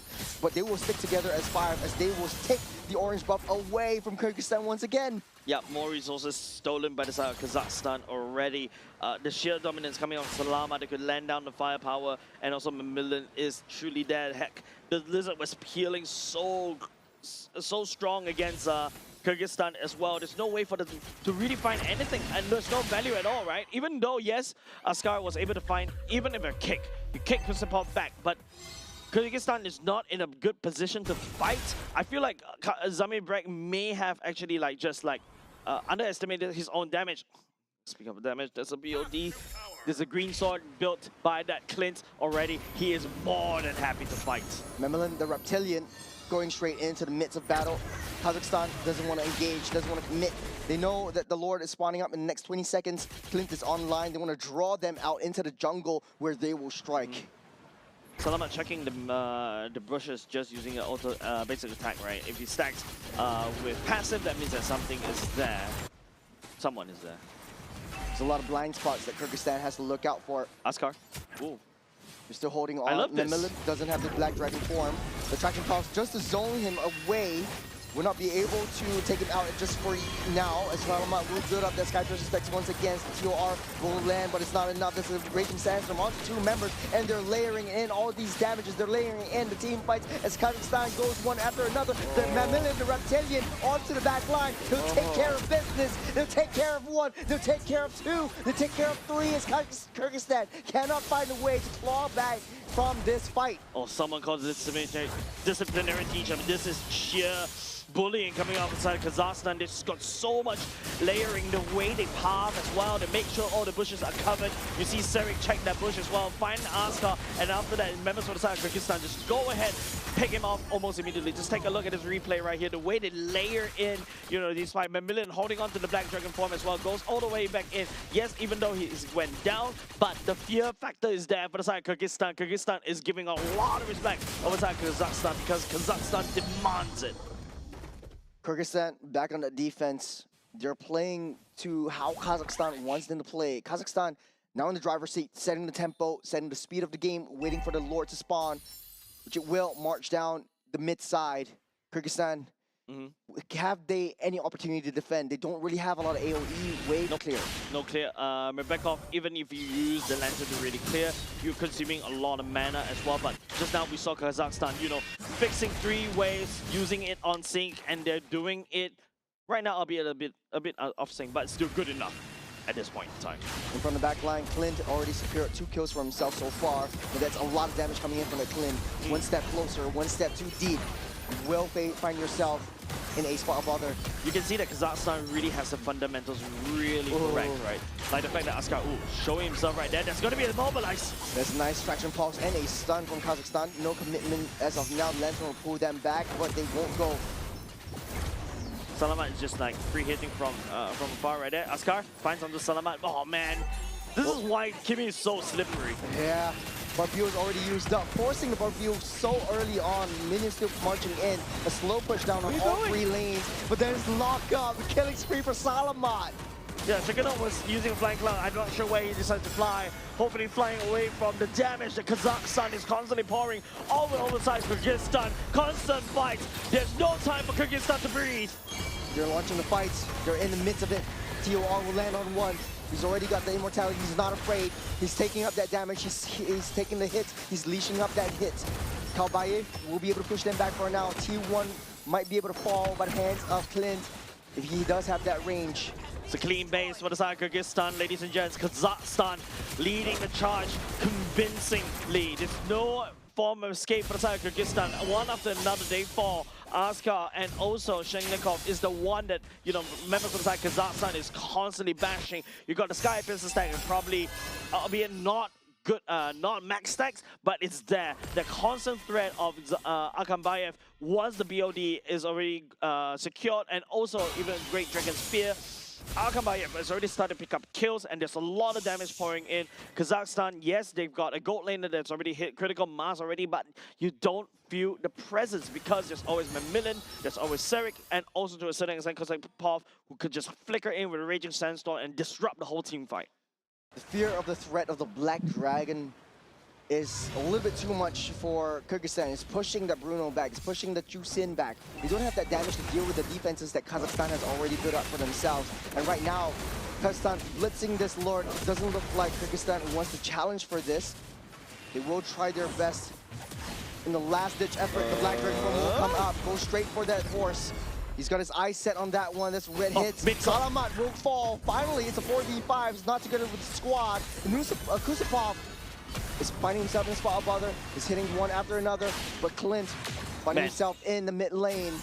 True, the fight was so messy, right? The fact that both these two teams split the whole fight into half, they trade mid for mid. Don't forget, Salamat and also Mibikov both has the Sky Piercer stat. That's going to be, Contemplate! Conceal coming in, but Bill already used up as well. Lord will get pulled, will get reset, but there's a lot of damage coming in from that Clint. 1 hit, 2 hits, and 3 hits more. The TOR is no more, and Clint taking down one after another. Kazakhstan total dominance in all these team fights. There's too much damage coming up. It's Clint, Churros. It's just once the BOD is built. To add Salt to the wound, that's a Berserker's Fury, because why not? Nobody from the side of Kyrgyzstan can basically touch this clean at all, and Askar is just trying to focus down onto the Kimi over and over again. I think the hyper tunnel vision onto Kimi was a little bit too much, and you know, once even though Kalbayev on this Leo one was able to run it down, but he may face a lot of trouble because Akambaye is just outputting an unholy amount of damage. It's all part of the plan. Focus on Kimi. You get Akambaye to just free hit on that back line. You got a Berserker Sphere, you got a Great Dragon Sphere, and one thing great about the Great Dragon Sphere is that you can just immediately sell your boots now. You have immediate additional movement speed, reposition yourself, and start that charge. There's a kick onto the Black Dragon itself. As Mamillet, the Reptilian, trying to find his way in to disrupt that team fight. The Valkyrie will get used up, TOR will land, but not enough damage for Kyrgyzstan to fall in. You got the Lord charging onto the throne. That's the backline hit. That's the hit from the Kimi as well, securing that spot for Kazakhstan. What a great win. No matter how I see that fight earlier just now, right, it's just like there's no way in like any form of plans for the side of Kyrgyzstan to really touch onto the Clint. Clint was just free hitting, man. Clint is just pressing all the buttons that is off that's off cooldown, and he's just spamming passive over and over again. Those piercing damage brings the threat of the endless battle, the BOD, and also the Berserker Fury to add that problem over to the problem that's already at hand. And on top of that, Berserker Fury now actually also introduced true damage. So there's nothing that for the side Kyrgyzstan can do if they're unable to find a flank onto this Clint. Yeah, I think in a lot of the team fights that Kazakhstan made, they were extremely divey. They knew that they wanted to go for the kills. But for Kyrgyzstan, it seems a little bit like I want to go, I don't want to go. In Singapore, we call it aimai. So like it's a little bit like shaky. Giving mixed signals. Giving you mixed signals. But it's like a little bit suspicious for you know, using Babil as a defensive measure to get out of harm's way, and instead of going in and using Barbil's additional damage, additional movement speed to chase down the Kimi, to chase down the Claw. Yeah, I feel like in the whole fight for the side of Kyrgyzstan is that they want to fight front to back, but I feel like their whole composition definitely is meant to fight front to back. But it seems like the Kazakhstan has the better front to back, and it's all enabled by the Khalid, right? That's why the Khalid was like what R1, R2 pick, right? And also the Kimi to a certain extent, right? The Kimi has proven so slippery, and there's nobody, even the Cho wasn't able to reach that backline to try to kick. MVP goes over to Serik this time. I would say the Suyo is super underestimated in terms of the objective takes capabilities. You can change into your different forms. Usually the assassin form, you enable yourself to take down the core damage dealers of your opponent's team. The Bruno was not a factor at all. The Jusin was not a factor at all. And basically your Sever and your second skill scales with your target's HP. So the tankier you are, the easier to execute your targets. And not only that, you secure the Lords, you secure the turtle so much more easier. Look, I think Serik is like, nah, I don't need to build any form of tank. The only tank item is the Demon Wings. Then I just build BOD and Maleficent, and I just go in and burst everybody down. Because I think Kyrgyzstan has a opportunity, right? If in fact went for a Master Assassin thinking that he can try to dominate the early game, but you don't see that from happening. In fact, Zamibrek also has a lot of these key items that Bruno needs, but you just don't feel the impact because, you know, Kasepov is just right in your face. You also add a threat of Serik as well, a million as well. If everybody from the side of Kazakhstan clumps up, that's an easy petrify for the Lizard as well. Shikanov also did a really good job, I would say, as an Alice, but there's a lot of times where the TOR was used against Kazakhstan, but nobody followed up. Even though Merbekov, I think, was able to try to put some damage in with the, at least he also wielded the Sky Pistol as well, but it's too late. He even skipped the clock in order to get more damage as required, but I think against Kazakhstan, they're so far ahead all the time, and you know, you've got a Clint that builds like that with double Berserker's Fury, because why not? Yeah, sold off the Great Dragon Spear just for more crit. Imagine if your crit damage stacks and you get 300% crit. That's not gonna happen. That's 50% crit damage, if I remember correct. Additional crit damage. So 250% damage total. Man. You have like a crit basically grants you 200%. You get 250 with the Berserker's Fury. But at the end of the day, it's so hard to get even remotely close to the back line. And you get two members of the back line dealing so much damage for Kazakhstan. You have a sort of like a mid-range protection in the form of a Khalid, because in the late stages of the game, Mammalian is the one that is going into your opponent's back line, buying you that range and space for that free hits for Kazakhstan. Kyrgyzstan had a little bit of a silver lining in the early game in the turtle fights because, you know, Murbekov was finding great positions to be able to counter disengage the fights. But at the end of the day, Askar Bekov and Shekhanov using all these setup heroes, they're not able to chase up to that. There's not a lot of support. There's not a lot of, at the end of the day, damage coming in from Kyrgyzstan. Yeah, it's just immediately lacking, right? In fact, that Murbekov is kind of forced to ditch that clock. It goes in for more magic item to basically dish out the more damage to assist the whole team. But of course, congratulations over to Kazakhstan. I think this is almost like it, right? Once you win like at least two series convincingly, I think you're already kind of locked in to Nagoya already. So I would say congratulations over to Kazakhstan. They did a very good showing. I also like what I'm seeing, right? The fundamentals are there. They know how to sing the waves. They know how to macro. They identify key power spikes, and then they strike. They play to the strengths, which is if I'm playing that early composition, I will try to snowball as quickly as possible, which they did as well, right? Kyrgyzstan, unfortunately, I think they gave a little bit too much respect over the side of Kazakhstan and allowed Kazakhstan to just trample all over them. I do agree. It's sort of like they know how to take advantage of the situation. They drafted for the early game. They drafted for a speed run, and they actually really speed run their way through. Yes, they made a little bit of mistakes, especially in game number 2, but they learned from what happened in game number 1, where if they want to fight, all fights. The rotation speed was fast. You don't really see like one person going in alone. Correct. It was always backup coming in. Mamilin was always right there, and they knew how to play the lanes. They knew how to play the map. Mamilin was on the top side. Remember how the first kill over to Kazakhstan was always an ambush down the mid lane. Clear that wave fast. I don't even think it's a proxy, so he waited for that wave. It was down the mid side of the top lane, and he rotated down super early on, waited for the mid lane to clear up, and it was just, they were all in sync. So, you know, looking forward to the next game, because Kazakhstan will actually be playing one more game against Uzbekistan. Kazakhstan is in a safe spot. Even if they lose the next one, it still is going to be a secured position into the main stage in Nagoya, Japan. Yeah, but I mean, who likes to lose? Who likes to lose? But Winning is fun. I say that as I contradicted what I said earlier just now, right? Like, you know, you actually learn more as you lose, right? You don't lose, you win or you learn. Yeah, you win or you learn. But of course, you know, Kazakhstan will be going up against Uzbekistan later on. We are still dealing with Group C as well. Sorry, correct. Apologies on that. So we're still doing Group C. As what I mentioned earlier just now, there's a lot of games we haven't seen from the side of Group C. Finally, we get some spotlight already on them as well. In terms of Uzbekistan, I feel like right now, based on the standings that I saw, they were able to take Kyrgyzstan as in a 2-1 fashion. Correct. So I think they're not too shabby either. This is going to be a first seed versus a second seed. So it's all about like who gets the better seed, I guess. It's really just seeding at this point, and definitely you want to stay at top of the charts.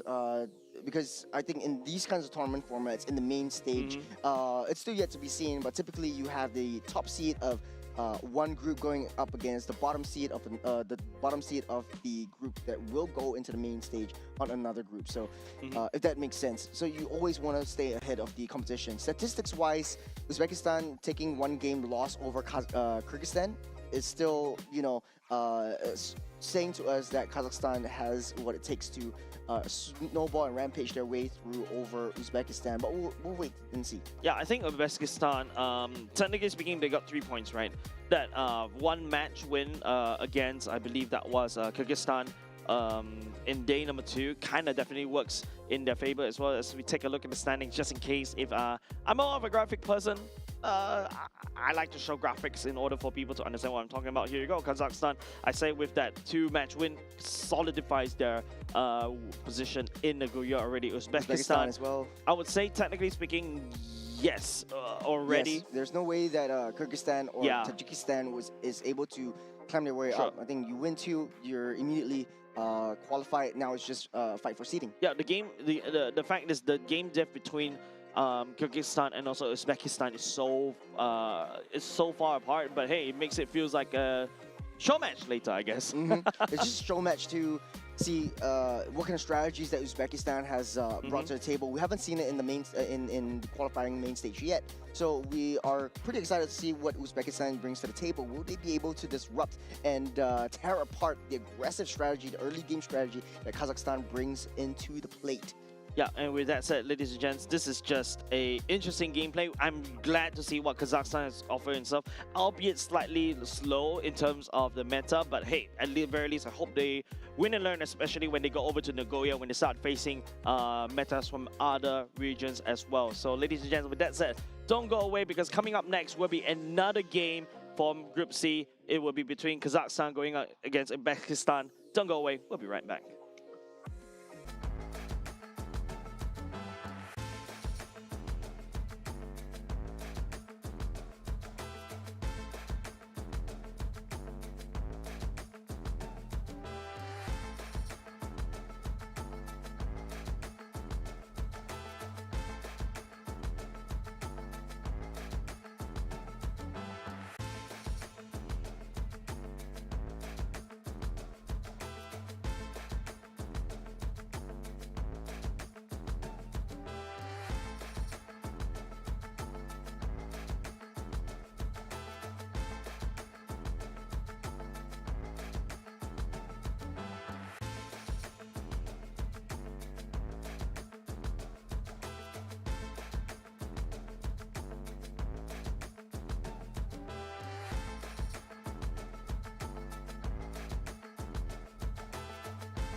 We can finally embrace eternity in hell. Just the two of us. Allow me to release your eternal bloom.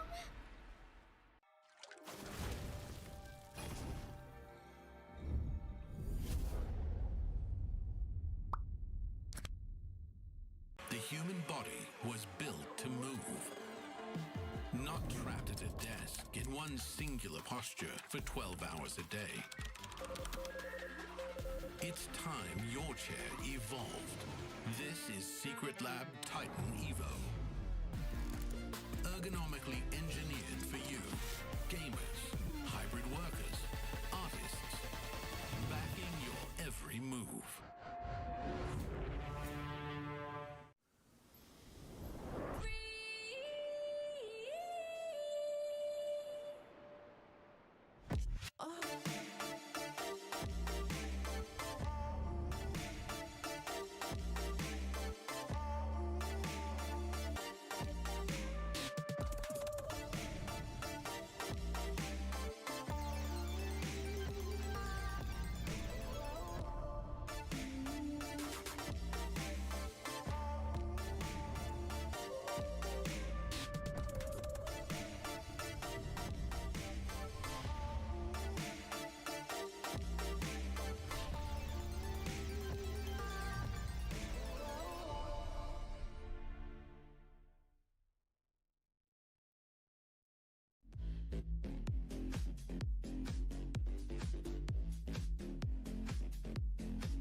enshrine your most brilliant moment in crimson splendor. Even something so crude can be graced with a splatter of beauty.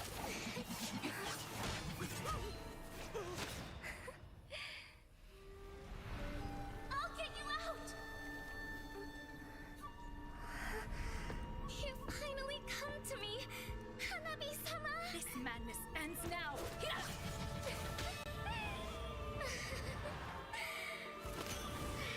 last, I'm shivering with excitement!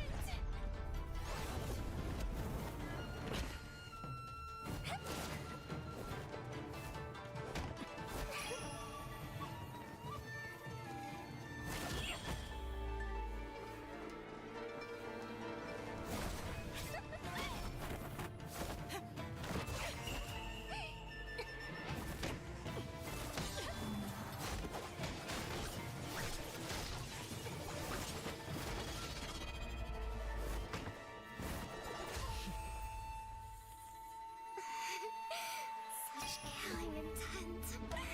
Does this mean Hanabi-sama finally understands Kirara?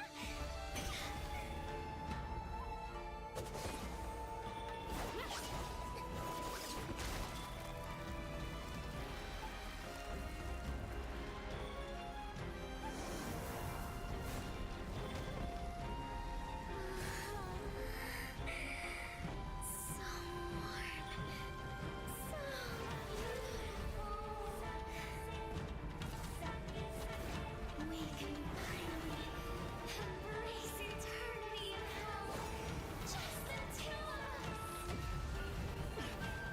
Allow me to release your eternal bloom.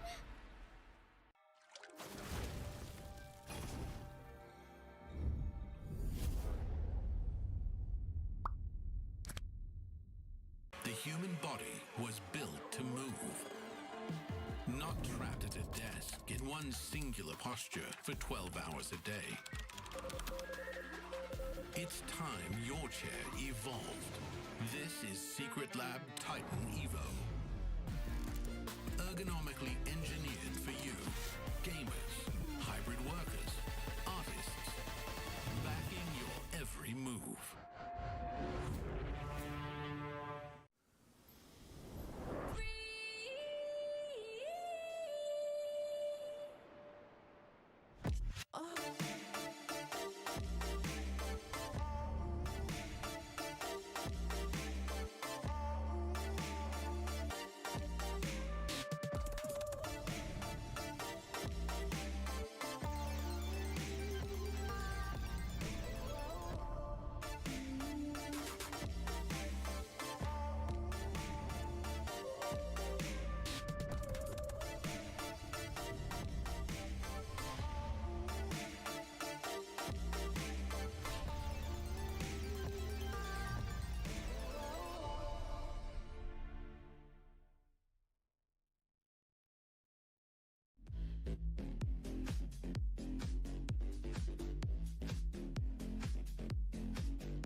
most brilliant moment. In crimson splendor! Even something so crude can be graced with a splatter of beauty.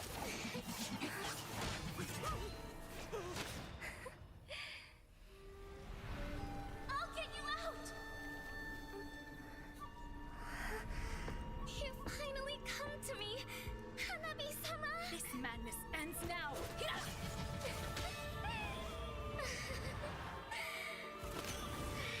last, I'm shivering with excitement!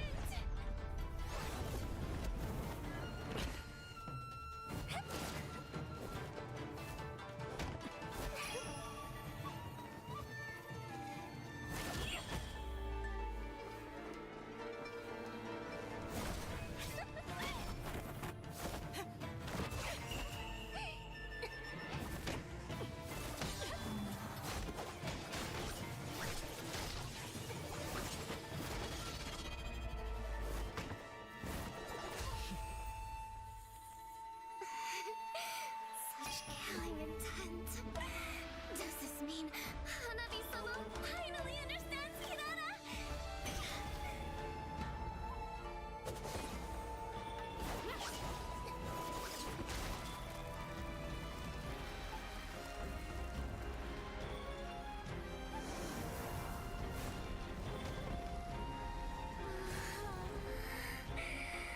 So warm.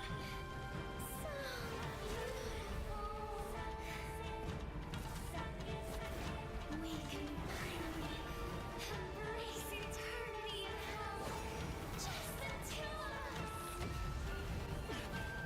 Allow me to release your eternal bloom.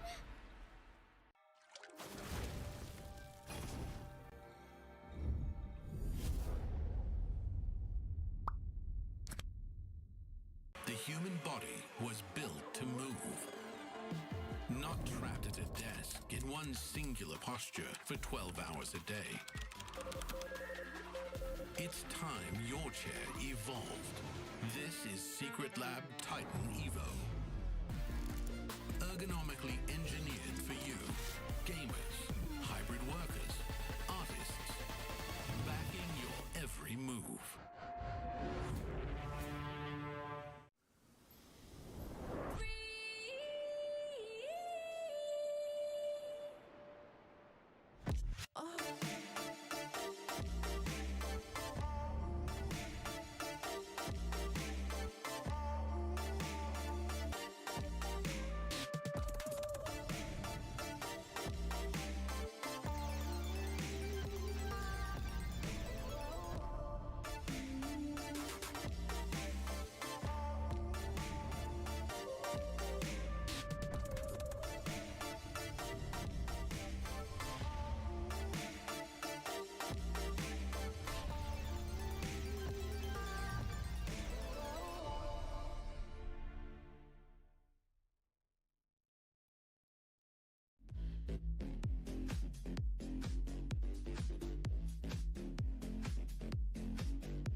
enshrine your most brilliant moment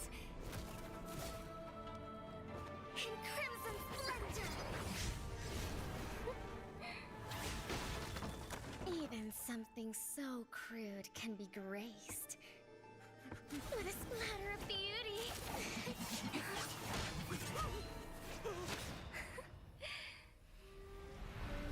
I'll get you out! You finally come to me, Hanabi-sama! This madness ends now. At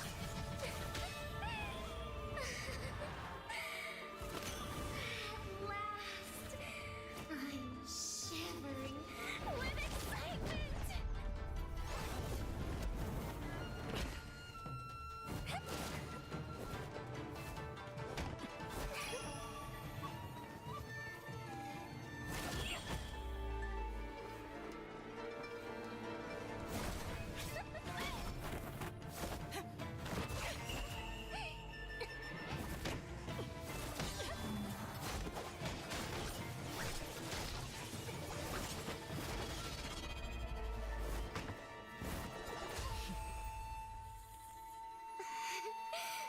Such killing intent.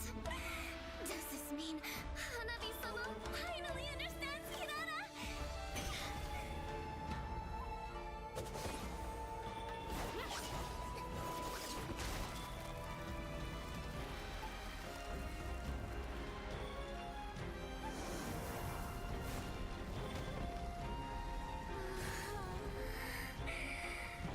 So warm. So beautiful. We can finally embrace eternity in hell. Just the two of us. Allow me to release your eternal bloom.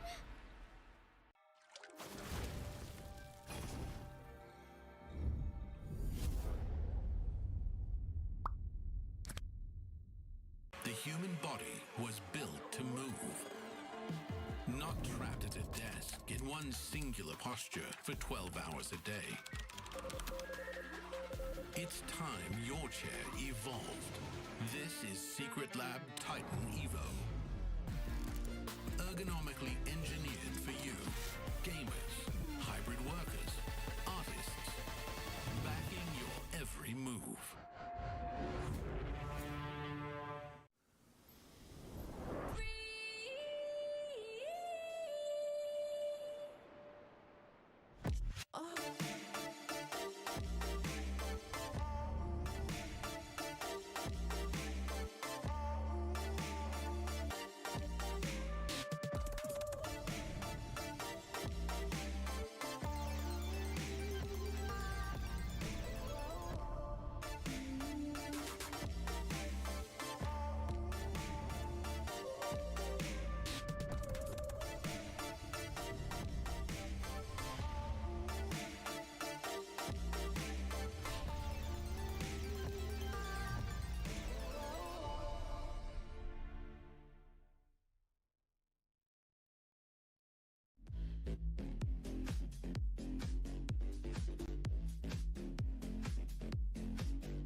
can be graced with a splatter of beauty.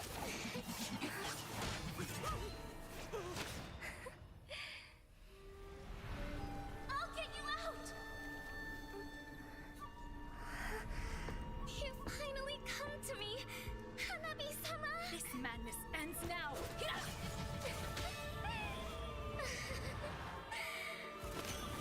At last, I'm shivering with excitement!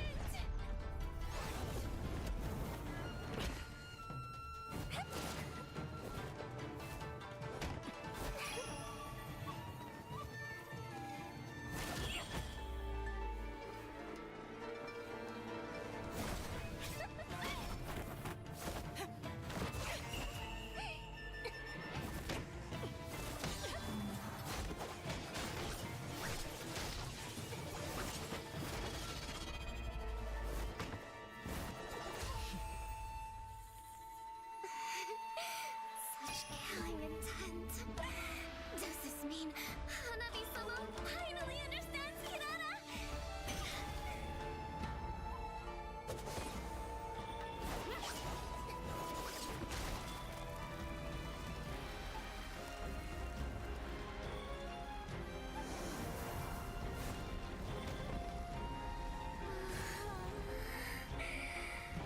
So warm. So beautiful. We can finally embrace eternity in hell. Just the two of us. Allow me to release your eternal bloom.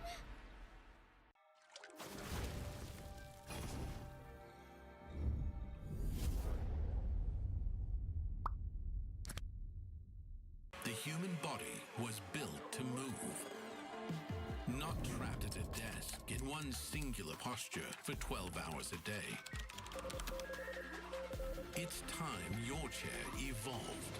This is Secret Lab Titan Evo.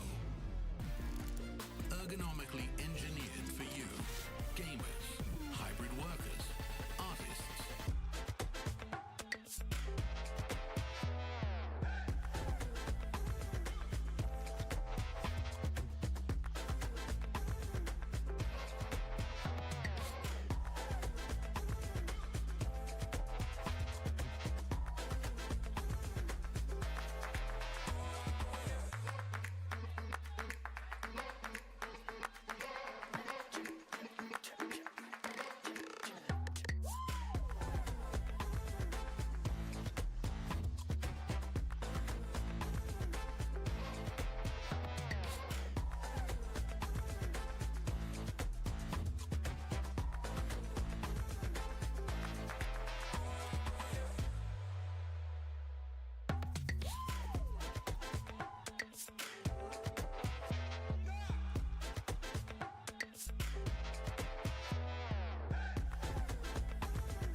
The final day of the 2026 Asian Games Esports events, Mobile Legends Bang Bang qualifiers still continues. This is the third match of the day that we'll be watching. Earlier just now, we watched a match between Kazakhstan going up against Kyrgyzstan. In Kazakhstan, I love what I'm seeing, Churros. Yeah, what we know from Kazakhstan is they have learned and adapted from other regions and using it to their own strengths. Albeit they are using metas from a previous season, it's just one step back, but they're doing it in their own way, and that's what we love to see, their own flavor in the mix. It's not necessarily the draft, but the execution, the gameplay as well. And what we know about the Central Asia as a whole is that, hey, they don't really have that much of a draft difference from us in Southeast Asia. What we want to see is how they play the game. And coming in from Kazakhstan, we haven't really seen Uzbekistan as much as Kazakhstan. And we know that they know how to rotate. They know how to play the early game. They know how to play that speed run. And going into Kazakhstan, we have Akambayev, Gusupov, Salamat, Serik, and Mamilin, the Reptilian. Well, you just want to say that. It just rolls off the tongue. That's why. I'm very sure he's not representing. But anyways, I feel like Kazakhstan did a really good showing in terms of they know what they need to do, especially in certain team fights. Their positioning, they're also engaged. They're really one-track minded. If they want to go, they will just go. You see some of the teams where, you know, even if they go, they're still like, okay, do I stay or do I go? Or sometimes do I like hesitate just a little bit, and then after that, everything, the whole opportunity just goes out of whack, right? But of course, you know, let's take a look at the opposite eye, or the other contender coming from Uzbekistan. That is Zotov, Yuriev, Sun, Mama Rasulov, and Rastamov.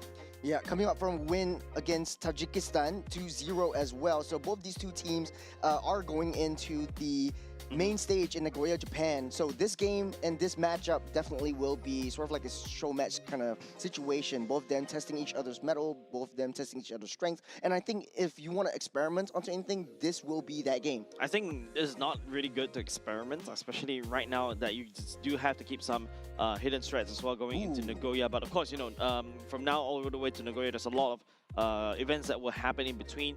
Many patches could also potentially happen as well, so that's why. New heroes are coming up. So this Hirara is going to get unlocked, right? Specifically for this AGQ. Unfortunately, this is Hirara's global ban, so we won't get to see that as much. But, you know, going into other stages, definitely things are going to be shaking up. So I think apart from that, also I think the common denominator between these two teams is that both of these two teams have faced Kyrgyzstan before. Kyrgyzstan all the way down in the bottom seat already for this particular group stage. We're talking about the first two seats competing against each other. Uzbekistan actually lost one game over to Kyrgyzstan, so that's something of I would say, a bit of a small little statistic right there to also take note. It's an interesting fun fact. But of course, you know, Kazakhstan is the one that's clean sweep Kyrgyzstan 2-0. It's not only a clean sweep. Clean sleep. It is basically they put Kyrgyzstan to sleep. It's super dominant, super convincing. The max goal difference was basically hitting around the 10 to 12K, finishing up both games right there around the 14-minute mark. Second game was sub 14. It was just 1 second shy of a 14-minute game. And this was a really interesting kind of gameplay that Kazakhstan has brought out. So really dominant. We haven't really seen Uzbekistan as much. Maybe they played it in the first half of the AGQ, maybe the first couple of days. So they're still getting into their stride, getting to their groove. So this will be the real test. If you want to show anything, if you want to prove anything, the last day will be that chance. I think also as well, right? You talk about the momentum as well. Kazakhstan actually got a bit of a two-game sweep at the very least, so they've got their warm-ups done already. But now, you know, Uzbekistan, they haven't played a single game ever since day number 2. Day 2 is the day where they face against Kyrgyzstan as well. So yeah, of course, you know, this is their first game of the first match of the day for them in day 4. Later on, they'll be going up against Tajikistan later on at the other substage. So in this order of manner, we kind of know what Kazakhstan wants to do. Will Uzbekistan identify that Kazakhstan wants to go on the aggressive, wants to go on the offensive and try to draft around that, try to draft a fight fire by fire kind of situation that Kyrgyzstan actually did, but play it in a albeit different kind of manner to try to stop the approach that Kazakhstan wants to bring. Yep, Kazakhstan and also Uzbekistan, this is their first game for them. We're going to Flying Clouds as well. Phobius getting banned away by the time Kazakhstan's right off the bat. Permanent ban and I would say almost 100% pick ban for the side of the Phobias, but now Uzbekistan. Okay, Suyo ban away. So yeah, now I have to, you know, undo that new meta update. I have to put that on my old thing cap again. Suyo ban means that they're really looking to try to slow down Kazakhstan's tempo. So they're still opening up generic kind of global priority heroes like the Claude, like the Jusin, the Paquitos are coming in. So will Kazakhstan adjust to this ban and try to go for a little bit more long range and a marathon kind of draft pick? So playing towards that mid to late game power spike instead of trying to push or force that early game advantage. They still have the options to do so. There are other assassin junglers out there as well. Do you want to force that situation, or do you want to see what Uzbekistan has up their sleeves first? And Marcel is also open to ban as well the Jusin, I believe. Kazakhstan hasn't was the one that slipped, allowed the Jusin to slip away. Yes, I can feel that pain as well coming from you. Mamillion really cannot ride his reptile anymore, right? Yeah, is Dragon a reptile? It is. It is. It's a cold-blooded snake thing. But okay, all right, fine. No wonder. At the end of the day, Uzbekistan really got their homework done. They're going straight for the core meta picks that we know and love. The Gort will be picked up right off the bat. This leaves Jusin open for Uzbekistan's taking if they want to. Yeah, B1 pick prioritize over the Gort instead of the Jusin that we usually expect. So that's why, you know, but of course, you know, putting Gort right there is really obvious, and not only just that, the best part about Kazakhstan going for B1 Gort pick is that the Yuzhong is already banned away. You've also got the Paquito that's already banned away, so the Gort should be slightly safer as compared to, you know, having these two heroes open. Harley being selected by Uzbekistan for R1, and R2 pick would be the Cho. So this is looking kind of like annoying from Uzbekistan. They want to draft an annoying kind of draft. The Cho will be used to give a little bit more vision, give a bit more intelligence and understanding to what Kazakhstan wants to do, especially in early game. Against Kyrgyzstan, they kind of identified that Cho is sort of like that core that we kind of need to draft in order to disrupt that back line. Gort makes it so much easier than compared to a Kimi that was used in 2 games previously for Kazakhstan. But for Uzbekistan, the Harley, the Cho, the Claude, this looks like a all-rounded draft. Harley doesn't really spike up until the mid stage of the game once you get your core item spikes. Claude is basically your late game insurance. And Kazakhstan looking like they want to win out those lanes. Harley is already activated once you have Deadly Magic already. So usually you hit hard and fast at level 4, you start ganking the gold lane, right? So I think that's why Kazakhstan went for the Harif instead. Someone who has a bit more shielding, especially when you go land down the Zaman Force as well to kind of offset the damage coming out from the Harley. But this is once again Kazakhstan saying that, hey, I'm still looking to scale fast, scale early. Therefore, you know, Harif is always good. God is also solid in the level 4 once a Mystic Gush is unlocked. The Juicing gets banned away from the side Kazakhstan, as what we mentioned earlier just now. Surprisingly, it was leaked out, yeah, all the way to the second ban phase. I feel like for Kazakhstan, they're not really too scared about the Juicing. They've dealt it twice before against Kyrgyzstan. If once the Juicing has been banned out, it makes it so much easier for the Gort to dominate that lane. The only thing I would say would excel in terms of that Gort one-to-one fight, maybe there's 2 heroes, Lilia and Kimi, on the top of my mind that has so much mid lane priority. But coupled with the Cho, I would say if Valentina was picked up, I wouldn't be surprised. Valentina is a good pick coming out of Uzbekistan as well, right? You can take the Raging Sandstorm away and use it to kind of deny the Gort as well. And then after that, get up front and personal, burst this Gort down and move on, right? So that's actually a good idea. But right now, if you take a look at Uzbekistan's draft currently, right, the Cho is that pick composition. Speaking about pick, they're looking to lock the person down, so multiple lockdowns coming out from the side. Uzbekistan, the Terizla coming into play. Yeah, I like what Uzbekistan is cooking up, right?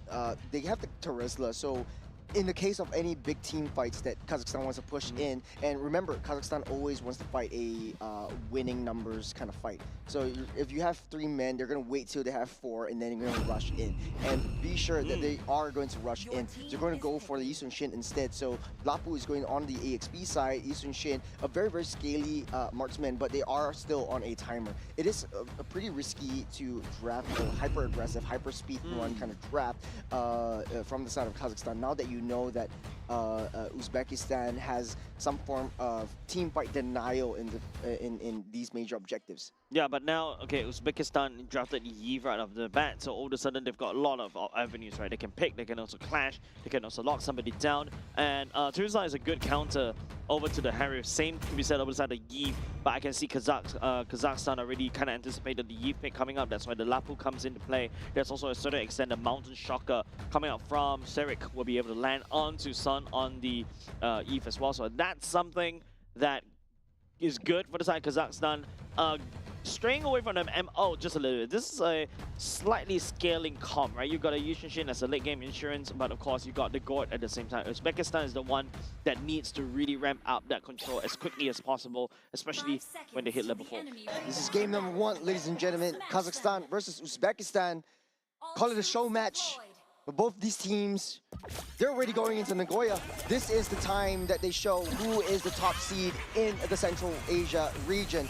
But I like the adjustments coming in from Kazakhstan. They're still sticking to their character just a little bit. Hyper-aggressive, a little bit speedy for their side. But let's see how they operate against Uzbekistan, who kind of identifies that, hey, you know, if Kazakhstan wants to go on the aggressive, let's just ban it all out. That saves us some time and some pressure. I like this, right? I think the Yushin makes sense. If you take a look at Uzbekistan, if you minus off the Turizla, everybody from the side of Uzbekistan can be dealt with by Serik on this Yushin, right? Apart from that, you also got the dash away that allows you to get away from Rustamov penalty zone. So that's something that you could potentially work against, especially in early game before Yoriv actually start racking up the items. The Cho is still kind of squishy. Yeah, this is just judging from the previous matchup, this is not where Kazakhstan wants to be. Typically, in the first minute mark, Kazakhstan would typically send Kusupov over to the enemy jungle, but Cho, Yuriev is just denying that entry. Yeah, and it's a lot easier and faster for the side of Uzbekistan to really clear this one, right? Like the Yuriev on the Concussive Blast and also Son on the Void Crystals, you can just wave clear, shove it, and then after that rotate. Harley is already on that level 4. He's looking for targets right now. Starting the rotations on the bottom side. Mamilin is going to be the one with the deadly magic. There's a onto his face and a hit from Yuriev to seal the deal. The kill goes over to Mama Rusulov. Yeah, good job over the side of Uzbekistan right there, identifying the key targets, right? Like, now they're able to slow down Mamilion's progression, and not only just that, burn away the flicker as well. And now Mamilion will enter this turtle fight without a level 4, and Bravest, no access. Kazakhstan doesn't have access to Mamilion's Bravest Warrior, means that, you know, this is going to be a bit more easier for Uzbekistan to really secure this turtle. Uzbekistan really doing a very good job denying that fight. They're so sneaky, slipping out of that laser and disrupting it immediately. Rustamov with that hit. Serik takes out that Cho, punishing him, taking out that turtle as well. The box will come through, but not enough to take anyone down. Kazakhstan wins out on his first objective of the game. Yeah, and the best part is, you know, Serik literally winning clutch right there. You can see Mama Rusulov was trying to find that Retri land as well, but it did not land. And of course, you know, you talk about the penalty zone coming up from the side of Rustamov, right? Literally denies what Kazakhstan wants to do. This V1 pick doesn't look really nice at all anymore because it's so predictable. Rustamov could just flicker ultimate penalty zone and push Salaman out of the Mythic Gush. Quick rotations coming in from Harith as well, down into the mid lane. But before we go into that, the turtle, what went down? Yeah, I think it's just all eyes on Mustamov right there, right? Just literally looking at Salama and try to hold down that position. But unfortunately, I feel that real world manipulation from Sun came out a little bit late. That instant replay, I think that was the second sequence of the whole team fight earlier just now. Yeah, he just got that level 4, just popped the grid of RWM just in the nick of time, but unfortunately unable to seal the deal on that turtle. But in this case, I think Kazakhstan, they're still being on the aggressive. They are held back just a little bit on the bottom side with that first blood over to Mama Rusulov, but I think they're still in the game. Still okay. It's still not too shabby either, right? Don't forget, Kazakhstan does have Yushin looking to scale, but Zoltov as well. So far, if you take a look at the gold lane priority, it's really even Stevens right here. There's not a lot of movement as well, albeit level 6 for the side of Akamabe means that he's, you know, hard shoving, was able to push Zoltov away. I think there's a couple of minions that Zoltov missed. That's why he's slightly behind in terms of level. But of course, you know, a lot more work cut out for the side of Yoriv to find the pickoff. Not only that, right? Akambayev actually rotated down to the mid side. Zoltov, he's stunned up by the Mountain Shocker won't be enough to take him out though. I think the whole point is basically to hurt Zotov as much as possible so that he backs off and then, come back and miss a couple of minutes. That's how, Kazakhstan wants to try to deny Claude. Ooh, good bait, but Laser cannot find it. Smart will do though. Killing spree for Sarek right off the bat. The box will lay down. Kusapov taking full brunt of damage from the box itself. Deadly Magic lands on the Kusapov and his son that lands down the red one, manipulation damage onto him, just melting him down. Not even the Kusapov second skill was able to save him from those damage. Turtle popping up. It's just macro game all over the map. Zotov knows that the early game is not his fight. He's going to be farming. He's going to be staying safe up on that top side. Don't want to risk anything at all. I think right now it's just that was a good engage, and that's the power of Deadly Magic, right? Deadly Magic, not only just the fact that you need to sometimes you don't need to rely on yourself to land down the damage. Your teammates can actually do it to stack up the damage from the magic, Deadly Magic right there. You can see Mama Rusalov taking the initiatives over and over again, but the target was not landed on either Salamat at all. Mountain Shocker already used up. There's a vision game. There's a Raging Sandstorm directly on the Kusapov, taking out the Terizla. The back line is still wide and open. He doesn't have the laser, but it does not matter. Yuriev taking a full bunch of damage. That is the dead mode that we're watching. It's not red right now. It's blue. Look, the flag of Kazakhstan. Yeah, and Sarek is just landing down so much damage. Real world manipulation coming up from Sun, and it just Mamillion just walks out of it. Even flash the emote as well. But of course, Sarek, the Mountain Shocker is coming in really clutch. All of these time, right? The fact that you can just land down the stun, and of course, you do quite a decent amount of damage on this Mountain Shocker. You deny the people to come over to the turtle. Harley couldn't even hold that turtle because he's taking a lot of damage, and especially when he spent the Deadly Magic on Kusapov earlier just now. It was also absolute clinic, right? Coming in from Kazakhstan from the second turtle fire of the game. Using the Mountain Shocker, immediately found out where Rustamov is, and they know that Mama Rusalov doesn't have the Deadly Magic, so they can start the engage to try to push him back. Now, Uzbekistan, on the other hand, with the Harley, it will be so much more difficult for him to contest for the major objectives. Yep, level 2 level difference, and even the gold lead swinging in the favor of Sarek as well. 1.5k gold difference against his counterpart. Sarek is farming up a Storm because he's not only just the fact that, right, he was really farming up a Storm because Yushin wave clear speed is really hard, really fast. But Sarek picks up 4 kills, so that's definitely going to be a lot of value for this Asian Shin for now. Not only just the fact that he was able to secure the items, he also secured 2 lords for himself, turtle for himself. Cutting off the escape route. Zotov goes down by the hands of Sarek once again. Yeah, it feels like, Sarek is basically playing the Harley game once the starting hard ganking up top and bot, bouncing back and forth like a ping pong ball. Especially after his ultimate is ready, he's ready to strike. Mama Rusalov, on the other hand, I think is slightly slower in the initiative. He's starting to realize that he doesn't really have the damage to burst anybody down. There's a kick directly into the wall in hard plays. The laser pops up. The heal will not be enough, but it's a 1-for-1 trade.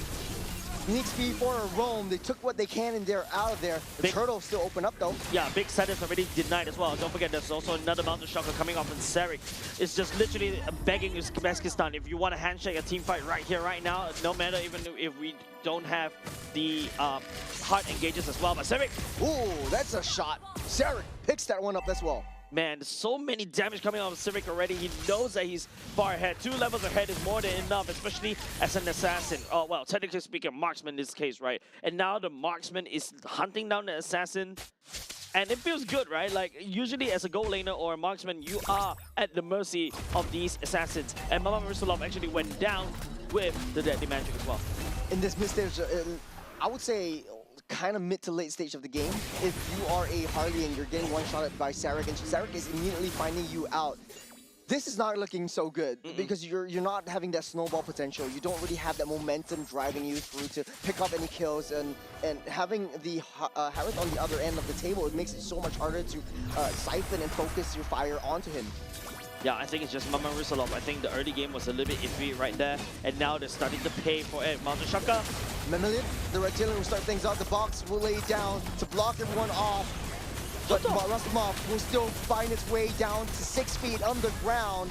And Zotov will keep himself safe for now. It's 2 members down for both sides. The fights are still happening. It's a brawl, and Kazakhstan is not giving Uzbekistan time to breathe. We've been here before, Jace. Kazakhstan 5k goal lead already. The lots of damage that Kazakhstan can easily poke.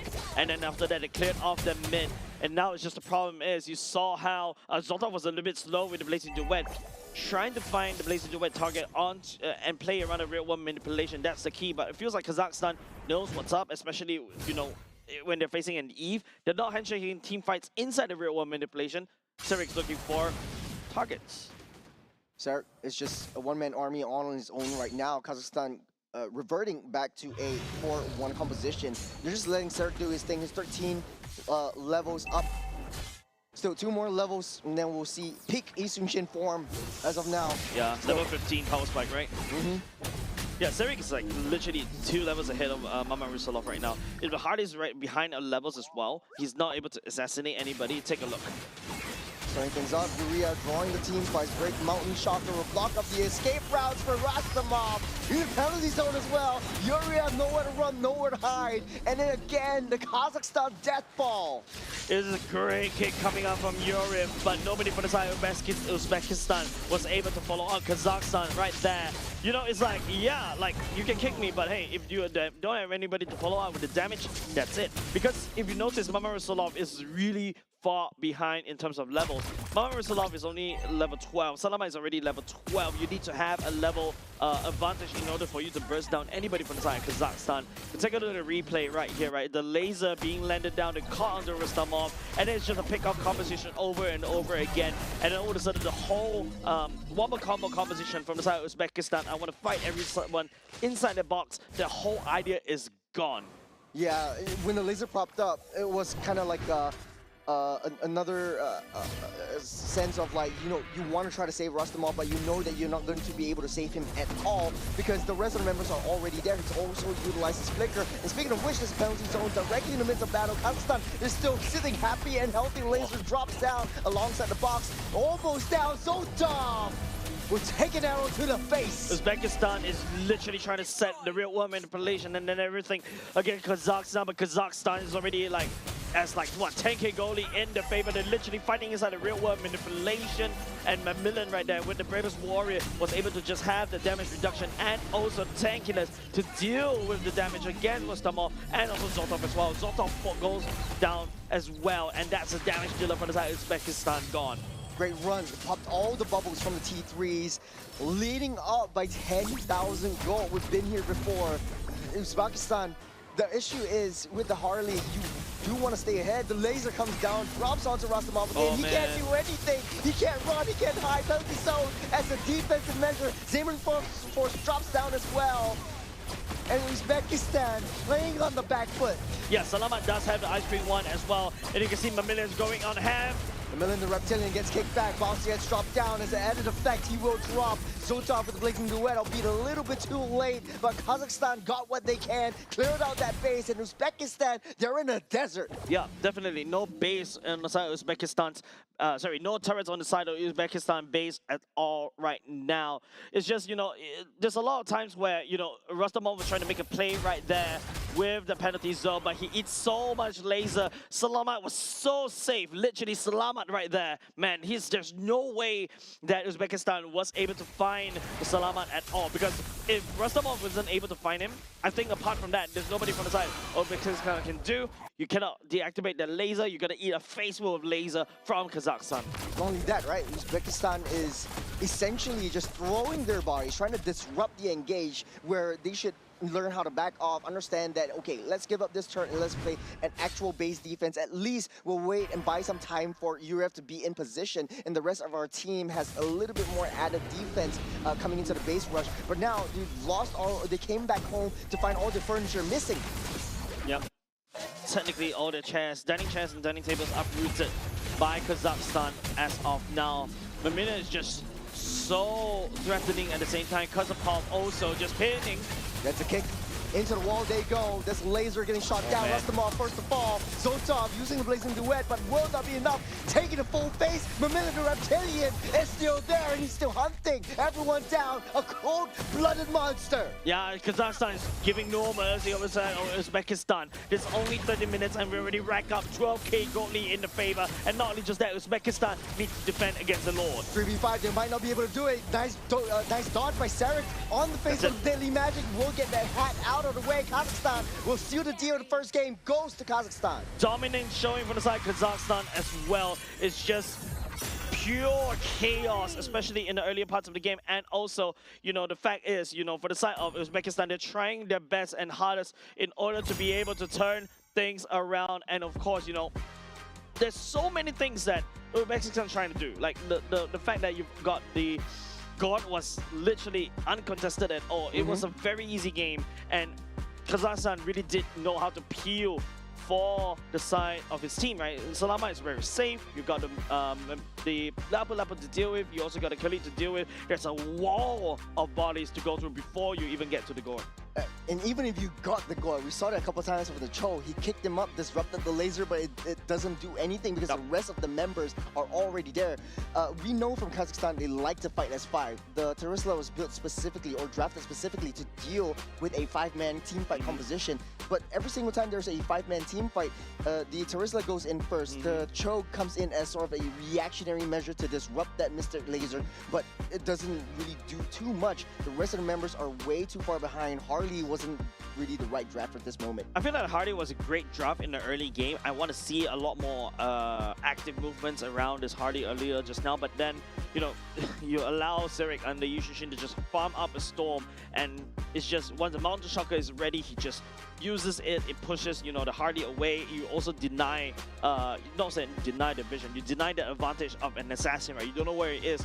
Suddenly one Mountain Shocker, you know where he is already, and you know what you do is, like, if you're a gold laner, you see, because of the Mountain Shocker, you see the Harley around, you play safe. So these are information that was already given away over the side of Kazakhstan, and that's why the Harley is finding a lot of difficulties to try to land down these ganks. Well, for Uzbekistan though, I would say in the early game, they kind of played to their strengths. They know that if they sent Cho down into the mid side to try to mirror where the Khalid wanted to go, that would be sort of like their saving grace. But hey, Sarek had a great game so far. Legendary status at 8-0-7 for their KDA, 88% kill participation. Don't forget, he's such a monster, this guy. Yeah, don't forget, Yushin is a glass cannon, but it seems like, you know, he's really unfazed because he's so far ahead in this danger, in this roster. And like what I mentioned during the start of the game, right? Like, look, if I would say pre 5 minutes, pre 8 minutes, the Cho doesn't really have a lot of HP bars. It's a lot easier for Ishin to just hack and slash all across the board, and nobody from the side of Uzbekistan has that kind of roster to deal with it except for Rustamov on the Terizla, right? But the problem is Rustamov always constantly getting shredded by the side of Salamat because, you know, Kusepov and also Mamilian is just absorbing so much of this attention. Akam Bayev as well on this Harif.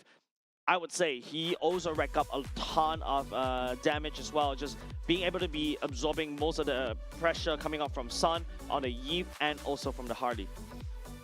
Uzbekistan really is, they need to adjust to the tempo that Kazakhstan wants to bring to the games, and I think in the draft they sort of understood that, hey, let's just take out the signature heroes for Sarek as well as Mamilian, but at the very end of the day, this looks like a repeat of what Kazakhstan did to Kyrgyzstan. Yeah, I think it's down to the gold laners, right? I feel like the gold laner wasn't able to get an opportunity to shine because, you know, even though Zotov on this card was already going to the later parts again, he was able to secure all the 3 items, but it's a little bit too late because, you know, the sheer amount of bullying coming up from the side of Kazakhstan, especially on the guard, especially on Yishin Shin, the last thing you want is to BMI right into the middle of the fight, open up Blazing Duet, and all the Yishin Shin do is just auto attack combo, and then second skill combo, and then dash around, you know, back and forth.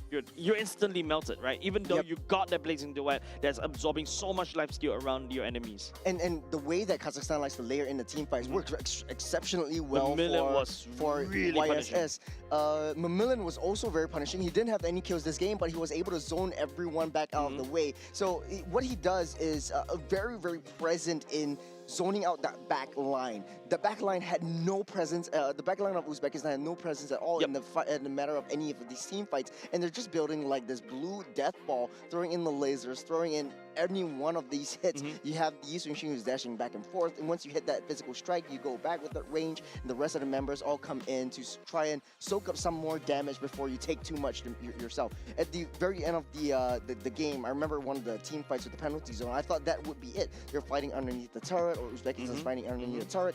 But because of the lack of the follow-up, you have the crowd control, you don't have the damage, you're just throwing your bodies. There's no way to escape if you're Rustamov. At the end of the day, that's 8 kills onto the Terizla itself. Yeah, and it's just unfortunate, right? Terizla is a very good setter, especially with the penalty zone as well, but I think the penalty zone was landing it mostly onto the front line as well as Kazakhstan, and Salama is more than happy to take it, right? You see the penalty zone coming in, I'm like, oh, you want to come, you want to get close into me, and you don't hit me with it, I'm just gonna send a laser down, and after that, it just melt you to pieces, right? And once the Mystic Gush come in, there's nobody from the enemy side of Uzbekistan to really turn off that Mystic Gush, and that's how, you know, how the whole structure for the side of Uzbekistan just crumbles from there. The whole keys to victory right there is to really just find a way to turn off that laser, but they couldn't find the switch. This will be the second draft coming underway. Expanding Rivers will work exceptionally well for the side of Kazakhstan. That's They right. love their rotations, they love their mobility, they love that versatility across the lanes. You see in the 4 to 5 minute mark, Harith is already ditching his own lane, taking in the mid-side gold and speeding it onto himself. Now, Kazakhstan really loves that red side pick. Yeah, they were playing red side in the previous series earlier just now. This previous game they're playing in the blue side, I think they who did their first pick? Gord, right? The first pick to Gord as well. So this time around, Gord is a prized possession for both these two teams. Uzbekistan already banned away the Yuchong, the Phobias, and the Harith. Kazakhstan bans away the Paquito, Marcel, and also the Freya. The Juicin is open if Uzbekistan wants to go for that, but Harley, first pick, I would say, maybe it's not the roster, it is the execution. Yeah, maybe if it ain't broke, don't fix it. If you're comfortable with I it, think just it's broke. play it. It kind of broke. It kind of is broke facing up against a Khalid. You can't really use your deadly magic on the Khalid. You can't really find your way or any access points into the Gord. There wasn't any cracks in the window or any chips in the armor that Harley was able to utilize, and you're sort of like lose out on the utility that you need when it comes to the objectives. Typically, in this case, if you know that you're fighting an early game, maybe pick up something a little bit more tanky. The Fredrin is still on the table. The Zetian is open, so the vision game will be strong. But how much that will change is still up to the execution of this one. Kazakhstan still sticking to their metal. The Gordon Khalid, that will be the Yi Sun-shin once again. Suyo is left unbanned. Yeah, I think right now, I really agree for both Uzbekistan, especially their third picks, and also Kazakhstan's third pick as well, right? You got a Zetian, you got a global ultimate, Gord goes into laser, Zetian just responded with an ultimate of her own as well. Also has quite a decent range against the Gord as well. And global ultimate means that you can see everybody. Yi Sun-shin, it needs to be picked right here for the side of Kazakhstan because you don't want to give that global ultimate over to the side of Uzbekistan already. Kazakhstan wants some piece of that pie, and now they'll also ban away the Claude.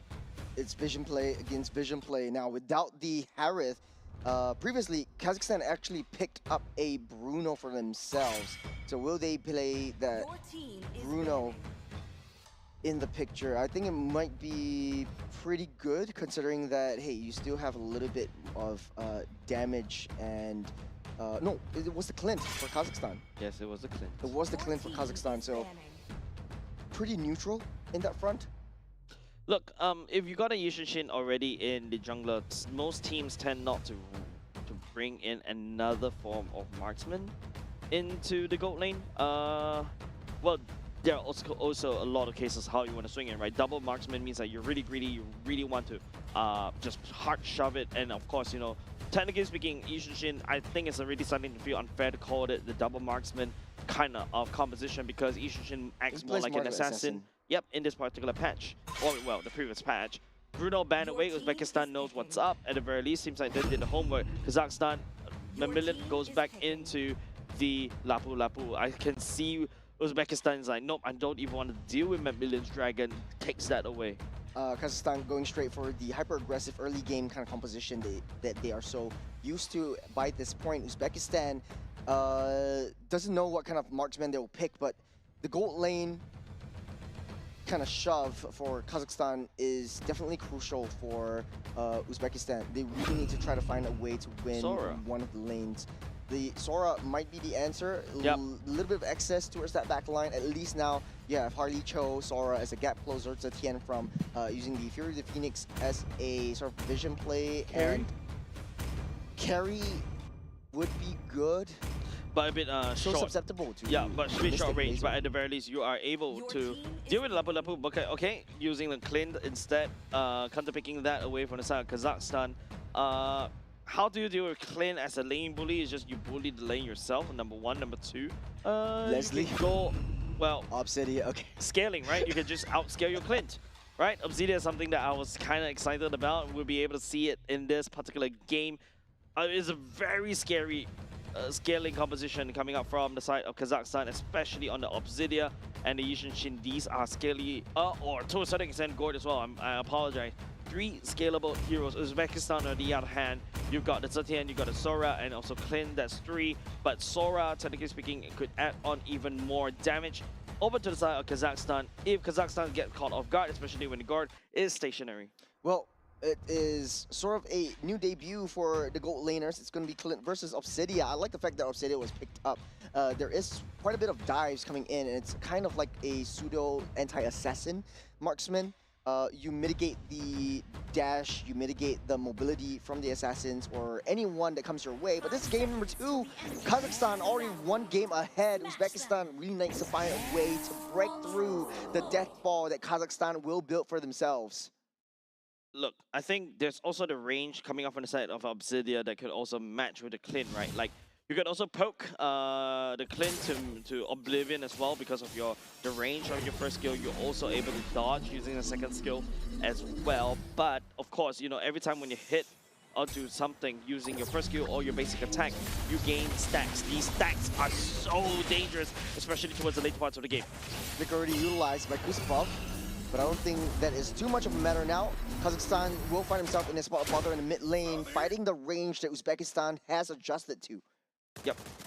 So far, good, I would say good fights, but Flicker already burned out by the side Kusupov. Technically speaking, into the first turtle fight, you don't really need that Flicker, especially when you don't have the Raging Sandstorm as well. So yeah, that's still a-okay. Clint, actually, interesting build coming out from the side of Zoltov, right? Goes for the Fighter Emblem. I was expecting more of an Assassin Emblem because your main goal is to really just output a lot of damage from far. Your range is crazy. I don't really feel like, you know, using the Fighter Emblem to get some bonus spellband for your first skill is worth it. But you never know, man. Like, especially when, you know, you go for, like, a piercing bullet that just penetrates through a lot of people and then you just easily regain those health back. That could also be the case as well. Yeah, I do like the fact that actually the Fighter Emblem is my emblem of choice right now. Sustain the lane, sustain the team fights. Difficult to get through because you have decent range, especially once you build that Malefic gun. Right now, a little bit of a deadly magic, a little bit of a deadly premonition that falls upon Kusupov. Yeah, like literally, that was exactly what I was expecting from the side of Uzbekistan, especially when they go for this Harley pick, right? The Harley pick in the early game is just meant to do that. So which means that Kazakhstan kind of going to lose out this first turtle already. Rustamov doing a great job zoning away Surik. A little bit of a difference right here. That's the Fury of the Phoenix already laid down. Heavens open wide. That's a lot of damage coming into Kazakhstan's face. And they lose Kusupov. Sora was a great pick, and that's why I was mentioning a very flexible kind of hero. Will not be able to reach onto Rustamov, and he gets out safe. Yeah, like as I was saying, Rustamov on this Sora was a great hero. You got that versatility if your team needs tankiness and also sets. You can go into your cloud form if you need the damage. You can just inflict so much of annoyance on Salamat. Good lock on, but not enough to finish up that job. Kusupov hits onto the wrong enemy, but hey, he lost his life once again. A little bit of adjustments from Uzbekistan. They win out that gold lane, they win out that mid lane, and Kazakhstan finds themselves in an uphill battle. Yeah, this time around, I feel like it's just Kazakhstan that definitely need to change the MO just a little bit. If you take a look, the ultimate coming up from the side of Sun as well, with the Sora just literally clumping everybody together, pushing it away. Salamat activating Mystic Gush earlier just now was a little bit too shallow, unable to reach, and I believe there was also a flicker burn in order for him to get out of there as well. So great plays coming out of Uzbekistan for now. They need to take advantage of this early game snowball that they've built to snowball out of control, because they have to face down Obsidia and also Yushin as well. Yeah, this is very unlike Kazakhstan, or the Kazakhstan that we know in the past 3 games, because typically you have a burst marksman up on that gold lane, be it a bottom side. Little bit of a pushback. Brave Spider will keep Mamillion safe. There's a stun up underneath the turret, taking a whole lot of damage. Pure Phoenix lands, but a little bit too late as Rustamov goes down. Yeah, Mamillion on the Lapu does have a lot of damage as well. Don't forget Rustamov, when he goes into the Thunder form as well, he doesn't really pack any more CCs.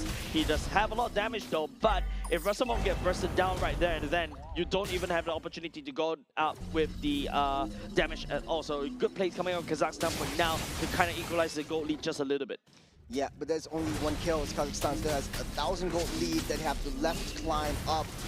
Here comes the 5v5. First 5v5 of the fight. The Raging Sandstorm down the bottom side to start things off. At the delayed time for Kazakhstan to get that turtle, but it will not be enough, as the Sora will be proving to be too much of a distraction for Kazakhstan, and they're being ripped apart by Uzbekistan. Yeah, Uzbekistan, you know, tearing down Salamat as well as Kuzapov. Kuzapov using a lot, even Uzbekistan using a couple of flickers to reposition to get in a better position to land down the damage onto Salamat, and also Kuzapov is really, really well done. And of course, you know, Zotov, I believe that's already an endless battle being built for him already. He's on the way to go into the Malefic Gun. These are your 2 core items, whereas for the side of Akam Bayev, he's going for a more crit damage of ZW instead of the attack speed of ZW. Coming into this, Uzbekistan raising the tempo, keeping it into high gear as they start to engage the aggression onto Kazakhstan, bottom side as well. You see Harley getting the aggression in. They're taking everything that Kazakhstan holds dear, taking a little replay. What really went down? Kuzapov actually, I think, went a little bit too far with the Raging Sandstorm. Members from the side of Kazakhstan wasn't able to kind of step forward to secure, right, and get caught off guard. And I believe that was also could be also Yorif that actually jumps in to basically kick and isolate Kuzapov. But now they know that. Oh, that's a nice kick on that Massive. core. Down goes Salamat. Kuzapov will survive for now. Just a little bit more. He gets that regen. Yuriev walks a little bit too close to the sun, but not enough damage to take him down. He will be able to slide out safe. As Obsidia also missing, the ultimate won't be able to re-engage. Yeah. Bad news coming out of Kazakhstan already, because, you know, this is Uzbekistan time to shine. Mamillion take a lot of damage. Oh, that's a lot of damage. Brave Spider already used down. Down goes Kuzapov. Zotov is online. And Kazakhstan falling like flies. Yeah, Zotov, right. This is exactly what we want to see, especially from the previous game, where there's a lot more presence being felt by Zotov. Both of those passive damage starting to hurt because of the endless battle. Not only just that, Sun on the Zetian can also melt through a lot of tanks. So Mamillion, I think, also, not only just Mamillion, also Kuzapov as well, has to be a bit careful, has to pay respect to the damage coming out from these 2 damage dealers. Uzbekistan in a very comfortable position, 3,000 gold ahead. Kazakhstan finds himself in the losing end for now. You do have a scaling assassin jungler, but they need to find ways to break past Uzbekistan's defenses right now. Another deadly magic to seal the deal won't be enough. And he gets taken down. Kuzapov finding himself in so much trouble. 0-6-0 for this Khalid. Kuzapov is the sand in the sandbag, man. Uzbekistan has been constantly pounding sand and just pounding down Kuzapov before he could do anything at all. Kazakhstan need to find another way, because now the problem is, Zurich. Zurich with Metal Shocker might not be enough damage. The laser goes down. Down goes the Heavens hit as well. The Fury of the Phoenix will be enough to stun them out. They know where everyone Kazakhstan is. Uzbekistan back on that defense. There's 2 up ahead. They are very thick. They are very tanky. And they're coming in. Sora with the hit, with the cloud form. Man, Kuzapov just got back into the game, and down goes him again. Once again, he's been really selfless in making sure that at the very least Kazakhstan doesn't lose a lot of these HP bars. He's the sacrificial lamb for the side of Kazakhstan, but Uzbekistan, right, man, Rustamov, really well played there, was able to isolate potentially even more. Had, Kazakhstan actually not make that move, Salamat could have been caught, Akabayev may also be caught as well. Flicker was also committed by the side of Salamat. Do you think Kazakhstan is a little bit uncomfortable with this late game pace that they're building up onto? I think it's not the fact that Kazakhstan is not comfortable. I think it's Uzbekistan, finding the opportunity, finding a lot of picks. Like what I mentioned, now with the lightning trinket being secured by Mama Rusalov already, you also got Rustamov on the Chetai's Pauldron as well. This is also a big counter item against Akabayev, especially when Akabayev is going for the crit damage route as well, going into the Berserker's Fury. This means that, Rustamov is not going to get shredded by that. Akabayev is building as if, this is the kind of build that you built for squishies. Yeah. For Akambayev, though, a little bit later than she'll come online, there's going to be the first Lord that will spawn in the next 20 seconds. As down the bottom side, Harley finds herself in a bit of trouble. Sarek picks that one up. Big kill, big find for the Eastern Shin, but they're not happy about that. Uzbekistan back on the charge. They want to go in without, want to go out without a fight. As Harley is down, Lord is open up. Kazakhstan making a beeline towards that. Yeah, 4v4 right here, no jungler for the side of Uzbekistan. But don't forget, there's no marksman. Oh, Salama getting kicked back, taking a lot of damage. Yuriv takes down the kill on that Cho. Cho, 307 is a score. He's on the killing spree right there. There's a potential shutdown goal that could potentially be given over the side of Kazakhstan, but the fact that Salamat goes down as well kind of slows down the Lord push coming off inside Kazakhstan. Uzbekistan could look to blitz this Lord. The advantage was lost right now. They lost that Gord. Harley's back in position. Yuriev being such a nuisance. Sarek, a little bit of an arrow, just a tickle.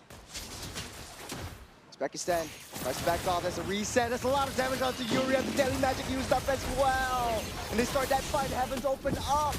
And that's the charge onto three members. The kickback onto the Eastern Shin.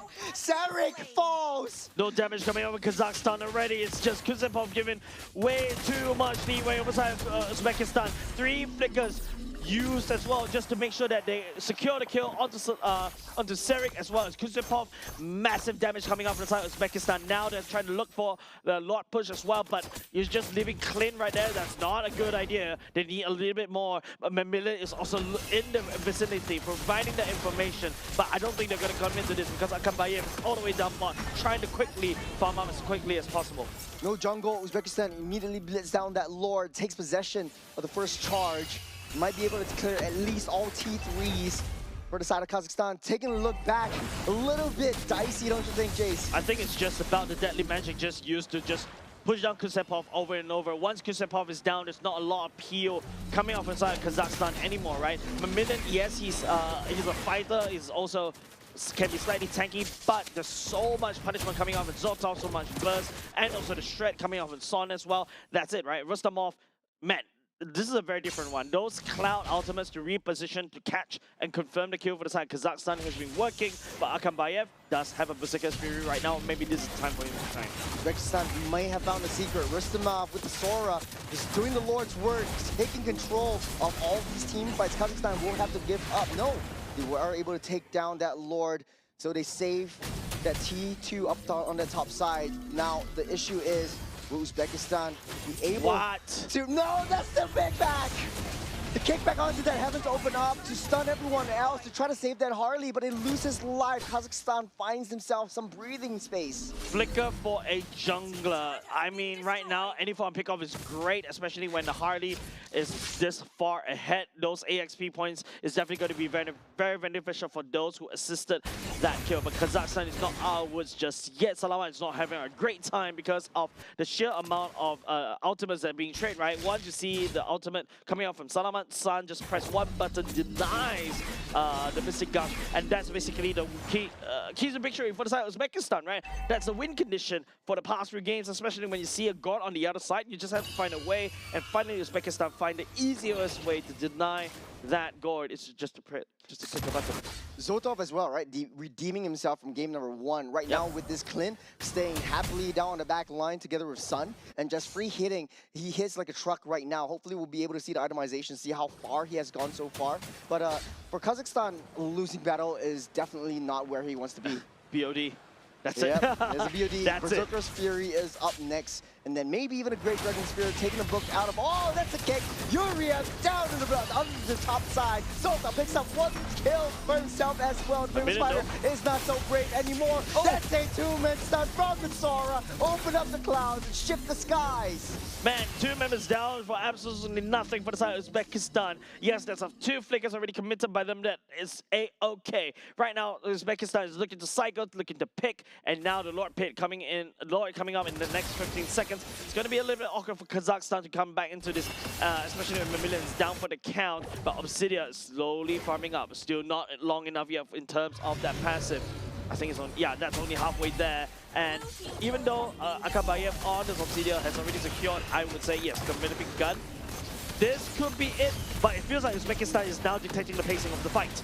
Yeah, taking the pacing with Yuria down with Fear of the Phoenix, landing on all 4 members, getting the stun up, Raging Sandstorm buys them some time, but Akabayev will be able to take out laser. 1, down goes the Hardy, the laser comes up, and Gore puts out the laser, but gets punished in the end. No one can take down Zotov, he's charging in the back line, closing up all escape routes, Sarek 1 hit away, he changes his sights onto that Lapu Lapu. 4 members will not be the case. Mamilian is trying to peel right there. It does have the damage to really threaten just a little bit. Zotov, you can start to see his damage, his BOD coming to fruition right there. Just shredding Kazakhstan apart. Slama, Kusepov, and of course, you know, one after another.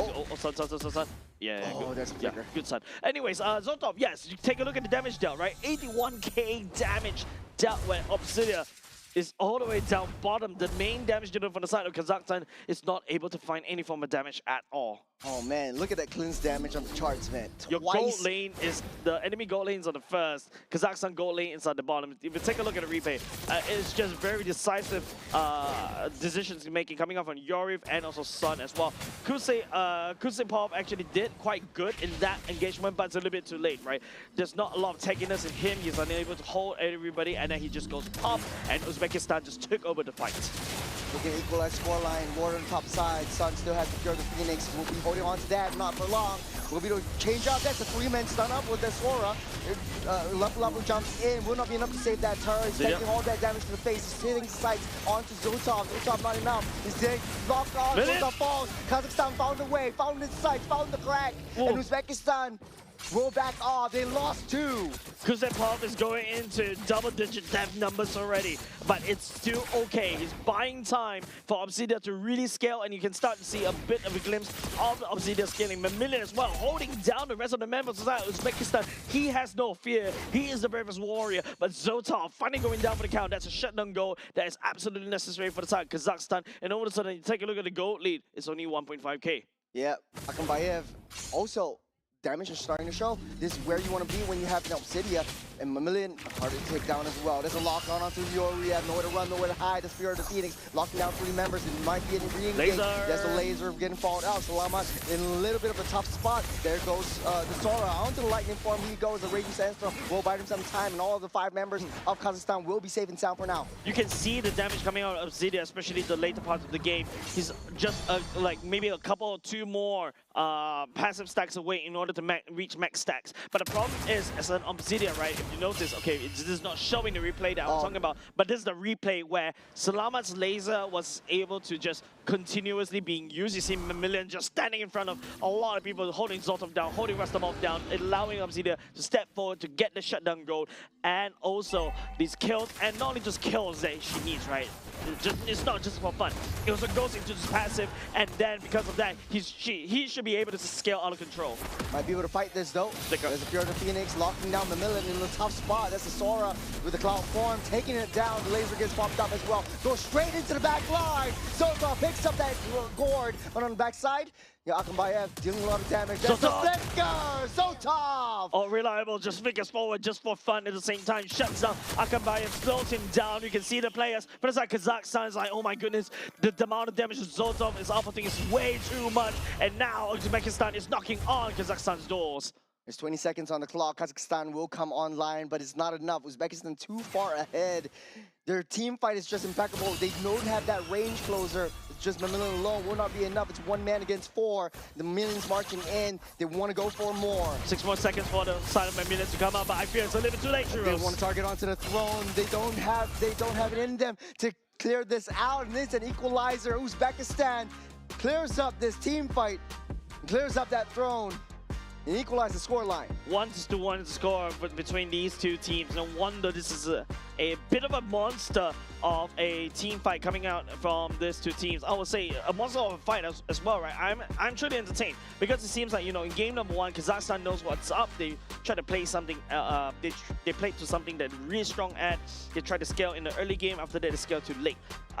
Snowball too late, right? But for the side of Uzbekistan, they're the ones that say, hey, let me try something else different right now. Even though I used the Cho, the Zetian, I would say, is the clear difference, because you now don't need to rely on the EXP laner to deal with Salamat on this guard, right? You just click one button, and for a long time, Salamat couldn't even do anything as a guard. Laser. No full laser at all. Salamat doesn't feel safe at all. Not only that, right? Like, you give Clint, you lose that gold lane priority, and you pick up an Obsidia who is an uber late game kind of marksman. And I would say not as consistent as if you would use a Claude or if you would use a carry. And it just goes to show Uzbekistan really adjusted the way that we expected them to. They needed that range, they chose that range, and it's a global range in that matter. Yeah, you just click one button, right? The channeling is more than enough to basically, it's not like a Gato Kacha channeling, right? Gato Kacha sends his body all the way there, and then after that lands. But for this Zetian, right, you could just activate that ultimate anywhere. It's like, you know, anybody can call in the artillery strike easily, right? So we're gonna take a look at the MVP. Goes of the Sun, very well given, and of course, apart from from Sun's ultimate that helps to deny the Mystic Gush as well, is the fact that with the glowing one and with the items that he's building, he can also burst with the lightning trunking, can also melt 69k, nice, 69k damage dealt by this guy, and also 91 kill participation. By the way, happy Father's Day to all the fathers out there. Yeah, happy Father's Day.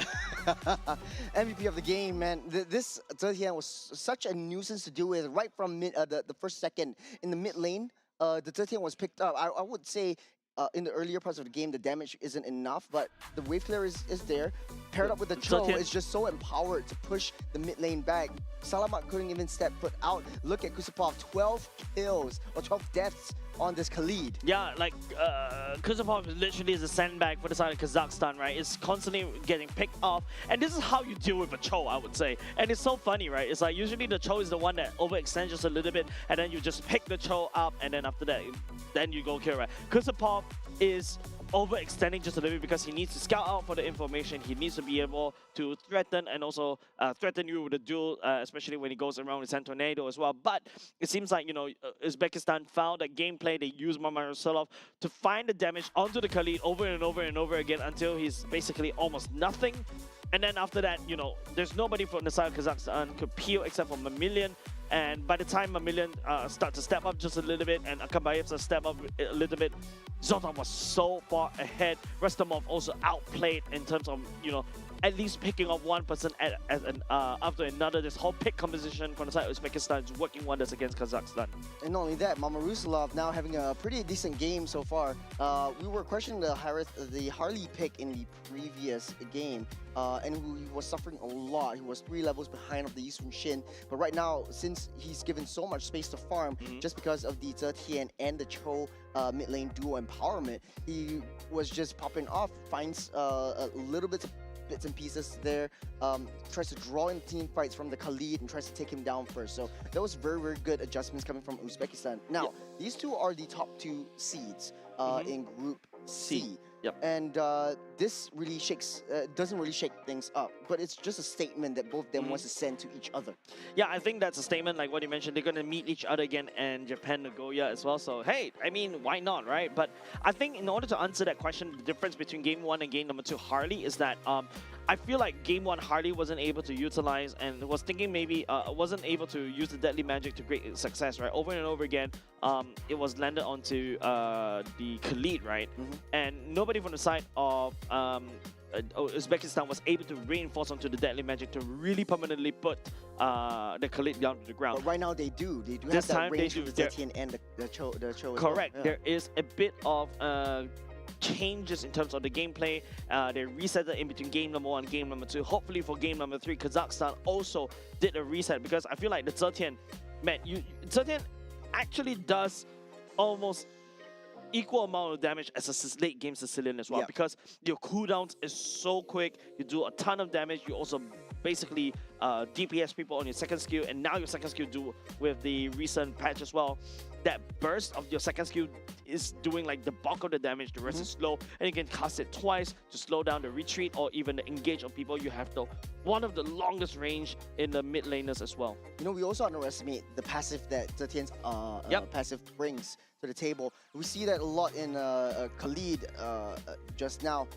He tries to go in with Raging Sandstorm. He gets a little bit too close. You pop the passive, you get pushed back, and then you immediately get bursted down. You get a little bit of a stun up, but that causes you to be in a very vulnerable position within the major skirmishes. It buys a lot of time for the rest of the team. So it's so hard to take Zetian down. That's why you got 0 kills on that one. Not only that, right? You can either go into Khalid or you can either go into Lapu. Lapu will be much better because you have a little bit of a CC immunity effect coming from the bravest fighter. But in order to find that target onto Zetian is so difficult. Yeah, I think in order for the Bravest Warrior to really come into effect, you really jump in. You need to really overcome it, right? Yep. It's the distance of the engagement coming off from a Lapu Lapu versus the distance that a Khalid could potentially do. A Khalid could just sand right all the way in, and don't forget he has innate built-in movement speed as well when he's riding on the sand, right? Lapu Lapu on the other hand needs to really burn that flicker, and then after that there's a small little jump. Then after that the slash. The slashes are the one that allows you to gap close, but those slashes are your main source of damage. If you use those to gap close, you're just going to get burned to pieces and push away. Zetian, technically speaking, the first skill as well can also be used to push. So, there's also a form of CC to push and knock people back as well. So that's why Zetian, surprisingly, not getting a lot of attention. Kind of like a Valier effect with the first skill, with the S1 as well. No, S2. S2, oh yeah, Yeah, it's the S2. But it's even faster. The cooldown of that skill 1 is very quick. And I think also another thing to also take note for the side of this Zetian is that, yeah, it's there to just deactivate the laser. Just switch it off. Well, it feels like a remote to switch off the laser. I love the fact that Zetian effect is actually coming through to this one. A lot of teams are actually picking up that gourd. They are sussing out that, hey, you know, Zetian wants to be picked up. This is, in fact, the main reason why the Zetian has been so viable against that gourd as well. Right now, it kind of feels like a situation, Jays, where, you know, Kazakhstan has been playing the same kind of lineup for 3 games in a row, especially earlier on against Kyrgyzstan. Yep. And so it's kind of like this. Uzbekistan is saying, fool me once, shame on you. Fool me twice, shame on me. Fool me thrice. Man, I'm gonna be out of here. Now, this is gonna be the draft coming in. Kazakhstan will be on our blue side. They really love their blue sides as well. The Bovias, the Freya, and the Cho will be banned out. Cho is definitely a huge problem right here. Cho was the problem, right? Yuri was piloting the Cho very annoyingly just now in game number 2. Game number 1 is a little bit sus, but hey, we don't look at game number 1 if you're cheering for Uzbekistan. That's going to be Marcel picking up by the side of Uzbekistan. If you play the Cho, this is the same playstyle as a Marcel as well, but Marcel is a solid counter over to the Harith. Harith first pick right there from the side of Kazakhstan. The Juicin is open. There's also, you know, the likes of the... no, Freya's already banned. Okay, so there's a lot of things like... even the Claw to a certain extent is also open. You can give it over to Akam Bayev as well. I'm surprised that Kazakhstan opted for the Harith pick because it also just gets countered easily, right? Uzbekistan. Marcel pick R2, R1. If they want to really deny this Harith, just pick an Akai. Yeah, I was going to think Akai as well, but he's been picking Harley 2 games in a row now. Might be able to go back, but they want to try Lapu Lapu once again. They will go into the hands of Rustamov down on the bottom side, but we'll wait and see. Mamilin back into his reptilian form. Reptile. I love it. I love it. Okay, the reason they're gonna try it again. Okay, look, now I'm not liking Kazakhstan's pick right now. You got the Marcel on Uzbekistan side. The golden hour is definitely gonna deny you from the Zaman 4. It's gonna deny you from the laser. Hey, wait, hold on. Does it deactivate the laser? I can't remember. We'll see that interaction later on. If it does, that would be absolutely wonderful. But of course, you know, we talk about how Kazakhstan wants to play the early game. There you go. Yu Chong and also the Harry fits that bill. Uzbekistan as well, on the other hand. Zetian once again. Yep. Easy counter against the Goan. Easy lane counter. Now it's already up to the roams on both sides. Khalid and Cho is taking off the tables. I think that for Uzbekistan, if they pick a counter engage kind of a mechanism, that would be the most ideal factor for it. Yeah, the counter engage. So Valoric.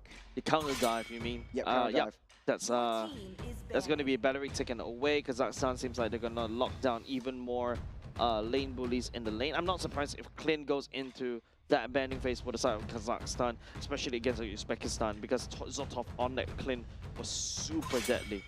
Yep. It also banned out. We'll wait and see if this is the Clint, but I do like the fact that Marcel is also banned out, is picked up alongside the Zetian. I'm just thinking in my head, like, hey, they have a lot of movement speed, especially Marcel is so sneaky, and he's like putting on running shoes and just zipping, zapping around the map. Doesn't Doing even need a cardio dash. around the map. That's right. And he's decently tanky. He has a innate stun with him as well, or not really a stun, but like a little bit of a immobilize. Actually, it's a stun. It's a stun. Lockdown. It's a stun. It's a stun, but you cannot target onto that stun, especially in the passive. The first skill was changed. Now it becomes a slight slow, so that's a little bit unfortunate. But now, at the very least, in trade of that, in return, now you can target anybody that got caught inside the golden hour from the enemy. Yep. Yeah. So I think that's one thing that they can play around with. The carry comes into play for the side of Uzbekistan. Not a big fan of this one because you have a shorter range as compared to the Gord, and also the Yuzhong could dive onto you. But it's a lot easier to execute, right? You just stand there, you just throw your light wheels, and you just win games. It's more of a late game kind of situation for Uzbekistan once again.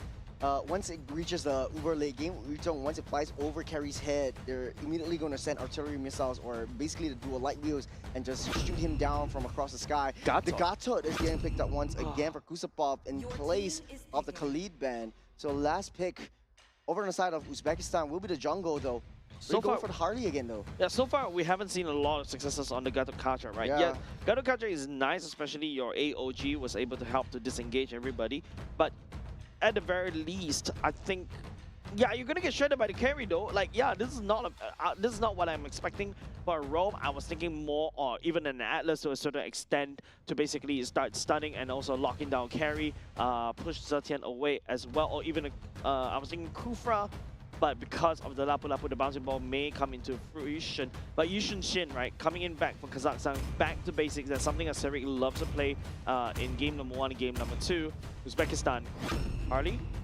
Leomord, okay. Hyper dive, wants to go into the back line, disrupt board. I think that is their modus operandi. But for Yuzhong, it might be easier to pop the passive for the Zetian. So easy access for him as well. The carry will be a huge threat in the late game if Kazakhstan wants to pull this game into the late game though. I was thinking even the highlights for side Kazakhstan in replacement of the Kacha, right? The glorious pathway, number 1, it also slows down people from reaching the laser as well. You also cut off people from and slow people down. So what we have to see as we load into game number 3, ladies and gents, Kazakhstan and Uzbekistan. The score is 1-1. I'm personally liking a lot more from the in terms of the draft coming up from Uzbekistan, but Kazakhstan, I want to see them prove me wrong. Serik on the Yushin Shin has proven his worth as well. He's going to scale out of control, especially if you give him a mile. Well, this is game number 3, ladies and gentlemen. Not a lot of stakes. Both teams are already making their way and solidifying a ticket over to Nagoya, Japan. This is all for the bragging rights. At the top of the seed of Group C in Central Asia, Serik actually played the Yushin Shin 3 games in a row now. Very comfortable with this hero. I think he likes it. It's a fun hero. It clears the jungle fast. But right now he has a contest against this Leomord and how it deals against the rest of the Kazakhstan team. A very different playstyle from the first game. First game, Kazakhstan extremely dominant, 12k gold lead at the end of the game. They really need to find a way to clear the waves fast, start that early game 2-man rotation. Mamillion again with a quick rotation down up into the jungles. Currently, it's just, I would say both teams looking to scale, right? More importantly for Kazakhstan, maybe hopefully play around the Harris looking to basically try to win the lane just a little bit. But of course, if you got Marcel on the enemy on your side, you want to also start being active all across the map. Mamillion's back into something that he's more comfortable with, especially on the Yuzhong. Rastamov, on the other hand, on this Lapu Lapu. Early game-wise, Mamillion should have a better chance as well, but it could be also a mechanical play, right? Rastamov with the dash hit, with shield, actually throws everybody off. Yeah, Mamillion definitely keeping Rastamov at bay. Might be a little bit to their advantage right here. In the mid side, Yuriev just stunning Husupov. But Gato will prove to be a little bit tougher to take down. Sun still has that passive though, so not too afraid of that engage. A bit of rotation happening, definitely required for now. I would say both teams are playing a little bit safer as compared to what we are expecting earlier just now. But Zotov going up against this Harif, of course, you know, we talk about this. We need Harif to win lane. Wow, Zotov! Whoa, with the flicker. He knows the observer is on him. He's trying to make a highlight reel right there. A little bit unlike Akambayev, typically he'll win out that one, but on bottom side, gets the stun up on the Dragon. Actually, even with CC immune, you're actually getting stunned up. I like the interaction right there. Laser already popped up. The Fury of the Phoenix lays down, takes down this turtle, but on back side, Rastamov finds his way onto the Gord space and takes him down as well. Mamurusulov down low, 1 pixel away, finds himself some breathing room. Salamat going down for the count right there. Nobody from the side of Uzbekistan go down. Turtle still goes over the side of Kazakhstan. I think that's a very expensive trade. And Uzbekistan, you know, Nice little jump on Mamillion. Neutralized almost immediately. Both these two teams are stalemate right there. No, there's no reason why Rustamov should go back into lane. Should just go back, reset, and then continue fight. Now you give a kill over the side of Mamillion, and now he will start to snowball. Still, Mamillion is really showing that he is quite a big threat in terms of these big team fights, and Kazakhstan really likes that. Let's break it down. We saw the interaction with Mamillion on the backside, but Fury of the Phoenix actually starting things off and stopping up the Mystic Gush. Yeah, and of course, you know, Kusupov is actually absorbing a lot of pressure right there. I can see why the taunt at the same time. Oh, it's going an hour, stopping his tracks, and like you said, the interaction right there doesn't stop the Mystic Gush. Yeah, it doesn't, but I don't think you're able to aim that laser as well, especially when you're frozen solid right there by Yuriev, right? So, which means that I think the only way for Uzbekistan to really stop that that ultimate will be either by Son's ultimate and also perhaps Rustamov ultimate as well. Maybe Mamurusulov after that with the Barbie as well. That does have a bit of a knock-up. Zotov and topside Akambayev showing a little bit of a one-on-one, mano-a-mano. This fight on the bottom side, Barbil already used up. Mamillion will take a little bit of damage. Bravest Fighter also committed, won't be able to go too much deeper into it. Sarek is showing himself with the arrow as well. Uzbekistan knows that they are all there. We're moving up to another side of the team fight. Yuriev left all alone, trying to go for Salamat. Yeah, you see the problem coming up from Yuriev as well. I think that Gado counter is going to get countered right there. Ooh, Zamaforce. Reinforce on the top side. Zotov taking a lot of damage right there. That is also Mountain Shocker. That's a vision play onto the turtle pit. Directly onto Yuriev. Going to stop that Marcel from getting into deep. Uzbekistan knows their position. They decided to back out of the way, but the laser on Son! The burn will take him out! Yeah, and if the stun lands on Son, that's it, right? No ultimate for them, and after that, you just easy pickings. AOG blocking off the escape routes. Mamurusulov still finds a crack to slither through. Yeah, it's just, at the very least, Kazakhstan is more stable in game number 3 this time. Game number 2, they're trying to make it feel like that was a fluke coming out of Uzbekistan. Uzbekistan, you know, I think that certain works for now, but you have to be careful. If Salamat lands the bomb onto you, you're just gonna get melted straight in the face. If you take a look at this replay earlier just now, it's just Mountain Shocker and also the laser coming out from Son. It's just easy pickings for the side of Kazakhstan. There's no way Azertan would be able to survive from that. Beautiful burst, also forced a flicker out of that one. Kazakhstan in a pretty decent position right now. They have that lead. Whether or not they can control that lead is really yet to be seen, but they are still on a timer. We talked about this during the draft. Once it goes to the uber late game, Zotov will come online. It will be hard to deal with. You'll land it on the AOG, immediately gets melted down. you land with the Dragon on Mammalian, you also get melted down. There's a laser as well onto Yoriev. Will be able to run its way out of there. He's got some new shoes. He's got some running boots. He's joining a run club, and he's fast. Yeah, and he also had to burn the Purify just to get out of there. Don't forget, Yoriev doesn't really have, even though you build HP on Yoriev, he doesn't benefit from that in his HP bars, but he gets a lot more tankier in terms of armor and magic resist as well. Salama deals true damage, so that means that, you know, in order to deal with the true damage, you need to build more tank, more HP bars, not armor, not any form of magic resist. But you can see, you know, Kusapov this time around on the Gatakacha, he's working really well, right? The taunt basically slows down people, and after that pins people on the ground, and then after that all Salama has to do is just send down the laser. Speaking of which, Turtle fight, we'll see if he actually has to hold it on. As they're going now onto the Dragon itself. He's stuck in mid-air, but still able to find a mark. It's a double man, Pacify onto the back line. Pure the Phoenix will stop them in their tracks just for now. He's waiting for the laser. That's a smart adaptation from that Gord, and drawing the Lapu Lapu into the midst of that team fight. And not just that, the Lapu Lapu stun actually did not deactivate the laser. Salama Skew sending the laser down on that choke point. Nobody from the side of Uzbekistan. Go! Oh, AOG! Big fight on the AOG, jumping on to the side of Uzbekistan, just buying some time. He took down that T1, opening the side of the map. Worth. That AOG is so worth. Kazakhstan crack open mid, and then all of a sudden Uzbekistan, all that tempo that they got in game number 2, all gone. You don't see it here anymore. We're slowing things down as Uzbekistan kinda losing their groove on the Zetian just a little bit. And I like the adaptations coming in from Salama. He has 2 big adaptations. He doesn't unleash the Mystic Gush until he knows that the Fury of Phoenix has landed, so that he knows that it will have the full force of the laser coming into Uzbekistan's face. Yep. Top side already cracked open. Sorry, top side not cracked open, but in the midst, right? There's a taunt out with the bravest fighter. Rustamov will be safe and sound for now. Yeah, nice taunt for now, but I don't think that, well, there's so many things that's happening across the map, Churros. Shot residue will not be enough to take Yoriev down, but the Reptilian will turn into Dragon form to get out of the way. Big ultimate utilized right from the right from the get-go. He doesn't really need it anymore for now, because the next neutral objective is coming up in the next 40 seconds. But Zoltov, you know, Golden Staff already built. Uzbekistan, if they want to fight, it is now. They know that they have got the item power spikes as well, but Kazakhstan, especially in this particular time right now in 3.F with 4K gold lead, they do have the burst damage from the Hanriff and also the burst damage from the side Civic. Mammalian is on his Yuzhong, so definitely he's more comfortable on this hero.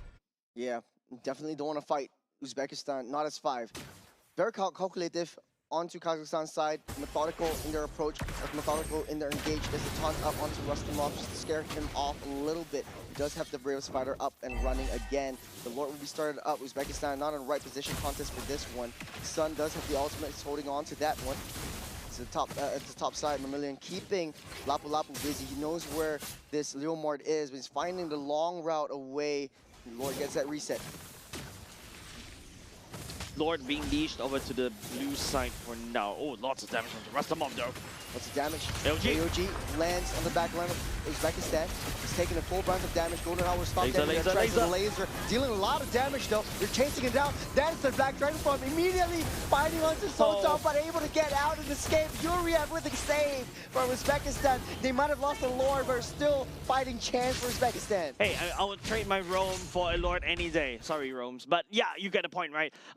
Good engage coming off on the side of Kazakhstan, especially when it's early on for the Rome to be traded just for the Lord. And that means that Kazakhstan would get a lot more pushing power, and immediately you start to see Kazakhstan million sent all the way down bot to fix that wave, and eventually you see somebody going up top. But if you take a look, right, like Salama's laser is A-okay, and the taunt coming out of Kazepov is actually locking down everybody there. On top of that, Zaman Force as well, albeit not utilized because members of the side Uzbekistan is kiting backwards, but the damage has been done. Kazakhstan secured this Lord, but it's all up to the defense coming up side Uzbekistan. If they can at least save 1 tier 2 turret, that is good for Uzbekistan. But Kazakhstan, you know, they have the advantage right now.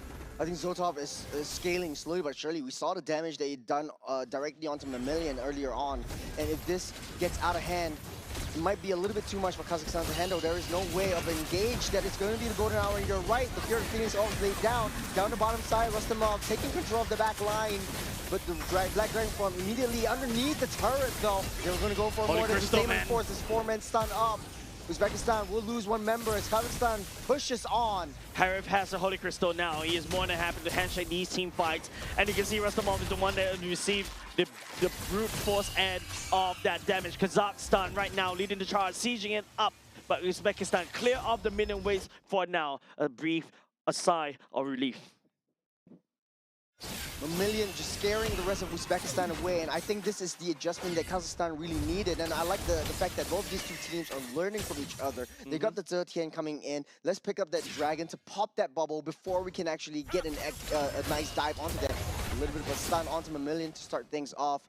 A little bit of a poke action from Uzbekistan. They're not giving up a good fight, but Kazakhstan might be a little bit too far ahead. Laser. Onto Yuriev, will not survive that. He falls by the hands of Discord. Exactly what I was talking about, right? Yuriev on the Marcel. Yes, even though you build a lot of HP bars, you're just going to get shredded down by Salamat. Salamat deals true damage. And that's something that you really need to take note of in order to deal, like what I mentioned earlier just now.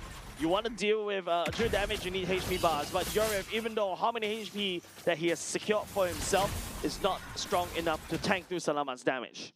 Kazakhstan does have the macro game. You have 3 waves building up on all 3 sides as Uzbekistan finds themselves sticking together and clumping up as 4 members. We've been in this position before, and Kazakhstan feels very comfortable at this stage. Yeah, the Zetian seems like it's not really doing so well, right? It feels like Kazakhstan has found a way to basically deal with the Zetian already. Zetian is a non-factor right here, and even the Leomord as well is just unable to, secure any form of farm as well. 2 levels behind against Sirik. But now, the second Lord is up. 8k goalie in the pockets for the side of Kazakhstan. Does look like Uzbekistan is in the right position. You still have the Mountain Shocker. If you're Sirik, you'll be able to use that. You know that the top side, Zotov, is right there at that bush. You're able to blitz this down. In Kazakhstan, they're just waiting for that last charge. Yeah. Spending Rivers map seems like working in the favor for the side of Kazakhstan. The rotations coming in really clutch, allowing, the Harif to rotate even faster and stuff like that. But now, Uzbekistan back against the wall. They were great in game number 2, but game number 3, they kind of fell off short. You've got Harif already inching closer and closer to level 15. Once maxed out, he's going to do a maximum amount of damage, especially in the first skill. Yeah, they're way too far ahead. All this time, Uzbekistan was focusing on those team fights. You don't really see Sirik around. You don't really see Akambayev. They're busy on the off the other side of the map, trying to maintain the waves and get as much experience as possible. You have 4 members up on top of gold, up on top of economy, up on top of levels to Uzbekistan. So Uzbekistan playing on the losing end. Yuriev a little bit too deep, will be able to run around. There's a little bit of a speedy boy on bottom side. You have to deal with Sirik as well. The Eastern Shin will be able to whittle down the health of the turret, taking it down. T3 opened. Yeah, Zotov activated ultimate, trying to wave clear and also deal with the Lord. But one Mountain Shocker is enough to basically push Zotov around the other side. And then after that, just unify the ultimate as much as can. 2-man stun up. The Phoenix comes through. Kozakov jumps in to disrupt the back line as Uzbekistan playing it a little bit more safer. You have to deal with the minions that are marching down from the bottom side. The Dragon will try to keep everyone at bay. That's Petrify onto the horse. As Yuriev, that's a 2-man golden hour, buying them some time for the rest of the members to come in. Look at the damage. Almost melting Akambayev down. Able to run out, but hey, you see the intention, the power of Uzbekistan. They're playing it safe. They're bringing the team fights to them. Yuriev trying to tease Kazakhstan for chasing them, and he will get punished for it as Akambayev taking the kill. So much damage coming up from Kazakhstan already, and now slowly but surely defense sliding off. That's a 3-man stun off. Great hit onto Mamillion. That's another kill. Make it another. That's a triple for the Harif. As Uzbekistan finds himself in the losing end. We've been in this position before. The Fear of Phoenix won't be able to take down the 2 low members of Kazakhstan. Nobody coming. Uzbekistan needs another, 5 more seconds, but it's time that he cannot buy. It's not enough. A sun will go down in Kazakhstan. This is a statement they will make and sealing the top of the tables for Group C. Yeah, it was a 2-1 game. What a roller coaster of a ride for the side of team Uzbekistan right there. Kazakhstan was trying something new in game number 2. They kind of faltered, but game number 3, even though Uzbekistan packed a Zetian thinking that, hey, I've got the gourd covered already, but it seems like, no, it doesn't really matter. Even the Marcel comes into play, and Marcel somehow cannot turn off the laser as well. He's the one that eats most of the laser. He gets shut down by the true damage coming out from this gourd. Yeah, I was a little bit worried for Kazakhstan in the later stage of the game. We saw the what the carry can do. You get the speedy light boost, you got the true damage. You're flying with the dragon, and then if you have the golden hour, literally all the light views immediately land onto you once the golden hour ends. The adaptations, the adjustments from both these two teams are very, very smart. Yep. Especially for the side of Kazakhstan, they're not changing too much of their roster. They're changing how they play. But I think also another key factor is Mamillion is back on his Yuzhong, right? You can see how comfortable he is on this Yuzhong. So far, you know, I always say this, Yuzhong, there's only two kinds of Yuzhong here, right? There's only either, you know, a good dragon or a lizard, right? The house lizard, right? In Malaysia, call it Cicak. But this time, Mamillion shows up at this massive dragon that just literally just wreak havoc in the lineup of Uzbekistan. Mamillion, the reptilian, true to his name, and I think a moniker that we kind of just gave him. I think, right off the bat. Well deserved. Well deserved. He is so cold-blooded. He knows his target. He knows how to zone out the enemy marksman and creates so much space for at least the mid lane of his team. And that creates the opportunity. He doesn't care if he dies, but in this game, he doesn't die. It is such a threat to deal with in this current patch. Yeah, that's why if you notice, Uzbekistan actually banned the Yuzhong, I think, twice. Yeah, Let in it a row. leaked out in the third game. Let it leaked out in the third game, and Mamillion literally took it right off the bat. So GG well played for the side of Kazakhstan, identifying what they need and what they packed. And also another thing, it's, you know, Uzbekistan, I think they're not too shabby either, right? They know what to do in terms of these fights. Unfortunately for the side, Zotov back into the carry. I feel like Zotov needs to play, you know, marksman with a longer range. That's why he's like so prominent on this clean.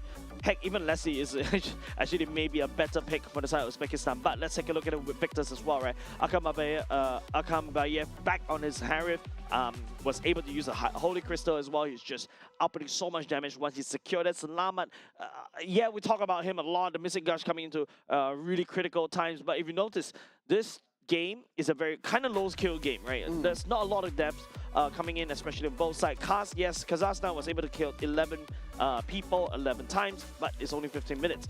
So technically speaking, for the side of Uzbekistan, from their POV, it is still winnable because Zotov and also Mama Rusalov is still it was still able to farm up. It's still also low depth as well. So there should be a time where they can shine. But no, Kazakhstan is so determined on how they want to play it. Kusepov this time around really stepped up as a Gato Kacha to stun lock somebody, allowing Salamat to land down the damage. Again, no turret damage at all from Uzbekistan. Kazakhstan has made the adjustments, and like what you said, the damage dealers definitely had put in a lot of work, but Kusepov redeemed himself from a 12th death on the Khalid to right now with the Gacha Gacha. You were questioning Gacha Gacha pick quite a little bit, and you were favoring a little bit more onto Uzbekistan. The Gacha Gacha had so much presence in this game. Using the AOG to block off the routes, to close off the escape routes, the entrance routes, and as a sort of a weapon, utilized as a weapon towards that carry. You know that taunt that you do? You soak in that damage, you dish that damage out back onto the marksman. Yeah, and not only just that, right? The taunt that Kusanov was able to do also was able to, you know, stun lock the members, the enemies into a position, allowing Salama to land down the laser. And here are your standings from Group C. It's Kazakhstan topping the charts, 3 wins, 0 losses. Well played. One of the smallest groups that we have in AGQ so far, but hey, it's a statement that they made to our second seed, Uzbekistan, 1 loss over to Kazakhstan. And to be honest though, I think Kazakhstan had a dominant win for the first game and the last game that they played together. So that is something that Uzbekistan has to go back to the drawing board and really work on as well. Unfortunately though, we have to say goodbye to Kyrgyzstan and Tajikistan, where they will not proceed into the main stage in Nagoya, Japan. Yeah, but of course, it's a near perfect gameplay coming off of Kazakhstan so far, right? Only losing 1 game over to Uzbekistan, but it's also a statement. Uzbekistan knows how to punish mistakes, and we shall see more of them in Nagoya. Yep. It's also interesting for all of these teams where they are counter-drafted, they play their strategies, they experiment on certain kinds of heroes, certain types of gameplays, and a lot of teams are adjusting right back. And now, we are going into Southeast Asia once again. Yeah, finally, we are going back into something that we are all comfortable with. That's going to be going back into Group A. Coming up next, ladies and gents, will be Team Malaysia going up against Team Cambodia, the one that took down Team Philippines. So don't go away. A lot of exciting games awaits you after a short break.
moment. In crimson splendor! Even something so crude can be graced with a splatter of beauty.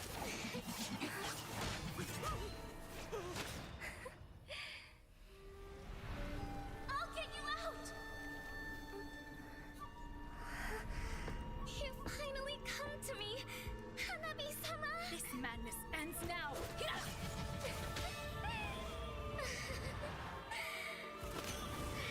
last, I'm shivering with excitement!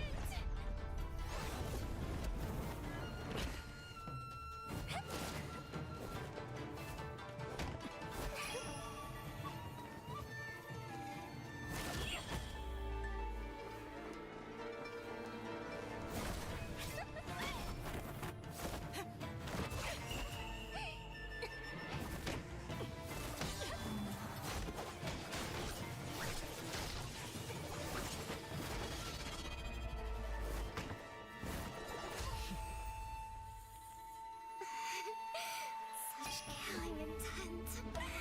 Does this mean Hanabi-sama finally understands Hinata?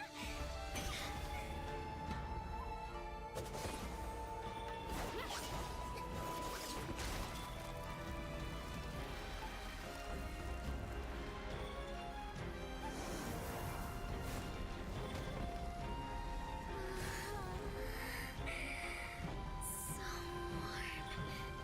So beautiful. We can finally embrace eternity in hell. Just the two of us.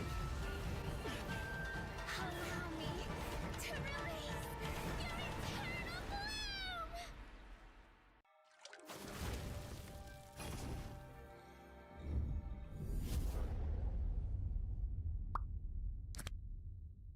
The human body was built to move. Not trapped at a desk in one singular posture for 12 hours a day. It's time your chair evolved. This is Secret Lab Titan Evo. Ergonomically engineered for you, gamers, hybrid workers, artists, backing your every move.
And we are back for the 2026 Asian Games Esports event MLBB qualifier. This is still Jace and that's still Churros. We are still your casters for day number 4, and this is also the last day. That also means that it's the last opportunity for some of our teams to rack out the points in order to qualify over to Nagoya. I wish we have the brackets, the standings up earlier just now for the Group A, because I feel like this is where we really have to set a stage, because subsequent games that we'll be seeing on the main stage, especially if you're tuning into our broadcast here, will be mostly for Group A. Right now, it's the center of the pack that's still really shaky, Churros. Yeah, Group A, definitely in the Southeast Asian region. We're back to somewhere we're more familiar with. And talking about the standings up here, Cambodia has 4-0 so far. They only need one more game to be in an extremely safe position. And this is the next game they're going to play against Malaysia. And speaking of Malaysia, Indonesia, Malaysia, Vietnam, and Myanmar, they are pretty evenly tied. 3-2, 2-3s. It's still nowhere, but still somewhere. I feel like there's a lot of movements that could potentially happen for the subsequent few series as well. So that's why I was telling, we were just discussing, right? I feel like the later parts of the day for today, which is happening now, right, is where most of the points will get shifted, the position will get shifted, and of course there's a very interesting, potential ties that could also potentially happen if, Cambodia decides to show up, or even if Malaysia decides to show up as well. Yeah, so what will happen if Malaysia wins this one? They will be in a pretty safe position, but safer position. But if Cambodia comes in to win this one, we'll talk about Cambodia later. Malaysia, it's Elton, Akif, Amar, Najan, and Razif. So they're going back to Akif. It won't be Hashim anymore. Hisham anymore.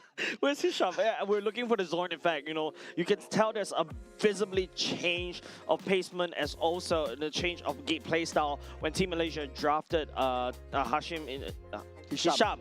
Man, Churros, stop it, Singaporean.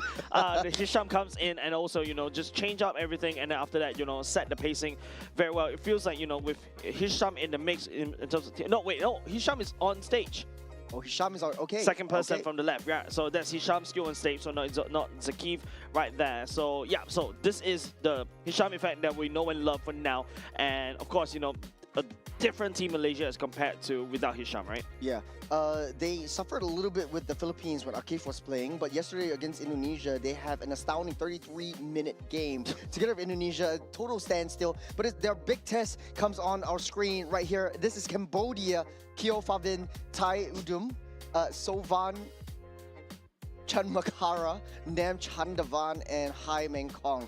I'm basically butchering their name. I'm so sorry to the Cambodians fans out there, but this team is one team you don't want to miss. I can feel some of the production is looking at you, like especially we got some Cambodians also helping us in the production. So shout out to you guys as well. Thank you very much for your hard work. But we also need to kind of highlight the journey of Cambodia so far, right? Cambodia has mostly faced against Team Philippines, Team Vietnam, and also Singapore, and also Myanmar as well. So right now they're going up against your main MPL regions, namely MPL Indonesia, MPL Malaysia, and of course they haven't faced off against Laos as well. I feel like the two main challenges, this is where, we talk about strength of schedule, this is where it gets slightly difficult for them because they have to prove themselves against these regions. Yeah, a lot of stakes for Cambodia. To be honest, right now they are quite comfortable at the second seed. They already beat out Philippines, which is sitting comfortably at the top. And this was a long fought battle for Cambodia as well. 2-1 was their score. And right now, today, they will be facing another two gauntlets, Indonesia and Malaysia. Malaysia coming up first, definitely with a little bit of a different lineup, a different roster. They have to understand how Zorn wants to play or how Hisham wants to play and what he brings into Malaysia's table. Yeah, I think in terms of how Hisham plays, right? I mean, it's like the good old days when the legend, right? Yes. The MPL Singapore legend, JPL likes to play, right? Exact same pattern as well. In terms of how sacrificial he is, in terms of giving off information as well, and then after that, just try to find the pick-offs as well, being annoying, being a nuisance, and then after that, all of a sudden, your whole enemy map was like an open book test, right? You know exactly where you are, you can path accordingly as well. But for the side of Cambodia, it seems like a few people on the internet saying that it could be a fluke as well, but I'm not too sure because I think we all have to take a look at how they perform against Team Malaysia. I think this would definitely be pretty interesting. This is going to be the real test, and maybe with a different lineup, a different roster for Malaysia, things might pretty much shake up. I'm thinking this might be a pretty long game as well for both teams. And man, I just want to jump straight into the draft and really see what they're really picking up, because for the side of Cambodia, they were from Vigor Apex as well as CFU, so they have the international experience coming into the international stage. Yeah, and if in their own respective region, they did show up really strong as well, right? They came in as a storm as well, and they're able to shake up the whole scene on their side, and now they're looking to shake up even the Group A scene as well, especially their qualifiers over the two Asian games as well. While at the same time, we can also agree that, you know, Cambodia seems like they're very comfortable already right there at second seed, but that positioning may get threatened by the likes of Malaysia, because Malaysia, if you remember yesterday right there, I think they were slightly bottom because they're not winning some of the games, but they started racking up some points already, and then all of a sudden, hey, they're starting to climb up the standings as well, especially after that win against Indonesia. Yeah, Malaysia, this is definitely bigger for them than it is for Cambodia. I think it's bigger for Cambodia. It's bigger for Cambodia in terms of it's in the form of like bragging rights. I'm gonna be the one that beats all the other Titans. I'm gonna put Cambodia on that map. I'm gonna be standing amongst giants, and this is what Cambodia is going to be about. But in terms of the stakes of the competition, then Malaysia has a lot more work cut out for them, because if they lose this one, then they will have to have let's see. No, this is they can't lose this one. They only have 2 more games. The next game would be against Vietnam. And so if Malaysia loses this one, then they would stand a chance to be relegated down into the bottom. Yeah, I mean, based on the power rankings right now that we're seeing on the standings, of course, Cambodia is 2nd seed, Malaysia is 4th seed. Now, you mentioned the next game after Cambodia is that Team Malaysia is going up against Team Vietnam. That's 4th seed versus the 5th seed. So they're not too far apart. So this is actually exactly what I was talking about. The subsequent few matches that we'll be seeing upcoming next is the battle of that middle pack. Ground. The battle of the mid pack, and that mid pack, unfortunately, you know, some of the battle of the mid pack is like what, 2nd, 3rd, 4th area, right? Yep. But now that mid pack may cause, you know, may cause Vietnam to get knocked down into the not being able to qualify as well. So there's a lot of things that could potentially change in the standings for the subsequent few series. I agree. But before we get into all of that, we have to see how Malaysia fares against Cambodia. They've taken down the top dogs of the competition right now. This is another test that they have to face up against. And Malaysia starting things off in the blue. They're banning out that Fovius and saying Cambodia on the other hand. They don't want to face up against the double fighters that have been shaking up the meta. Yeah, Marcel should be an R-side pick. R-side ban. Jusin already banned away. Usually it's a B1 pick instead, so really don't want to see Jusin at all. So which means that Team Malaysia may go for the tanker heroes, like even to a certain extent Akai gets deactivated by this Jusin over and over again, because he's always constantly in the face, and this is exactly how Team Malaysia wants to play, right? And that one hero I feel like counters the whole play style of Team Malaysia. Ooh, the Arlot gets banned, so they're trying to open up options for them to pick from. So the ball's in Cambodia's court. Like you said, there is quite a bit of options to pick. The Kai will be banned out, so no heavy spins for both sides. Claude definitely will be in high contention, especially for Malaysia. Elton does extremely well with a Claude once he's empowered by Hisham coming into the table as well. You remember that the 80, the around the world flank that Hisham brought Elton along as well. Yes. I think it also caught me off guard. That is the flank of the lifetime that actually brought them brought them back into the game as well. So now Claude secured by the side of Elton. Claude really, if there is a tier above S++, I give it to this Claude. Yep. A lot of late game insurance, but early game, to be honest, because of the recent buffs, because of the recent sustains, he's able to dish out a lot of damage, and he's extremely sneaky. A lot of teams are finding it hard to focus their fire onto that Claude, especially with a very reliable stun or very reliable pick off, and Claude is just going to be all over the map. Cambodia needs to find a way to deal with this sneaky little cheeky monkey. And for Cambodia's side, still quite a bit of options for them as well. They want to try to go with the Harith they would as well in order to have a lane win. But the Gord and the Baxia would be their pick. Akai banned away by the side of Team Cambodia. I was thinking Akai earlier just now, unfortunately was banned away. The Marcel especially get leaked out. Marcel dropping in terms of priority, which is actually quite impressive as well. There's also the Yuzhong that's starting to come back into the meta. We saw how Yuzhong is used to basically deal with the Gord, and now that's going to be not only just the fact that there's Hisham's Cho coming back in, that's also a Fredjin. Fredjin is susceptible to the Gord laser as well, so that's something that Team Malaysia has to play with, especially Nashan wants to play it properly. Yeah, I love that the Cho was prioritized over Hisham. The way that he plays it, and like you said, very reconnaissance, like very special forces kind of mentality. First in, last out. I'm just going to give you vision. I'm going to give my team information. I'm going to give you a lot of space. And the zone potential coming in from Hisham with the Cho itself, very sneaky and very slippery play style. On the other side of the table though, Cambodia now has to deal with not only a thick, juicy boy, but threats to their back line, especially a immobile Gord once the Mystic Laser comes out. Yeah, Marcel coming in for the side of Team Cambodia as well. So a lot more movements, and you can also kind of scout out where the Cho is in terms of the movement speed. But of course, Team Cambodia, this is a very highly mobile kind of playstyle, right? You got the Baxia, you got the Marcel that could just literally roam around. But Gord, I would say, as the roaming trio, it may kind of fall slightly behind, right? Gord, on even though it's Silver Surfer board, it doesn't really have the mobility to match up with the speed of Baxia and Marcel. That being said, though, you don't really have to follow them around because Gord likes that range.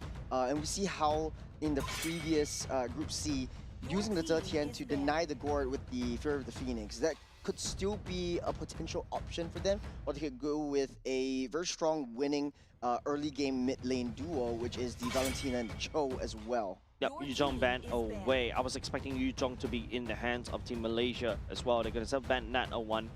There's of course still other options, right? There's still the Lapu Lapu they could also go for. And yeah, I think that's something that they may set their eyes on. Cambodia, on the other hand, may also pick that away. So in terms of EXP, we're starting to run out of options. Charisma? Do have to agree. Lapu would be one of the better choices this time around. There is no more Arlot, no more Yuzhong, no more Paquito, and no Freya in this fight. Yep. Especially for the Phobias though. I mean, he's always sitting in the ban pool right now.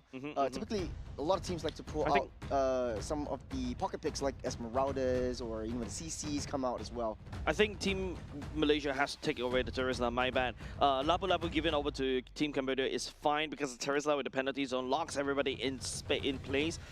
It allows Gord to have ample opportunity with the Mystic Gush. Yeah, free access, but it's extremely high committal. You're very vulnerable once you jump in, especially with the Fredrin's Energy Eruption. You get taunted in, you get forced to attack, and you're forced to engage in a team fight, and you don't want to be in that position. In any case, I would say the Lapu Lapu will be the next best option for both sides of the EXP lanes. But we see also on the EXP side, Malaysia has played Benedetta before. Do they want to risk that again? True. Benedetta looks actually not too bad in the hands of Raziv as well, right? Easy access into the back line. Gord is definitely going to be wide and open. Yeah, and also more damage that is that's definitely necessary. You already got a Fredjin in the utility jungle position that's already a tank, so why not a more damaging EXP? Harif going to be going to the ban pool for the side of Team Malaysia. Don't want to give that over, but of course there's other marksmen always available. I think Carry would be one of the better picks. If not, you want to go just pure attack, pure dominance, and just lane dominance. Maybe a Bruno. I think R4 should be a EXP pick. I think the Lapu is a no-brainer right here coming up from Team Cambodia.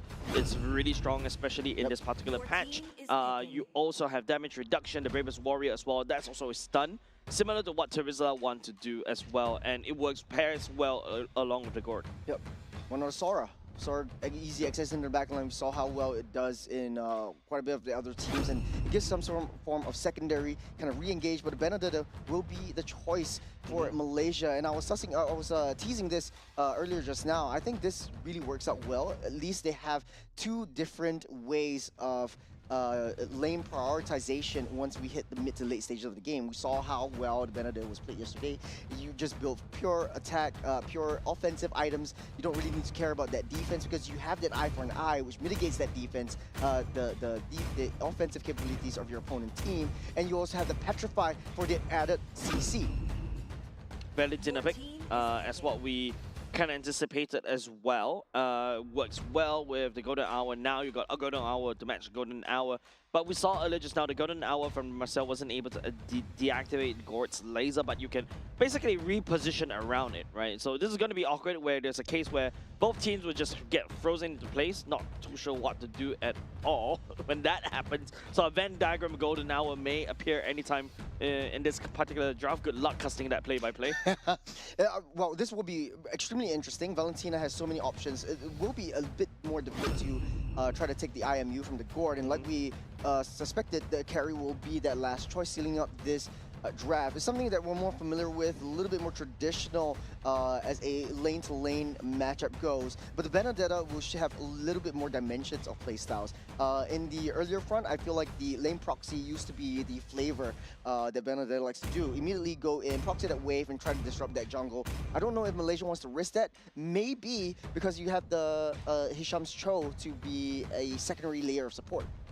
Yep, gonna go into the loading screen as you take a look at the roster for both of these two teams. High octane gameplay, I would say, expecting coming from the side of Team Cambodia because of the Baxia and the Brazil that will be roaming around the map actively. Lapu Lapu also not too shabby either, but Team Malaysia on the other hand, with the Cho and Benedetta, hopefully they can make some waves around the map. Well, this is game number 1, Malaysia versus Cambodia. And it's a big test for both of them, as Cambodia wants to solidify their status as a titan over the national regions. Look, I mean, like the last yesterday, right? When we're watching Team Malaysia play against Team Indonesia, is like a extreme roller coaster. We are so back and we're so cooked. Yep. I hope for my sanity for today, I hope that is not the case. But yeah, we shall see whether they can put a good, solid, clean win against Team Cambodia. Hisham on Special Forces duty, just giving that information, playing that mind games over to Cambodia, which gives a lot of time and space for Amar to quickly rotate up, looking at where the Benedetta is going as well. It's just down the bottom side and rotating towards that mid side, so Cambodia really has to try to play a little bit more patiently this time around. Hisham sees everybody right here, right? He's just like in and out right there, and he's out again. He's just giving so much information. Over the side of Team Malaysia, Lethal Wanderer already secured by the side of Amar, so that's a wonderful for the side of Team Malaysia. Look, you know, what Hisham is doing is great. You're pulling the Marcel away from the Gord, you're leaving Gord alone, and on a one-to-one matchup within the Gord and the Valentina, Valentina definitely has a lot more early game damage. He's going to get pushed back. He's going to get pretty much disrupted, and he has, Odin has to really protect this Baxia as well. I like what I'm seeing from Amar. It's a lot more aggressive of a Valentina as compared to most of the Valentinas that we see so far. You really need, especially in the early game, you really need to try to use the Valentina passive to its greatest fullest. The way you do it is to start going around, being active with the river, play around with Hisham, and also to a certain extent Nashan when he's ready to start fighting. That's a smart move from Cambodia. High Mekong is basically denying that turret minion to get that level 4 for Benedetta easily. So slowing down the turtle take, trying to get that level 4 for power spike first before engaging. And speaking of engaging though, the Shaman and Spot Ball, they're able to dash over the wall, but he's just playing around with his food. Pulling resources though, but then he's a little bit down low, so Team Malaysia needs to play this surgically. Oh, able to get that recall out of there. They're playing a outnumbered battle though, 3 on 4 on the top side. Elton having a field day against Bobbin. On the bottom side, Mystic Gush already comes out, taking full damage. Lapu Lapu will be the first to fall. High will not be enough to take any damage at all. The laser comes out from Cambodia alone. And Hisham is down low, one more hit. He's so sneaky. And they take down Odom as well. Yeah, 2 members for the side of Team Cambodia for 1 turtle. I think this is a fair trade coming out from both of these two teams, but a flicker already committed by Hisham. Hisham coming in just the nick of time. Amari can tell that, right? He's holding onto the laser. He's also able to melt, you know, Mekong face all the way down to the ground. A Lapu Lapu is not able to snowball, means that, hey, Razif is having a great time with Light Table. Take a look. Level 6 is his levels already. Yeah, with Benedetta, you definitely clear the lane fast. You're joining in all these team fights. You're being such a nuisance in the jungle. You're pulling the Marcel to protect a Boxia, a utility tank jungler. Take a look at the replay right here. Yeah, Razif actually expanded all the way to the background, expecting somebody to be there. Unfortunately, that also burns away the flicker from Sylvan on this Gord. But the Golden Hour, I think, is a little bit awkward for the side of Team Cambodia for now. But if you take a look, the aggression is ramping up.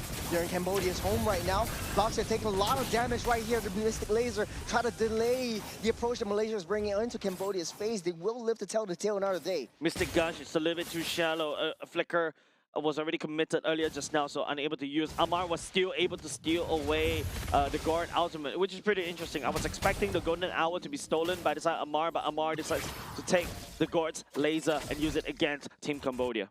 Hisham just doing Hisham things, being super annoying, being such a nuisance, but Boxia finds himself in a very difficult position. Laser. Kick back directly to God. Laser, but not enough. Amar will still deal with the S1 as Cambodia finds his way out. That's the flicker and the mind games once again. Hisham. The Hisham effect. No, call Hisham a waiter. He's serving any food from the side of Team Cambodia over the side of Team Malaysia, right? Kicking back the Boxia right into the laser for the side of Amar is just a icing of a cake, albeit nobody kind of went down there earlier just now, but hey, you can see the potential damage that Team Malaysia can do, and now Team Malaysia is looking to secure the turtle once again. Look at the speed that Razif is also bringing to the table. He has the electrifying blow. He's holding it on. There's a three-man lockup down the bottom side. Hisham locks up too. Laser will not reach onto anyone. Najat actually steals away that turtle from Cambodia, able to push that back. Malaysia, another W. Man, the problem from the side of Team Cambodia is that Soen wasn't able to find a very good position to land down the laser. This is exactly what I was talking about. I'm a bit afraid because of the tempo of the Boxia, and also the Marcel is just, you know, not in sync alongside Gord. Gord takes a long time to claw into these team fights, and he's out of position. But take a look at the items. Glowing one already secured by Amar as well. Same could be said over to Sylvan. That's a Thunder Belt for the side of Tiwa Odom on the Marcel. So these are core items already built, but if you notice, it is still Team Malaysia because of the turtle fights, right? It feels like, you know, the Elton is starting to ramp up in terms of this build. Same could be said over to Q as well. A lot of flash plays coming in for Hisham. Not only does he have that annoyance factor, he also has that damage to push Marcel away. A flicker already utilized by that Gord down the mid side. A Gord that uses his flicker as well, and not only just the fact that, you know, you don't really have that safety net anymore. That's a kick onto the Boxia. That's the energy eruption and the combo. Cambodia will be able to use the Golden Hour, buy himself a little bit more time. The Prince Rat won't reach, it won't connect. The Petrify will seal the deal, and Rasip will take down Boxia. Amar stealing the laser away.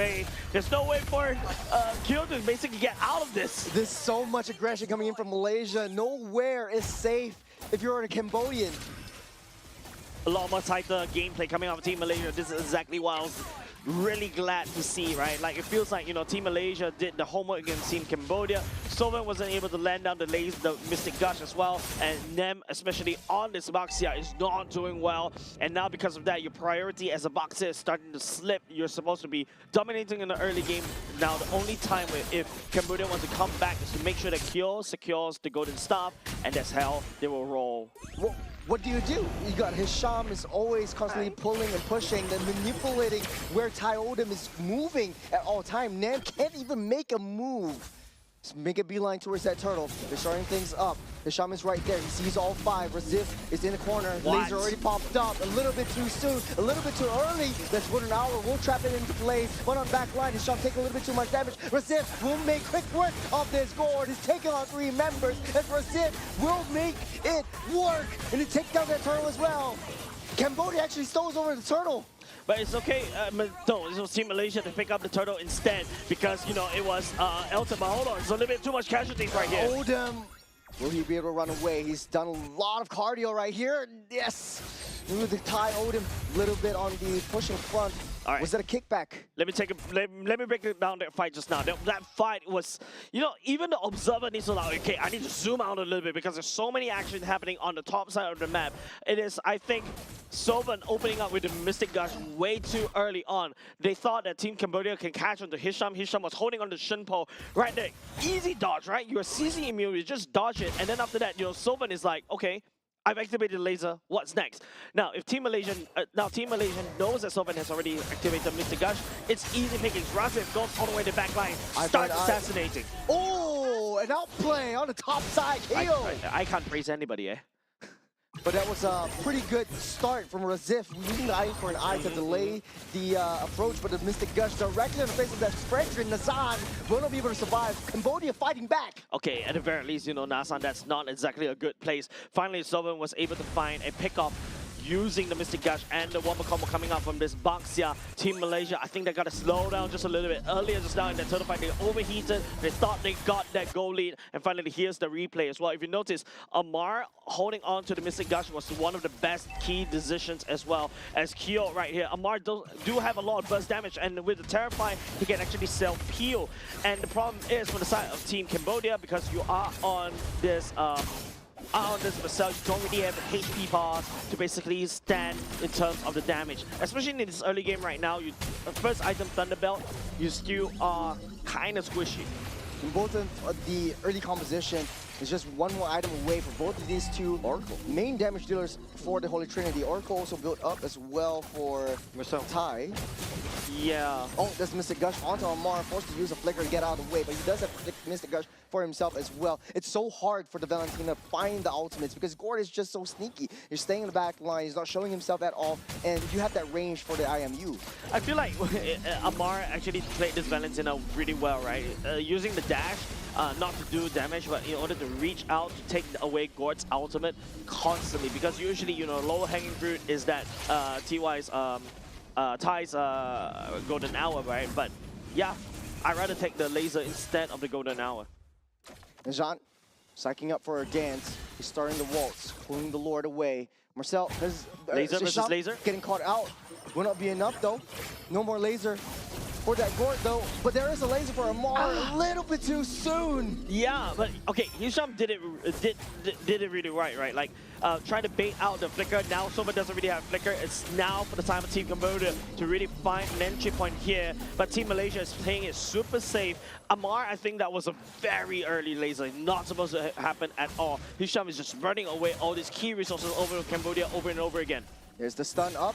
Odom taking a little bit too much damage, able to use the golden hour to keep himself alive for now, but Tai has to get back with that recall, so they're going to be facing a losing battle. And speaking of which, Carry actually takes down Reciv, as they are still starting things up. Elton able to get out of there with the BMI. 5v4 as well, not just that Kyo has a lot of damage right now. Packing onto the golden staff, I bet currently, and Hisham looking for a pick. Oh, that's a kick. But Kyo is still safe, he's still free, he's gonna run back. The Blazing Duet won't land, but Kyo is just causing so much hits onto Malaysia. These trades are getting a little bit ridiculous between these two teams, but in terms of trading, you can see that Cambodia is starting to lose a little bit of priority because of the Baxia, whereas Nashan on this Fredrin has been slowly farming up, but Kyo is his natural predator. Well, there's the Tank Melter making his way in. That's the steal. Cambodia steals the Lord. Hisham knocks 3 off. He's taking a lot of damage as well. It's a 3-man lockup, 3-man petrify. Reciv won't be able to take anyone at all, but Appraiser's Wrath will take Tai's life. Yeah, that is just a consolation prize, right? Team Malaysia was trying to duke out for the Lord. You can see the golden hour right there. Everybody doesn't want anything to do with it. Forced to go one long round as well in terms of these fights. Kind of help Cambodia to save themselves just a little bit, right? But now Team Malaysia has to round out a defense. This kind of roster, especially with Amar on the Valentina, you don't really have a lot of wave clear. Lord on the top side. Cambodia trying to fight their way back into Malaysia's side of the jungle. There's a stun onto Hisham, but he's just baiting everyone, the Cambodians, into his face. The laser already baited out by Elton. Wait, it's so funny that it's the marksman that baits out the laser, right? You can see how Cambodia is really trigger happy with these ultimates. They're not afraid to use it, but being trigger happy means that, you know, you don't hit if you don't try, right? So that's the mentality for the side Team Cambodia. On the other hand, items check. You already had Brute Force, Restmates, Oracle, and also Chatai's Pauldron to be able to deal with Kyo. But Kyo, natural tank shredder with a Wind of Nature in hand already. This is something of a key item to deal with Elton, especially in the next team fight. Tai trying to find where Hisham is. This concealed play. Going straight to the back line. Forced a flicker. The mind games for Hisham never ends.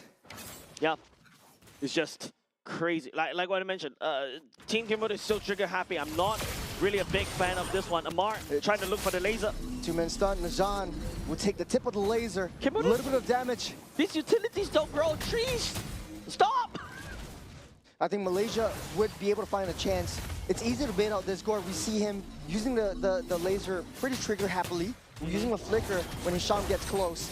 They need to try to find a way to slow down the approach of Malaysia is bringing up to the table. Just now, they equalized the scoreline with that one ward fight, but Malaysia is still crawling themselves back. Yep. Cambodia is playing into what Malaysia wants them to play. 2K goal lead in the favor of Team Malaysia right now. Elton is starting to do the split push. Claude, same could be said over the side of Razif as well. But in terms of Team Cambodia, this is a massive death ball strategy. You don't send the carry to the side lanes to kind of push. The only person that you can send is Mengkong instead.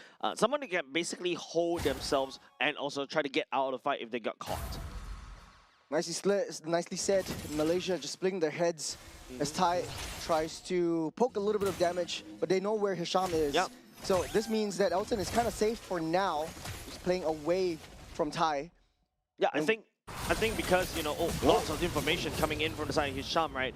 Allowing that Elton and also Razif to do exactly that. Thai taking a little bit of damage. Will get that heal up. I feel like he should get that recall, but he doesn't want to risk it. Malaysia trying their best to blitz down this turtle. Gord laser coming in. There's the kick. That's the taunt. That's the petrified. The laser comes up. Najan takes the Lord at the same time. The golden hour lock 2 into place. As Malaysia taking a lot of hits, taking a lot of damage. Cambodia got what they can, and they're out of here. Man, Cambodia, that golden hour actually slowed down the Lapu. It saved Team Malaysia. With friends like these, man. I don't need enemies. But Team Malaysia, that was a great pickoff in terms of picking up the Lord earlier just now, right? Nashan letting the retribution. Now with that additional pushing power, they're going to escalate in terms of the gold and hopefully, you know, shove Team Cambodia back into their own base. It was a very tight situation. Hisham knew that he needed to control Nem. He needed to kick him away from that Lord a little bit too soon, though. That's a laser already utilized. He's taking a lot of damage, especially from that Claude. So this Elton and Keo are both huge threats for both teams. Okay. But Cambodia right now has to deal with the Lord coming up on the top side. Talk about threats right now. Keo already secured the Minific gun. Nasan getting caught. There's a two-man taunt up. Najan will keep himself safe for now. They have to split their heads. Cambodia doesn't like this at all. Man, it feels like Team Cambodia wants to fight as 5, but Team Malaysia is like, nope, I'm not going to handshake this kind of fight. I'm going to make it unfair to you. They're splitting these team fights over and over again. Razif is like a one-man army on the other side, trying to fix the wave and also fight a pickoff. There's a kick over the highs, kick things off. The laser will go. Okay, that's always towards the minion, so he's a little bit more focused on clearing the waves, trying to push it back, trying to save that T3. I think worth, right? This is a time where it's like, yeah, sure, go ahead. Use the laser on the minions. But it's just, you know, base defense. It feels like Team Cambodia is using bandages to try to fix a broken ship, right? It doesn't work. You definitely going to need a lot more time. And I feel like it's not only just the fact that it's the roster, it's the items. No, I feel like it's just the way they've been playing is just so... Okay. Oh, Hisham walked into that, almost getting burst, but that man still safe. A one-man golden hour just to save him, but no, that's a double-edged sword. But that's in for the re-engage. Hisham is still too low on the backside. Golden hour already utilized on Cambodia's part to buy some time for the rest of Malaysia to come back in. Everyone's all getting hits. Everyone's all getting teared apart. Cambodia taking hits. They're all in half health. Yeah, the front line will not be a front line enough. It's Malaysia and Cambodia, both of them trading blows after blows, and they're still alive. Hisham, after all of that, burns, what, 2 flickers, burns the Mr. Gush, burns the ultimate from the side of the Baxia as well, and to a certain extent, the Golden Hour as well. And it seems like, you know, he's still in and out, despite nobody is, he's just going unchecked, and it's just being a nuisance against Team Cambodia's roster. He's first in, last out. What am I saying? Hisham, again, with a little bit of mind games for Cambodia, trying to bait everything out, everything that they hold dear. This Lord spawns up in the next 5 seconds. Cambodia, they're better as 5, yes, but they also have to deal with the threat of the lane splitting Razif at the bottom side. Yeah, not only just that, right? There's also something that Team Malaysia has to be careful right now is that the carry is starting to scale. So this is a late game carry, easy to execute. Oh, there's a blazing duet. Take a lot of damage. That's a laser directly on top of Elton. Down goes the clock. This is an opportunity for Cam. The electric final blow won't land. Nazan still needs a little bit more time for that Lord. The golden now will land. Malaysia picks up that Lord on the backside. Cambodia leading the charge. They know they can cycle them. Razif a little bit too fast for them to chase up to. It's Malaysia sealing that deal. Najan taking a lot of hits, taking a lot of damage from Kyo. Might not be enough this taunts up. He won't be able to prance out of there alive as Oldham will be the one to take that kill out. Hi. It's a one-on-one fight. Benedetta also out and alive. They're just trading blows. That's a cycle. And that is the Mystic Gush once again. The laser will not be enough to save himself at all. On the backside, Hisham, the fight's not over yet. Seems like, you know, Hisham may be able to find a kick there, but it's going to be the goal. They're still going, though. Hisham is still in the midst of everything. They're trying to cycle everything they can. They're going down once again, just barely by the skin of their teeth. Going out of that circle, and they end it right here and right now. A long-drawn team fight, but Malaysia actually bought so much time, so minions are actually pushing through. I don't know what's going on, Jiros. It feels like, you know, Team Malaysia and Team Cambodia is just going on with going hands at each other over and over again. They're just cycling each other, and it's just, I don't know, peak entertainment perhaps, but the Lord, you know, in the hands of Team Malaysia is more than happy to handshake this, because if Team Cambodia is not actively back in the base and to defend, the Lord will march in, the super minions will be crashing into the wave. How long is this instant replay going to be at? Yeah, Hisham, honestly, he started things off. He was super down low. They managed to take Gord out at the very least. Yeah, I think Amar right here just finding that assassination onto someone from Team Cambodia is absolutely nice and dandy. But we're entering late game territory right now. In fact, you can see the marksmen selling off their boots, going for the Rose Gold Meteor. This is where you know that, yep, we're in late game territory already. It's also going to be any mistakes you make will be converted into the advantage for your opponent team.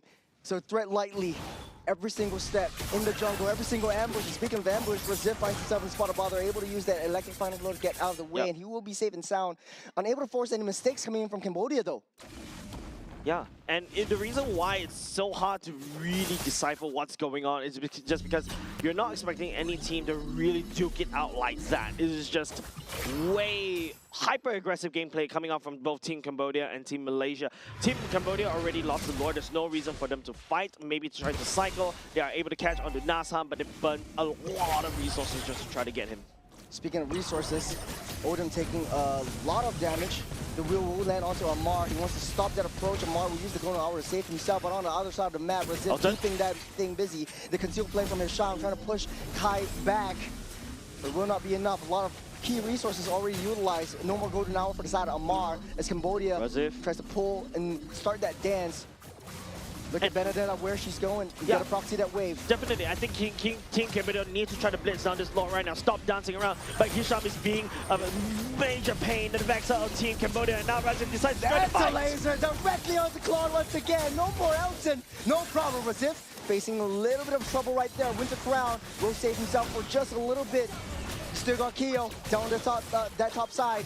We'll be able to chase the rest of them down. 2 members down for the side of Malaysia. We'll be able to blitz down this Lord now. Elton making a mistake right there. It's not supposed to be standing in the vicinity of the laser at all. And now Team Cambodia 5-man strong. They're looking to take the Lord instead. I think Team Malaysia, earlier just now, Razif had a great idea to try to shove bot lane, to try to put a little bit of pressure more on Team Malaysia, Team Cambodia. But I don't know what happened.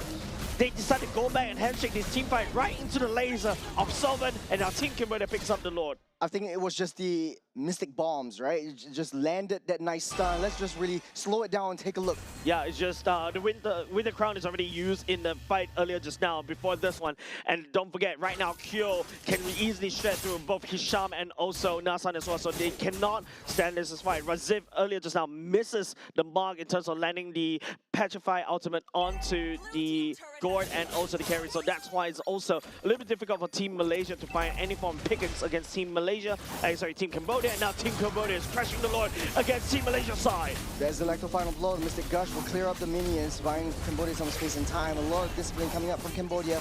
They took down that T3. He might be able to rush this. Keo has a lot of damage. That's the attack speed, the attack item built up as well. They don't know where Hisham is. They need to try to find a way to get vision on this Cho.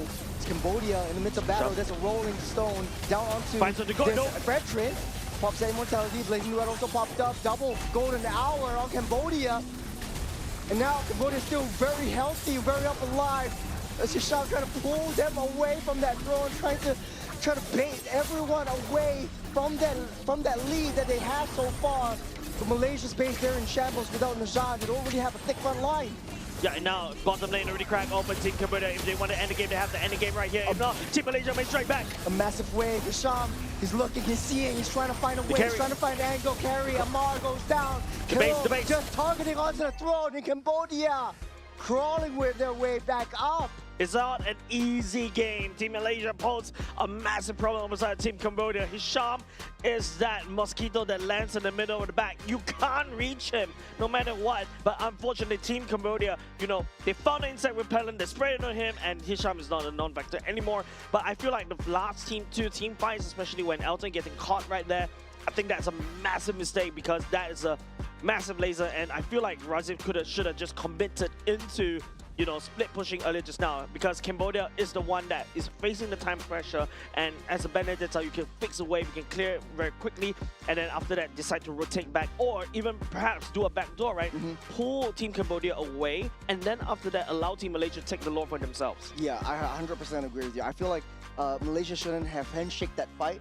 I feel like Hisham and Raziv did an incredible job baiting all these key resources, key ultimates coming in from Cambodia. But at the very end of the day, it was just the adaptations and adjustments that Cambodia made on the fly. At the very start of the game, it was extremely shaky for Cambodia, especially during the laning phase where they have to deal with a roaming Benedetta. You clear up that waves, rotating all over that map. They're playing a outnumbered battle against each other. But at the end of the day, Cambodia, they really struck back. Keo came online. He's got that damage, and he's coming through. And there it is, your MVP. Keo Fabin, 5-1 and 4, and he's just so hard to take down. I feel like also to a certain extent, Keo Pavin is the reason why you don't feel anything coming out from the Fredrin, and the Fredrin is constantly getting shredded by this guy. Once I see the Benefit Gun coming in, once I see the Wind of Nature coming in, that's it. Wind of Nature means that he's going to be immune to the damage coming out from the Clot, and then after that, he's just like, you know, gunning people down one after another. Just as long as he's being protected, there's always, you know, a lot of attention being pulled by Solven as well on his massive laser, and then after that, everything just falls apart, right? If you notice, this is also, technically speaking, Team Cambodia. This is Solven being very trigger happy, and finally, at the very least, even though he misses quite a few of it, he lands the necessary one, and that necessary one was on Elton, and then after that, the rest is history. Hisham, I think he did a very good job trying to pull, but it's just the rest of the roster coming out from Team Malaysia is getting counted by Kyo and also Solven, especially on the Fredrin. You know, for Cambodia, it just reminds me of teams that have extremely strong team fights. It's the magic of team fights. They always like to build that death ball, and they know it, and they play it towards that strength. For Malaysia, though, what they excel in is the mind games that they play. For Hisham and Raziv specifically, they're moving across the map. They're baiting out their ultimates. They're baiting out these team fights that Cambodia is not ready to take. For Elton, though, big mistakes coming in from the positioning, and something that they have to fix for the next game. But coming into this next game, I feel like for Malaysia, they can just play an entire game without handshaking any of these team fights at all. Just play the macro game, play the long lane, like you say, a potential backdoor. Last I checked, I don't think that's Team Malaysia playstyle, right? They really like to brawl it out. They really like to handshake these team fights, and then after that they win. They are a very momentum-driven kind of playstyle, and then after that they're looking to scale, right? I think from the side of Team Malaysia, they were able to scale already. Elton was finding good pickups towards the back later parts of the game, but Kyo on the carry just came online because it was just outclassed. It was just outclassed, and not only just outclassed, it's because like the fact is Claude has to dive in, right? When the Claude dives in and eats a whole face full of laser, whole face full of light wheels, I think nothing can basically save that Claude anymore. Yeah. At the end of the day, though, they really have to get that reset. It's a lot of mental for Malaysia especially. Coming in with a strong lead from the early to late stages of the game, and when we hit the super late game territory, they sort of like fell apart. They were playing as 5 individuals and not as a team anymore. Yeah, I think it's also how, you know, the team wanted to pull the death ball of Team Cambodia apart, right? I think it worked for the previous one or two team fights before the last Lord fight. They were able to drag and pull the team apart. If you notice, remember the observer had to like, okay, you know what? This is too close. I gotta pull all the way out to the maximum zoom setting in order to capture all the action that's happening, because there's small little fights that's breaking out all across the top part of the map, right? I think that's okay. It's because of the nature of how the roster was built for the side of Team Malaysia. But Team Cambodia, at the end of the day, they realize that, hey, they're being pulled apart by Team Malaysia. All they have to do is stick to their guns, and then after that, just rotate as a death ball and literally dare Team Malaysia to basically come at them. Yeah, I think what really changed the tides of battle was during the I would say 18-minute mark-ish, when Team Malaysia secured the Lord, but then Cambodia kept on pushing. They kept on rushing.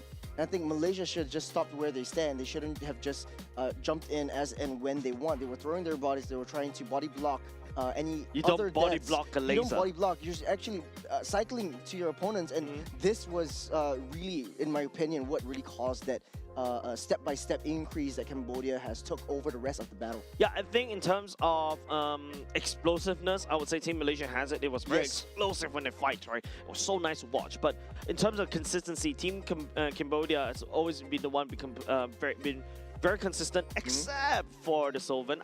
There's a lot of times where there's very questionable flicker, very questionable laser. Maybe it's being forced by the side of Team Malaysia's Hisham as well. But even after a while, especially when you go into late game territory, those lasers, those CDs is going to get even more shorter as the time goes away. So even though, yes, Hisham was able to bait out the laser, Team Malaysia need to react almost immediately. You give it another 5 more seconds, 10 more seconds, that's almost like maybe half of the cooldown of the god already for the ultimate, and he can use it anytime. I agree with you at the last point. Like, at the end of the day, when you reach that uber late stage game, you're using that laser as a third skill instead of I want to keep this and hold on to it until a really crucial event, because any single event could be a crucial event.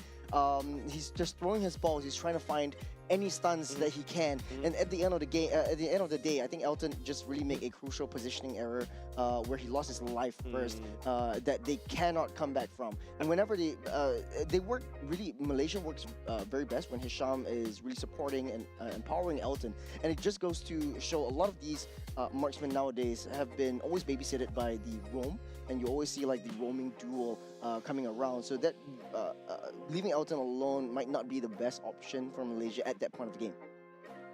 Yeah, maybe also another few things to point out as Team Malaysia, I think the whole composition that they drafted was, I think it relies heavily on Team Malaysia's Hisham, right? Especially on the Cho, to be able to pick up somebody as well, and then after that rotate, right? Towards the later parts of the game, most of our fights are going to be clashing, like just literal front to back. Yep. Yeah, that's where, Team Cambodia truly shine. The roster enables that kind of thing. Baxia could also do that pick up to basically body block. You also got the Breakfast Warrior to just jump all the way in laser. Enough said. Classic front to back, right? So it's up to Team Malaysia how to fix that. I think it's not a roster problem. I feel like it's a decision and execution problem coming towards the later parts of the game. Yeah. And the fact of the matter is that that tight turning battle, I remember it was Amar Nazan running away with the Fredrin, and then the rest of the members of Malaysia kept throwing their bodies in. That really helped Cambodia cycle them, and Cambodia really likes these kinds of team fights. So this is the second phase of the game. A lot of adjustments to be made for both sides. Malaysia will start off with banning the Phobius and the R-Lot. Cambodia will ban out the Paquito and the Freya. No changes as of now, but will Cambodia actually understand that, hey, you don't want to give Zorn or Hisham his Cho anymore? I think if you are Team Cambodia, especially in that previous game, learning from that, I don't think you ban the Cho. There's so many things that you really should ban at the first phase. So expect if Team Malaysia wants to play the Cho, they have to pick it in the first two, either B2 or B3 pick. Once again, B1 pick, prioritizing Elton's Claude once again. Yep, this is pretty much Malaysia's strategy and Malaysia's strength. Elton, very comfortable with the Claude. I felt like it was just a small little error that he did in the later stage of the game, but hopefully he learned from his mistakes. He's going to be playing this a little bit more differently this time around. Cambodia will take the Fredrin and the Gort this time around, so no more Fredrin for Malaysia. Will they trade for a Boxer instead? Look, I think personally I'm more of a big fan of Fredrin and Gort because yeah, Boxer can just roll a lot quicker, and you know the Gort can't keep up. At the very least, Fredrin and Gort right now, they're buddies, right? They only got 2 legs, right? They can kind of catch up easily, and you know Fredrin is a aerial taunt and it's a CC monster, so this enables Gort so much. Especially landing down the lasers over and over again. Now, Valentina, I feel like from Mara was really well done. I really like what I saw in terms of being super aggressive on the Valentina in the early game, but uber late game, yeah, the Valentina falls off, so you really need to get that snowball up and running as soon as possible, maybe sub 10 minutes. There you go. First phase pick, you definitely have to pick up a Cho. Baxia selected for the side of Nashan as well. Just a nice little trade over. They're still sticking to the Cho. I think it's just super annoying, and Cambodia suffers in the early game, especially for Gord. And now I think if Malaysia wants to pick up the Valentina once again, they could potentially just do so. Just pick up the laser. Marcel is still on the table, so Cambodia could just snap pick that one up once again. I think Marcel definitely could go back into Team Cambodia. They had found quite a big success right there. And then ban out the Valentina themselves. And then after that, you know, your Fredrin is basically going around and check. Yes, there's a Claude that could deal with the Fredrin later parts of the game, but that's what we call late game, right? Carry already selected by them. Yeah, interesting pick. Not too sure why Carry decided to go here because, you know, if you're Baxia, yes, the Carry is a threat, but I would say it's not as a bigger a factor because I feel like the Marcel is really that key pick from the side of Team Cambodia earlier just now. I would agree to disagree. I think Carry is the core of the previous team fight strategy. You need someone that shreds everyone down. Marcel wasn't really too much of a problem or doing too much of a problem to Malaysia. Now that you know that you're dealing against a Cho and you know how Cho is going to be mirroring your every single movement, you want to have something that is anti-dive, where you can punish the Cho for being a little bit too close. A Belleric maybe, it counters as Claude as well. I agree. Claude, yeah, the Belleric also works well for the Cho as well, like against the Cho as well. You really have to go up front and personal, and you don't kick the tree. You kick the tree back into the Claude or the Baxia. You're just going to eat a full face of the ultimate coming up from the Belleric as well. There's also still, to a certain extent, an Atlas that could also combo really well for the side of the Gord, right? The Fatal Links put everybody in. Fredrin as well to constantly lock down. There you go. Team Malaysia hurt you.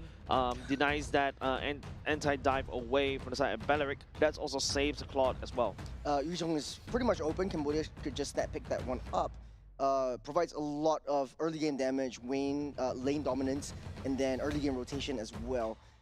Yuzhong pretty prioritized in this current meta. I think if I was Cambodia, I would just pick that one up and try to force mistakes over to Malaysia. I feel Yuzhong at this R4 pick was it would be maybe forced. I feel like this is going to be a roam pick coming up for the side R4. You want to see what B4 and B5 pick in terms of the EXP. I think Team Cambodia kind of fix their R5 to react towards that EXP pick coming up from Team Malaysia.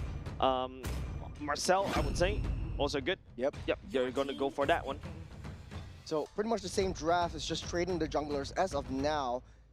If my sentiments are right, Malaysia might not want to change anything whatsoever. I think the draft was perfectly fine. I think the only adjustments that they need was just the Baxia. Both of these teams change up the strategy quite a bit. Right now you have so much more options for the EXP side as well. Lapu and Yuzhong pretty wide open. We've seen that quite a bit in this in the AGQ. You know what? If Team Malaysia wants to play early game, since they already got the Baxia, they can follow on to this theme. They can go for the CC and also a Valentina as well, right? Early game domination. Okay, Benedetta, Valentina, sure. CC, I was thinking you could shred through the Fredrin, but I feel like maybe Team Malaysia was thinking, yeah, the threat of that Gord was maybe a little too much, and it's something that Razif can play as well. So as long as, you know, Team Malaysia decides to play the macro game instead of hand-shaking team fights that kind of not necessary sometimes, especially when Team Cambodia is the one that has a lot more pressure to basically take down the Lord and blitz down the Lord. Razif could have done permanent structure impact on damage on the other side. right now. Last pick for Cambodia. They picked up the Lapu Lapu in the previous game. I think it worked out pretty well. The only change right here is they're facing up against Abaxia. Definitely Cambodia will suffer a little bit in the early game. You need someone to be able to chase up against this Benedetta. Sometimes you will pick... Oh, wait. Is that a Barat's EXP lane? No, Fredrin EXP lane. Fredrin EXP. Yeah, Fredrin EXP and them. Yeah, Fredrin EXP lane. We haven't seen this in a while now. The flicker taunt to basically catch onto the guard and more pick potential, right? Barat swallowing somebody with Daytona's welcome. Yeah, and it's something that you can't purify as well. Yep, you cannot purify. I spit back at you. At the same time, you also have that early game damage. This is what Team Cambodia can also do as well. But these are tanky, beefy boys. And this is where the Juicin really, truly shine. And unfortunately, Juicin is not on the table because it got banned away. Barat's in the EXP side. Typically, you want to get the Barats in the jungle just because of the stacks, but I think this might switch things up quite a bit. Barats, though, I was thinking EXP Fredrin. So basically, Cambodia bidding a death ball for themselves. There's not any one member that you can send in the long lanes or on the side lanes to alleviate pressure in the late game. Malaysia has so many options, though. Hyper mobile versus hyper immobile, like an unstoppable object versus an immovable force is the summary for the draft that Malaysia and Cambodia are bringing to game number 2. Cambodia 1 game away from being in a very comfortable position in the first group. Early game Benedetta versus the Barats, you're doing exactly like this. If you're Razif, you just start the proxy in, you can rotate, and then after that you can start, hard invading the jungle, enemy jungle, start taking away the small little beetles. Razif, look at where he is already. Man, Team Malaysia is really making a beeline for the orange buff. They noticed that the Fredrin is not in the purple buff at all. Yeah, they were trying to pull Marcel away from the mid lane to give Amar an easier time. So Malaysia is still doing the same thing that they did in game number 1. It worked out very well. I think the late game execution could have been improved just quite a little bit. Barats definitely has to play catch up right here and right now. The purple buff is also in shambles. It's pulling it back with the meteors, holding on to the retribution. Doesn't have vision onto that one. Won't be able to steal it. Najan might be able to get punished for getting a little bit too close, and that is first blood. Over to Nem. Nazhan is like, okay, I wish I had a flicker there, but unfortunately, it's a retribution that he's holding on. So I think that was a bit of a overcommittal over the side of Team Malaysia onto Team Cambodia. Nisham? Ty forced to use the flicker out of the way. Nem not gonna let it slide. Level 3 doesn't have the taunt. He's got some time, Ty.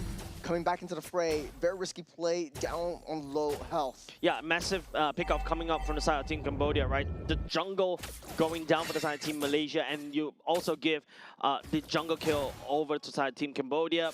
Man, that means that, you're going to get a lot more EXP on this team, on this Fredrin. I think this Barats is also kind of a big brain pick coming in from Cambodia because it's pseudo anti-dive. Hisham draws a little bit closer.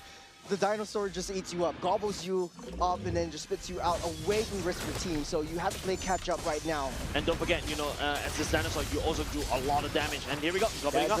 Gobble up, onto the wall. Hisham getting stunned up.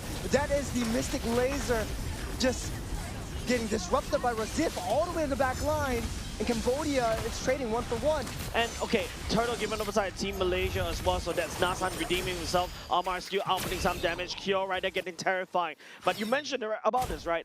Yeah, agreed. Baxia, sorry, not the Baxia, but hold up. Oh, that's a 2-man knockup by Hisham, and that's the follow-up. Razif will take 2 for himself underneath the turret. Yeah, it's a dive, and then you pick up 2 members. Man, Team Malaysia is really rolling it out, using the benefit of the early game advantage on the form of Amar and also Razif as well. Razif picking up 2 kills is absolutely wonderful. He's going to be able to snowball from that one.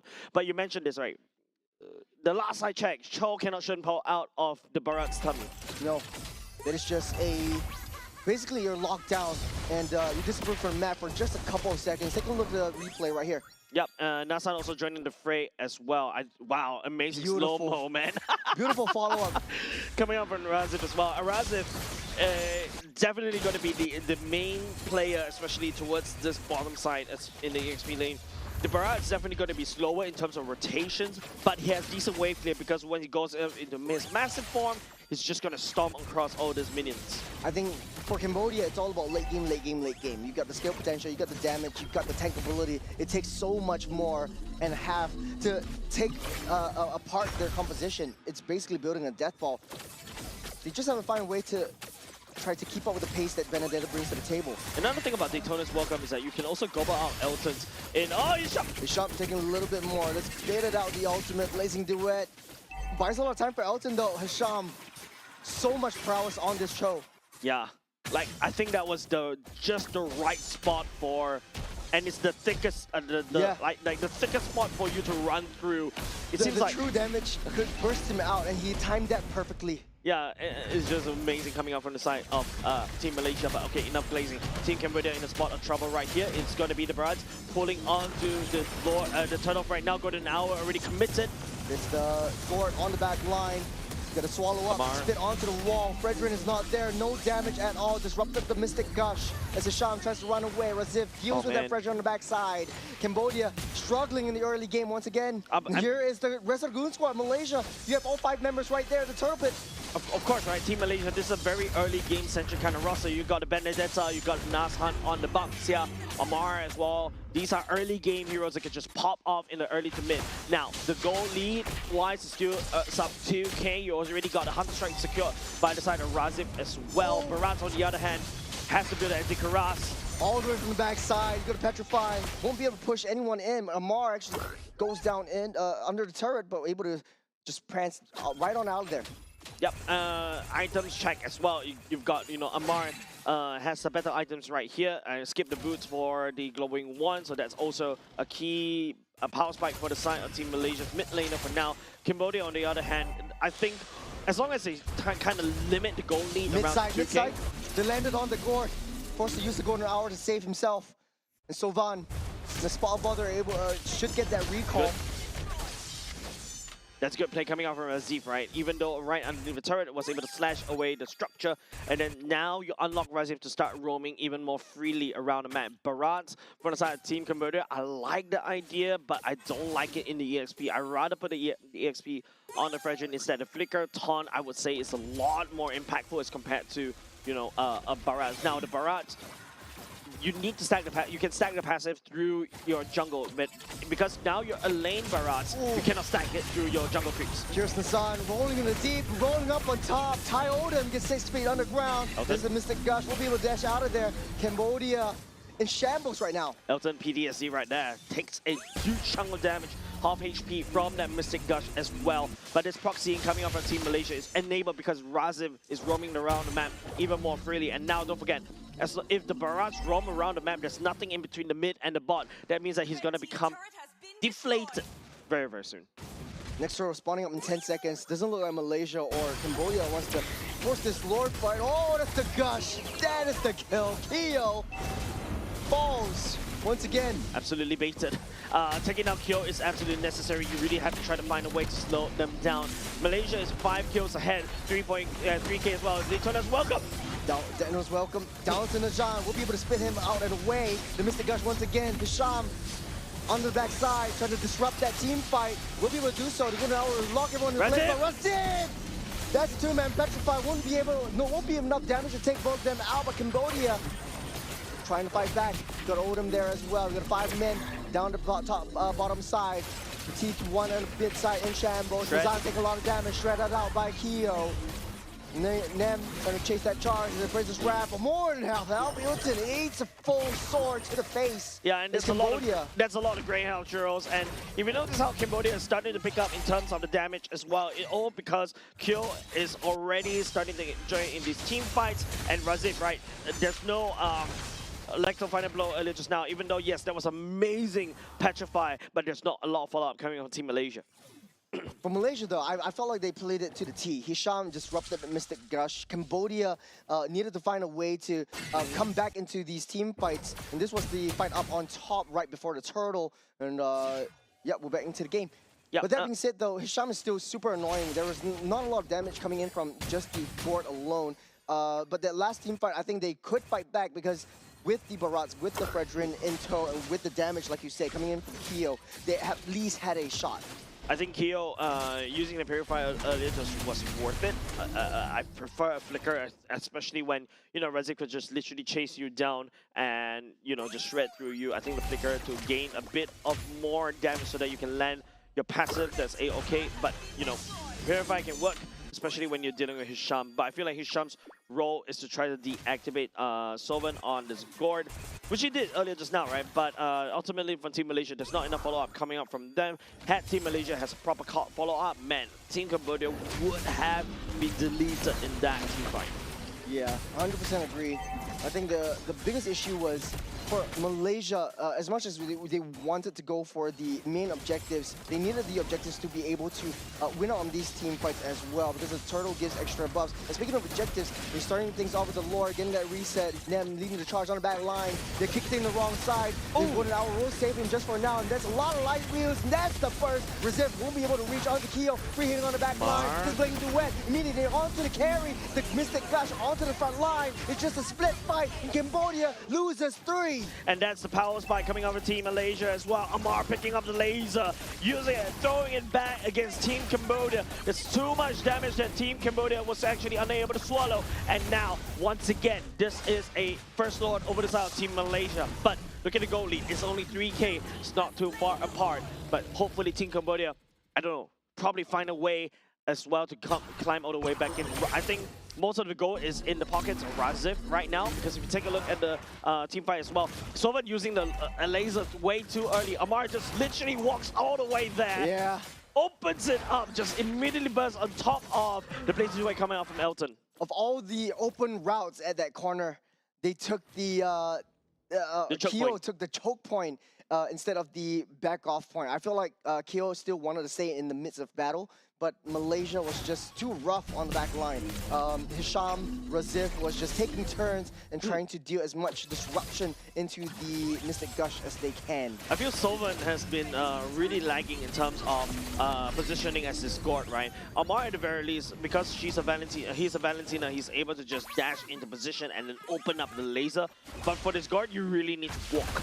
And oh man, this looks really sad for this Barats. But we've been in this position before. Cambodia is always, you know, having a rough start to early game. And Malaysia is extremely dominant, extremely aggressive. The small Barats definitely will be an Achilles heel for Cambodia. Plaything is gone. Bubbles bursted. Malaysia very disciplined this game around. Yeah, definitely. You don't try to force it, especially when the members from Team Cambodia does have the wave clear. Don't forget, Barats, especially when he's on max stacks, can wave clear very quickly, and his damage scales according to his HP. Apart from that, there's also a potential wild bomb from the side of from the Gord as well, and then after that you just get lasered down to death. In terms of the marksman's wise, goalie in the favor of Elton right here, going towards a Malefic Gun as well, but for our friend on the carry, does have the 3 attack speed items. This is also when the carry is also quite dangerous already. Doesn't really need that much items compared to a Claw. Ooh, that knows welcome also utilized. The Shinpo disrupted the suppression right before the suppression, right before the go. As Cambodia still splitting their heads, and Malaysia knows that as long as Cambodia have 5 different heads and they're not together as one death ball, they are able to win 10 times out of 10. Yeah, I feel like right now what Team Malaysia should do is really tie up the heads together. You know, like Hydra with 5 different heads. What they want, if Cambodia is allowed to basically exist as 5 heads straight ahead and spewing out, you know, all the fire and whatnot, yeah, they do a lot of damage. Oh, Frederick taking a lot of hits. That is Elton. That's the 5. The kick, the Mystic Gush, Hisham in shambles, down by Keo. Cambodia leading the charge. There's a hyper risky play from that Frederick. It was just one dot and full blast of the Appraiser's Rev and Oko onto the Claude. Elton just disappeared right there. I believe that was what, Elton and max health? Yeah. Yeah, that was Elton and max health. Just one dunk. Elton, what are you doing? Beautiful. Beautiful from this Frederick. And this opens up so much opportunity to burst down this Lord. Nazan is still in the corner, though. Datnos welcome is right there. He might be able to swallow as Baxia gets a little bit close. Right now, Baxia is starting to stack up. Amar does have the laser. Nazan knocked into, gets swallowed up. That's the kick, and that's Datnos welcome. Double lasers coming, It's the Zaphos. Amar, not enough hits, not enough damage. Cambodia fighting their way back again. Man, Elton. That's the final just blow. out. And a taunt onto a sim. Kyo takes them down. The golden hour stuns both of the blades. Elton's wide open, net falls. But it does not matter though. They do have that Lord, and Cambodia gets out of the way. Yeah, and now because, you know, the lack of Elton earlier just now in the team fight, getting dunked by the French earlier just now, that was what? 80-0 in one shot. Elton standing right in front of the French and thinking that he can face tank. I don't think though, because Team Cambodia is starting to hurt against Team Malaysia right now. And now with the Lord Intel, Team Malaysia has to now play defense. Good zone from Thai. He took down that T1. Lord marching down the bottom side. Cambodia has the upper hand right now. Then the team fights. Malaysia are handshaking it. They have so much mobility. Could just send Razif down onto the side lanes to try to get a potential split push. Look at the top side of Cambodia. One more hit to be cracked open. Yeah, and now with the Lord coming in, best defense for the side team Cambodia right now is the best offense, right? They're going to have to send the Lord charging against Team Malaysia, and now they're also starting to uproot structures against Team Malaysia. There's the laser getting initiated by Cam. A lot more hits this time around. That's the taunt coming in from Frederick, taking a lot of hits. Lord still up. Rasif on the top side though. They have to deal with the Benedetta in the macro game. Malaysia. Finally, Razif is actually doing what I wanted him to do in the previous game, right? Put a bit of a time pressure against Team Cambodia, try to pull them apart because Cambodia together strong. But Team Malaysia, on the other hand, they know how to play the macro game by right because they've disrupted Razif. Detton as well, come on to Nazan. That's a full laser and that's disrupted with the kick as well. Double golden hour, lock double down. And Cambodia trying to push everyone back, trying to turn anything around, but everyone's taking hits, no one's falling right now. Yeah, but you can see like Amar is taking the golden hour instead. Kyo with the damage, melting everyone down. In back line, Hisham made a crucial mistake, trying to find that back. The Appraiser's Wrap won't land onto anyone. Nem has to get out of there. Amar actually flickered right into the Appraiser's Wrap, had him at 0.1 milliseconds slower. He is actually going to set himself right into doom. But Team Malaysia at the very least was able to stabilize just a little bit, albeit losing bottom side. Currently both these two teams in a very equal situation, but you know, both of these two teams, you know how it was as of yet. Team Cambodia looking very strong as a death ball, whereas Team Malaysia, they can always send Razif up top to basically apply pressure where it's the open lane. Razif, I feel like he is thinking about it. Malaysia's win condition is Elton just needs to be safe. He's always putting himself in a very vulnerable position. I know he likes to, like this. This is damage welcome directly onto the claw. That's a lot of damage. And the laser shuts claw down. Cambodia opened up the floodgates. There's no more damage now, but look at Benedetta. Razif's trying to buy time in the mid side. There's no minutes, right? Cambodia won't take down this Lord. Oh, there is? They have to get that recall. So Van will be right there. Hisham trying to pull them all back. Lord will be taken down by Kyo. Cambodia has to fight on against this Razif. He's doing so much work. No, not good enough. Unfortunately, Team Cambodia is so far ahead. Elton eating that laser over and over again is proving to be an accurate team for the side. Team Malaysia as well. Odom on the chase, and now it's just 3 members left for the side. Team Malaysia. You can see TY Odom letting them go to hour, trying to slow down the retreat for Razif. They got a fat wave. They got Kyo. They got so much damage. This is targeting onto the throne. Might not be enough though. So much wave coming in. They have to wait for the Lord coming on the bottom side. Elton is already online. Man, that was not supposed to happen because Elton on this class should be able to get out away with the BMI and whatnot. Maybe also have to be a little bit careful with these damage. The bombs can always lay astray, and that's why you don't dance around the guard. A fat wave coming down on the bottom side. Kyo is right there. High, just in the midst of battle. They're sending Sovan back to deal with the wave that's pushing up on that top side. There's lockdown, there's immobilized. Cam taking a lot of damage. It's Cambodia on the back side. That's a purifier already used out by Kyo. He's keeping himself safe. He's doing so much damage, and that's the speedy light boost to take Hisham out.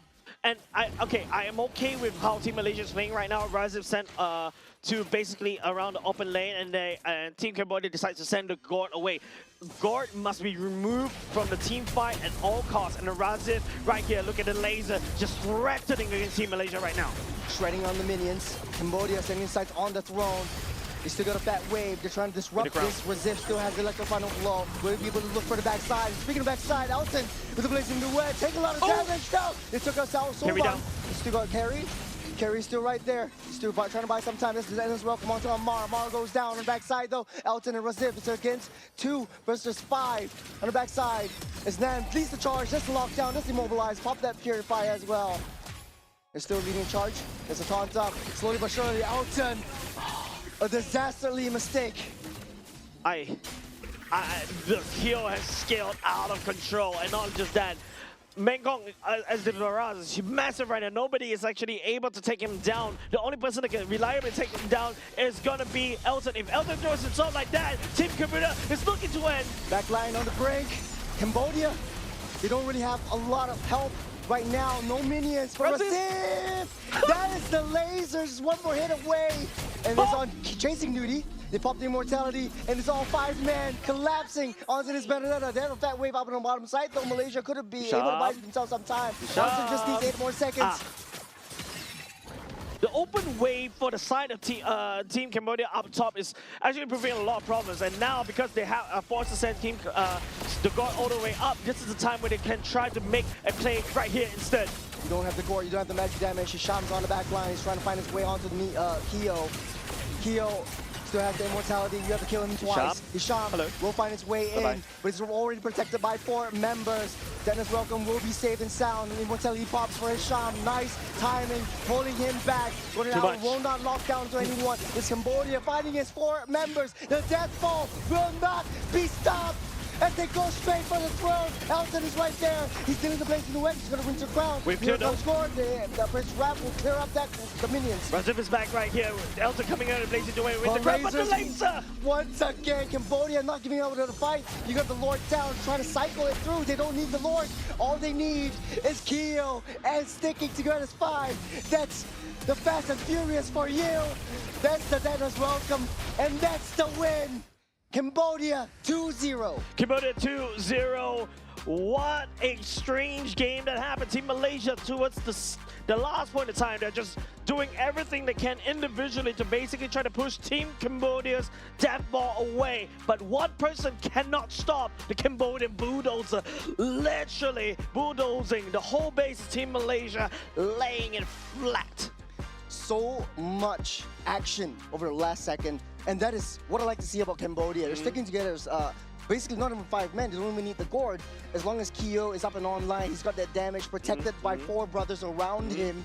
He's just hitting the light wheels. Hisham is not a threat. Claude is not a threat. And everyone is just, you know, getting swallowed by the Dennis Welcome. And Barats was such a key pick in the late stage of the game. Yeah, Cambodia was so dominant. Yeah, the pick coming up from the Barats, I would say in the early game, yes, a little bit iffy, right? I was thinking, hey, Barats will eventually fall off priority, especially when, you know, you got your Claude is already starting to pick up all these damage items that could shred. But don't forget, Claude's damage mostly come from the Blazing Duet. Whereas, you know, if you want to deal with the Barats, you need constant DPS. Constant DPS that is provided by the carry that could just shred through HP bar. So I really like what I'm seeing from the side of Team Cambodia, though. Kudos to them. They are still unfazed by the pressure by the side of Razif as well. They're also unfazed by the pressure by the side of Hisham. And they just snowball out of control. And after that, they use that snowball, create an avalanche, and just cover Team Malaysia with a blanket full of snow. They have so much, a little bit shaky in the early game. But once it comes to that tipping point, they always keep cycling. They're not giving Malaysia any room to breathe. And even if the Lord came up, they're not backing off. They're that disciplined. They know the limits of their heroes. They know that they can heal everything back up. The MVP definitely going into Sovan. And he's the one getting sent back into the base. He's the one dealing with the pressure that Benedetta is bringing into this game. Yeah, and if you notice, right, by the time when Sovan was sent all the way back into the base, right there to just do base defense, they have full trust in Keo as a carry that, you know, they're online. He's online already. Everybody have to do for the side of Team Cambodia is just escort this carry and then just lay down light wheels after light wheels. He will easily shred through Hisham and easily shred through the Bucks here to a certain extent, and even to a certain extent Elton, right, is not able to hold on to the damage coming up from this carry. The only time when he could do it is because of the Winter Crown Blazing Duet, but there are a lot of times where there's a lot of opportunities for that's created by Hisham, created by to a certain extent Razif as well. it was not taken by Team Malaysia, right? But Team Cambodia though, they piloted this roster to great success. It was Team Malaysia that's knocking on Team Cambodia's doors earlier just now, but Team Cambodia held to their guns and they sent 2 Lords against Team Malaysia. You know, Malaysia, you were saying what you wanted Rasif to do, he did it. What stopped him from trying to extend that push? Was it the base defense? Was it too much damage coming up from that base rush, minions just punching into Malaysia's base? I think it's also because Team Cambodia is sending the Gord all the way back, right? The Gord's main goal is to just go back, wave clear, perhaps even use the laser as well. Knowing Sylvan, he will do it as well. And then after that, rotate, right? And apart from that, it's also just, I think, the lacking of the damage coming off the side of Team Malaysia. Early game, Razif was able to find the pickups onto the carry and also the Gord, especially when, you know, it's the skirmishing time part when it's early to mid game.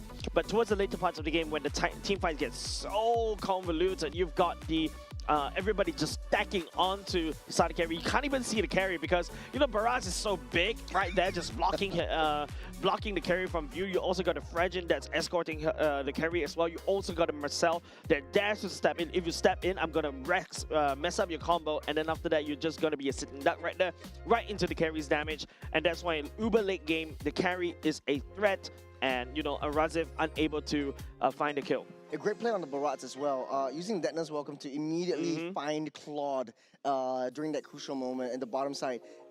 He was just waiting in that dot bush by the river, and when he saw that Claude, he was just waiting for the rest of the members to come in, and once they take them down, the laser comes out of this gourd. So I think at the end of the day, Cambodia is just, you know, shaking early game, late game, very aggressive, and still in the top seed. 5 wins, 0 loss so far. They still have one big challenge up ahead from them, which is the 3rd seed and facing up against Indonesia. Yeah, but this means that, you know, if you notice, the group standings was kind of shifted just a little bit, right? It initially was the 4th seed, which is Team Malaysia earlier just now. Now Myanmar will be able to climb all the way back up. Don't forget, top 5 of this group stage goes over to Nagoya. Cambodia right here, I bet, yeah, you know what, I can just say it, it's just secured, Nagoya. Yep.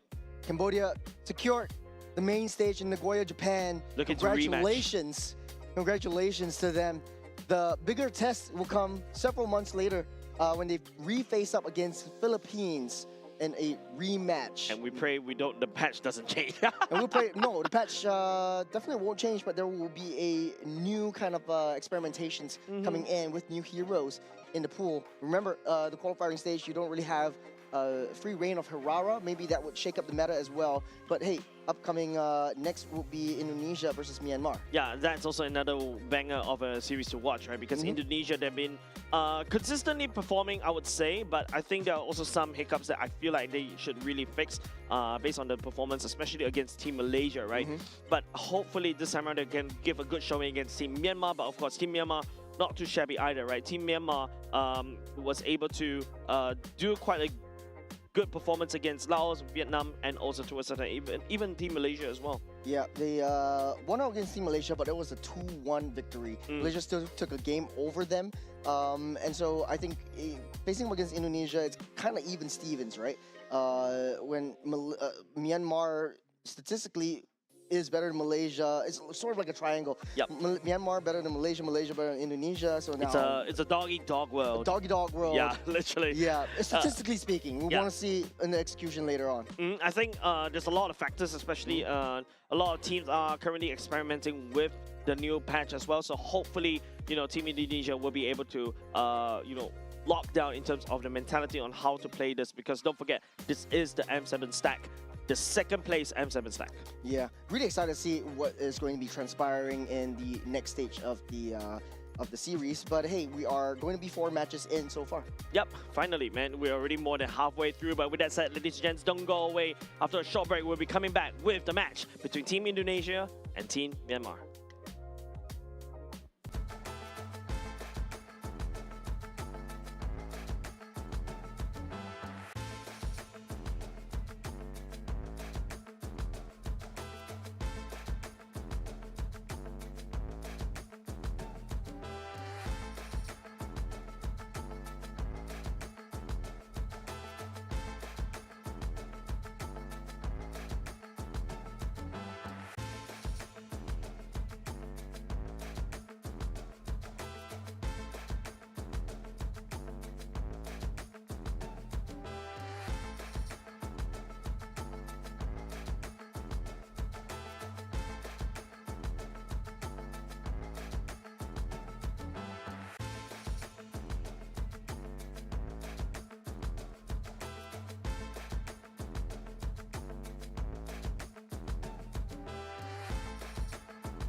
something so crude can be graced with a splatter of beauty.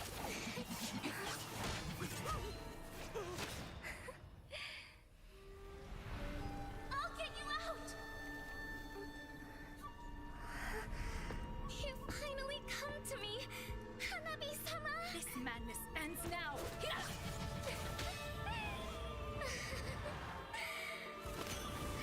At last, I'm shivering with excitement!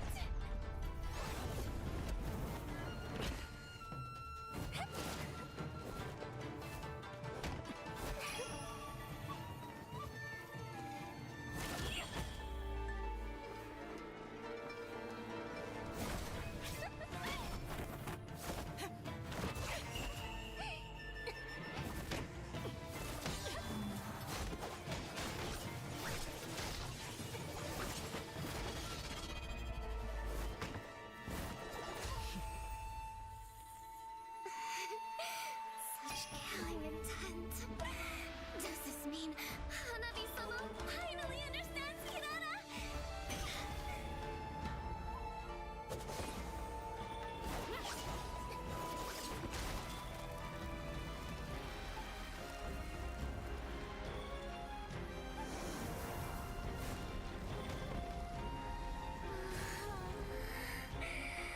So warm. So beautiful. We can finally embrace eternity in hell. Just the two of us. Allow me to release your eternal bloom.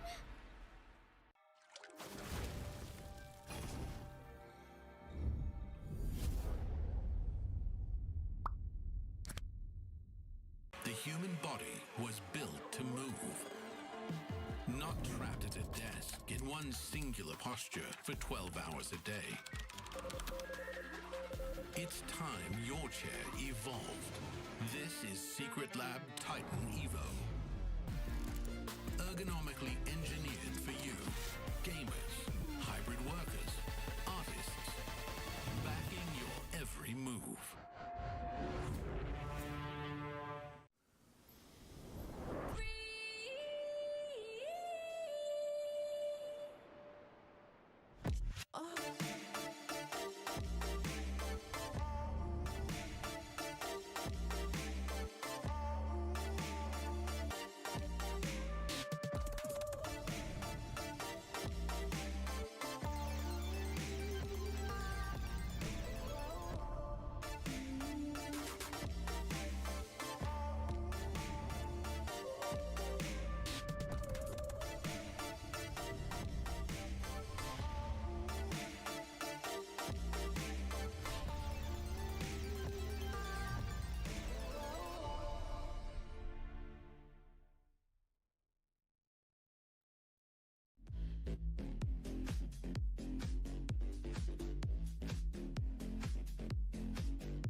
Even something so crude can be graced with a splatter of beauty.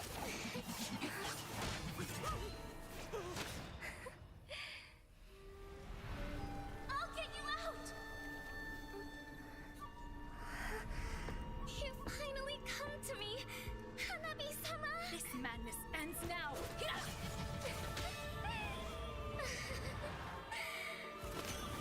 At last, I'm shivering with excitement!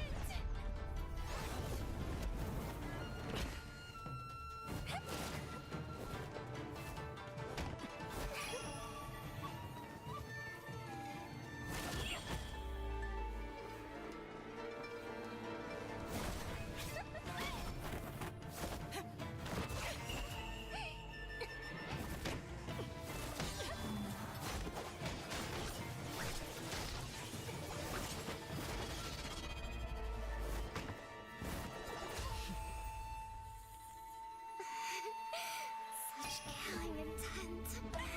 Does this mean Hanabi-sama finally understands Hinata?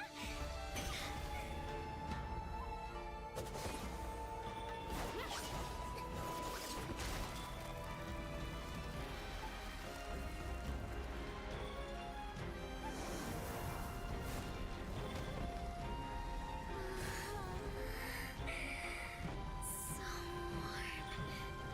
So beautiful. We can finally embrace eternity in hell. Just the two of us. Allow me to release your eternal bloom.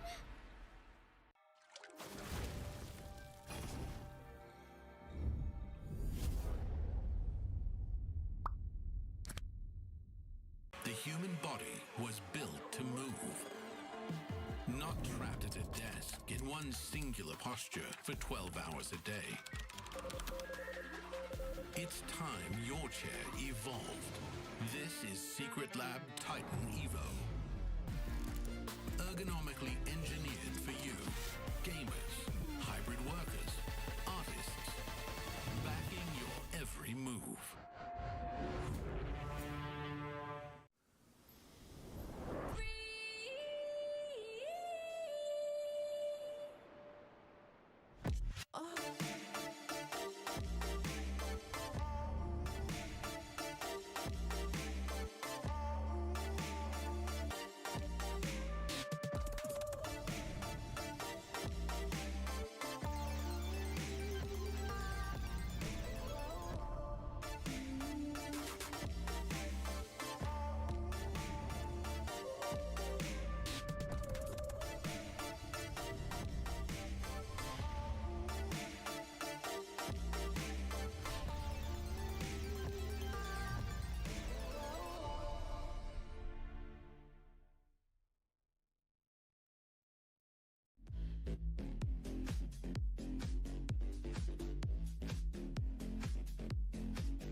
something so crude can be graced with a splatter of beauty.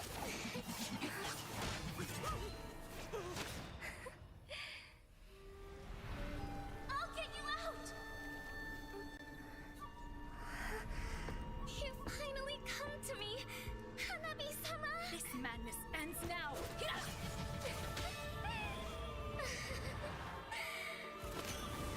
At last.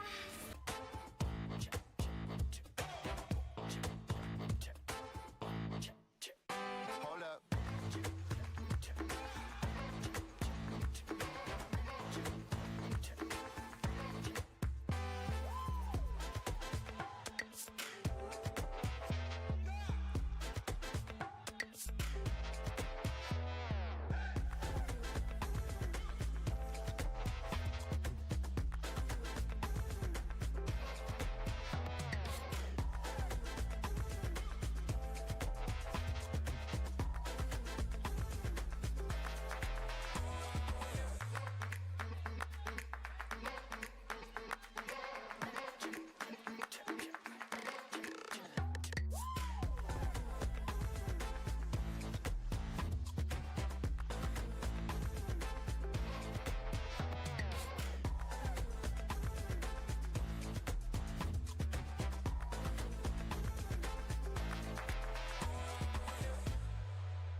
couple more matches left for our teams to prove their mettle.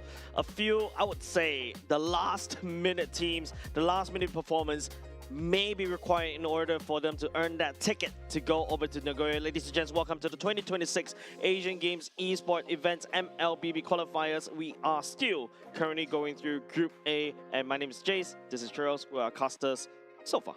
So far?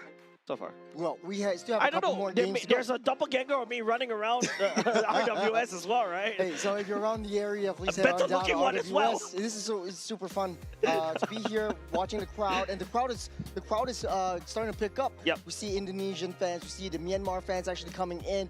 Third and fourth seed this time, Jays. They're 3 wins, 2 losses apiece, and they're pretty even, Stevens. It's all about seeding rights at this point. Yeah, and I think in terms of Team Indonesia, yes, I feel like their consistency is there, but you can start to see some chinks in the armor as well. Don't forget, this is the M7 second place. We're expecting a lot more coming out from this team. Yep. But it feels like, you know, when they come over, I'm not too sure what's happening. Maybe it's a different environment, or maybe it's just a different meta that's maybe impacting them, and they're, I think, less refined as compared to, you know, the past performance back in the M7.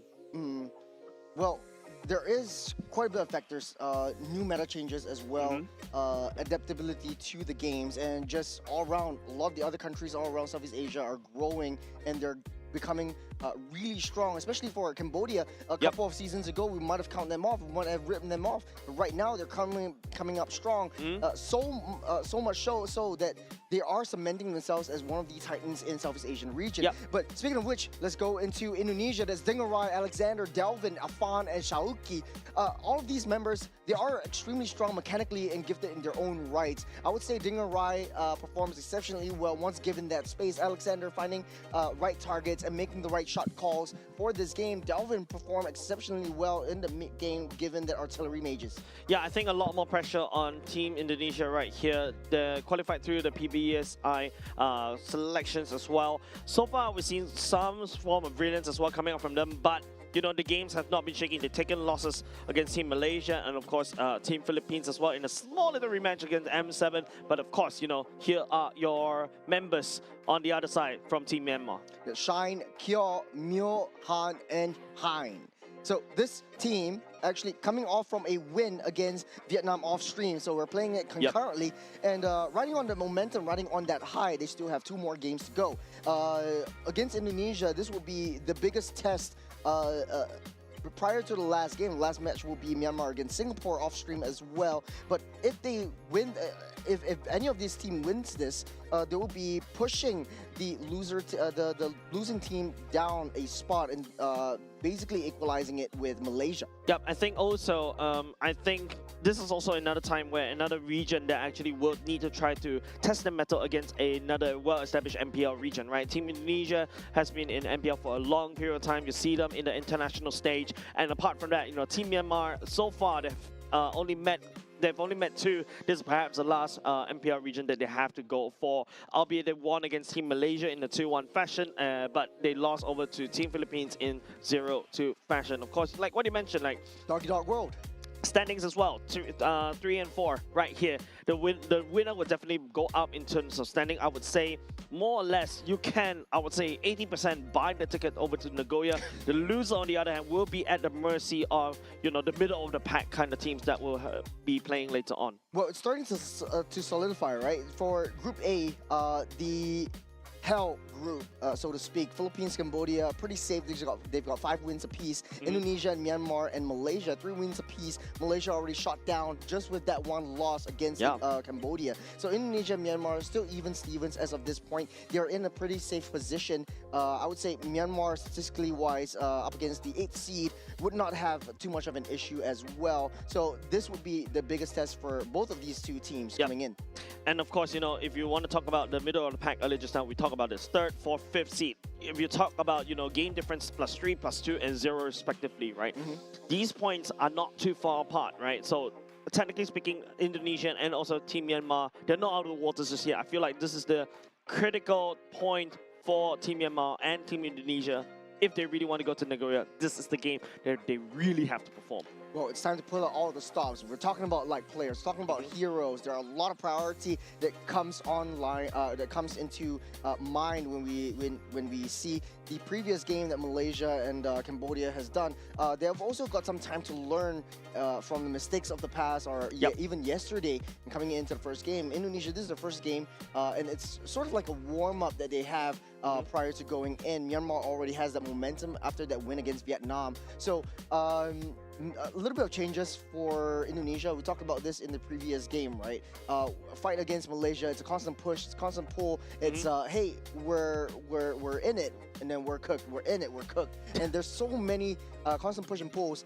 Indonesia really needs to learn how to close out games. I think it's also just because, you know, how Team Malaysia has been really unpredictable when it comes to these kind of engages. There are crazy engages coming out of Hisham as well. You know, shout out to Zorn as well. And of course, you know, I think Team Indonesia was really taken off guard from this one. And now I think if they really want to play MLBB, the more important thing is, especially when, you know, you're going up against a Team Myanmar who may not have a lot of statistics out of there. It's not like one of the region that you will constantly study of.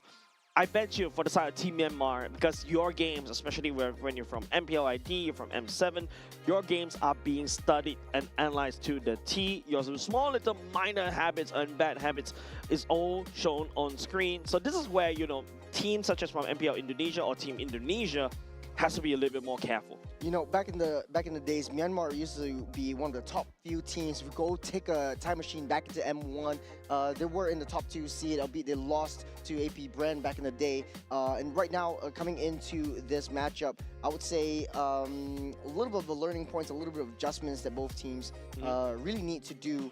And I think we're going into the draft really quickly. There are some heroes that we actually saw today, especially the Barats. Do you think that, you know, Cambodia used it to great success, especially with a lot of the dive-heavy compositions, with the Chos that are coming up, with the Clods that are coming up? Do you think that the Barats pick will really shake up the meta? I feel like the Barats pick is still more, I would say, under the meta, under the radar as of yet, because I feel like it's so easily counterable by the carry. Barats usually, I would say, you usually put it into the jungle. Right. The reason why I feel like the Barats appeared in the previous game is because the Akai got banned off.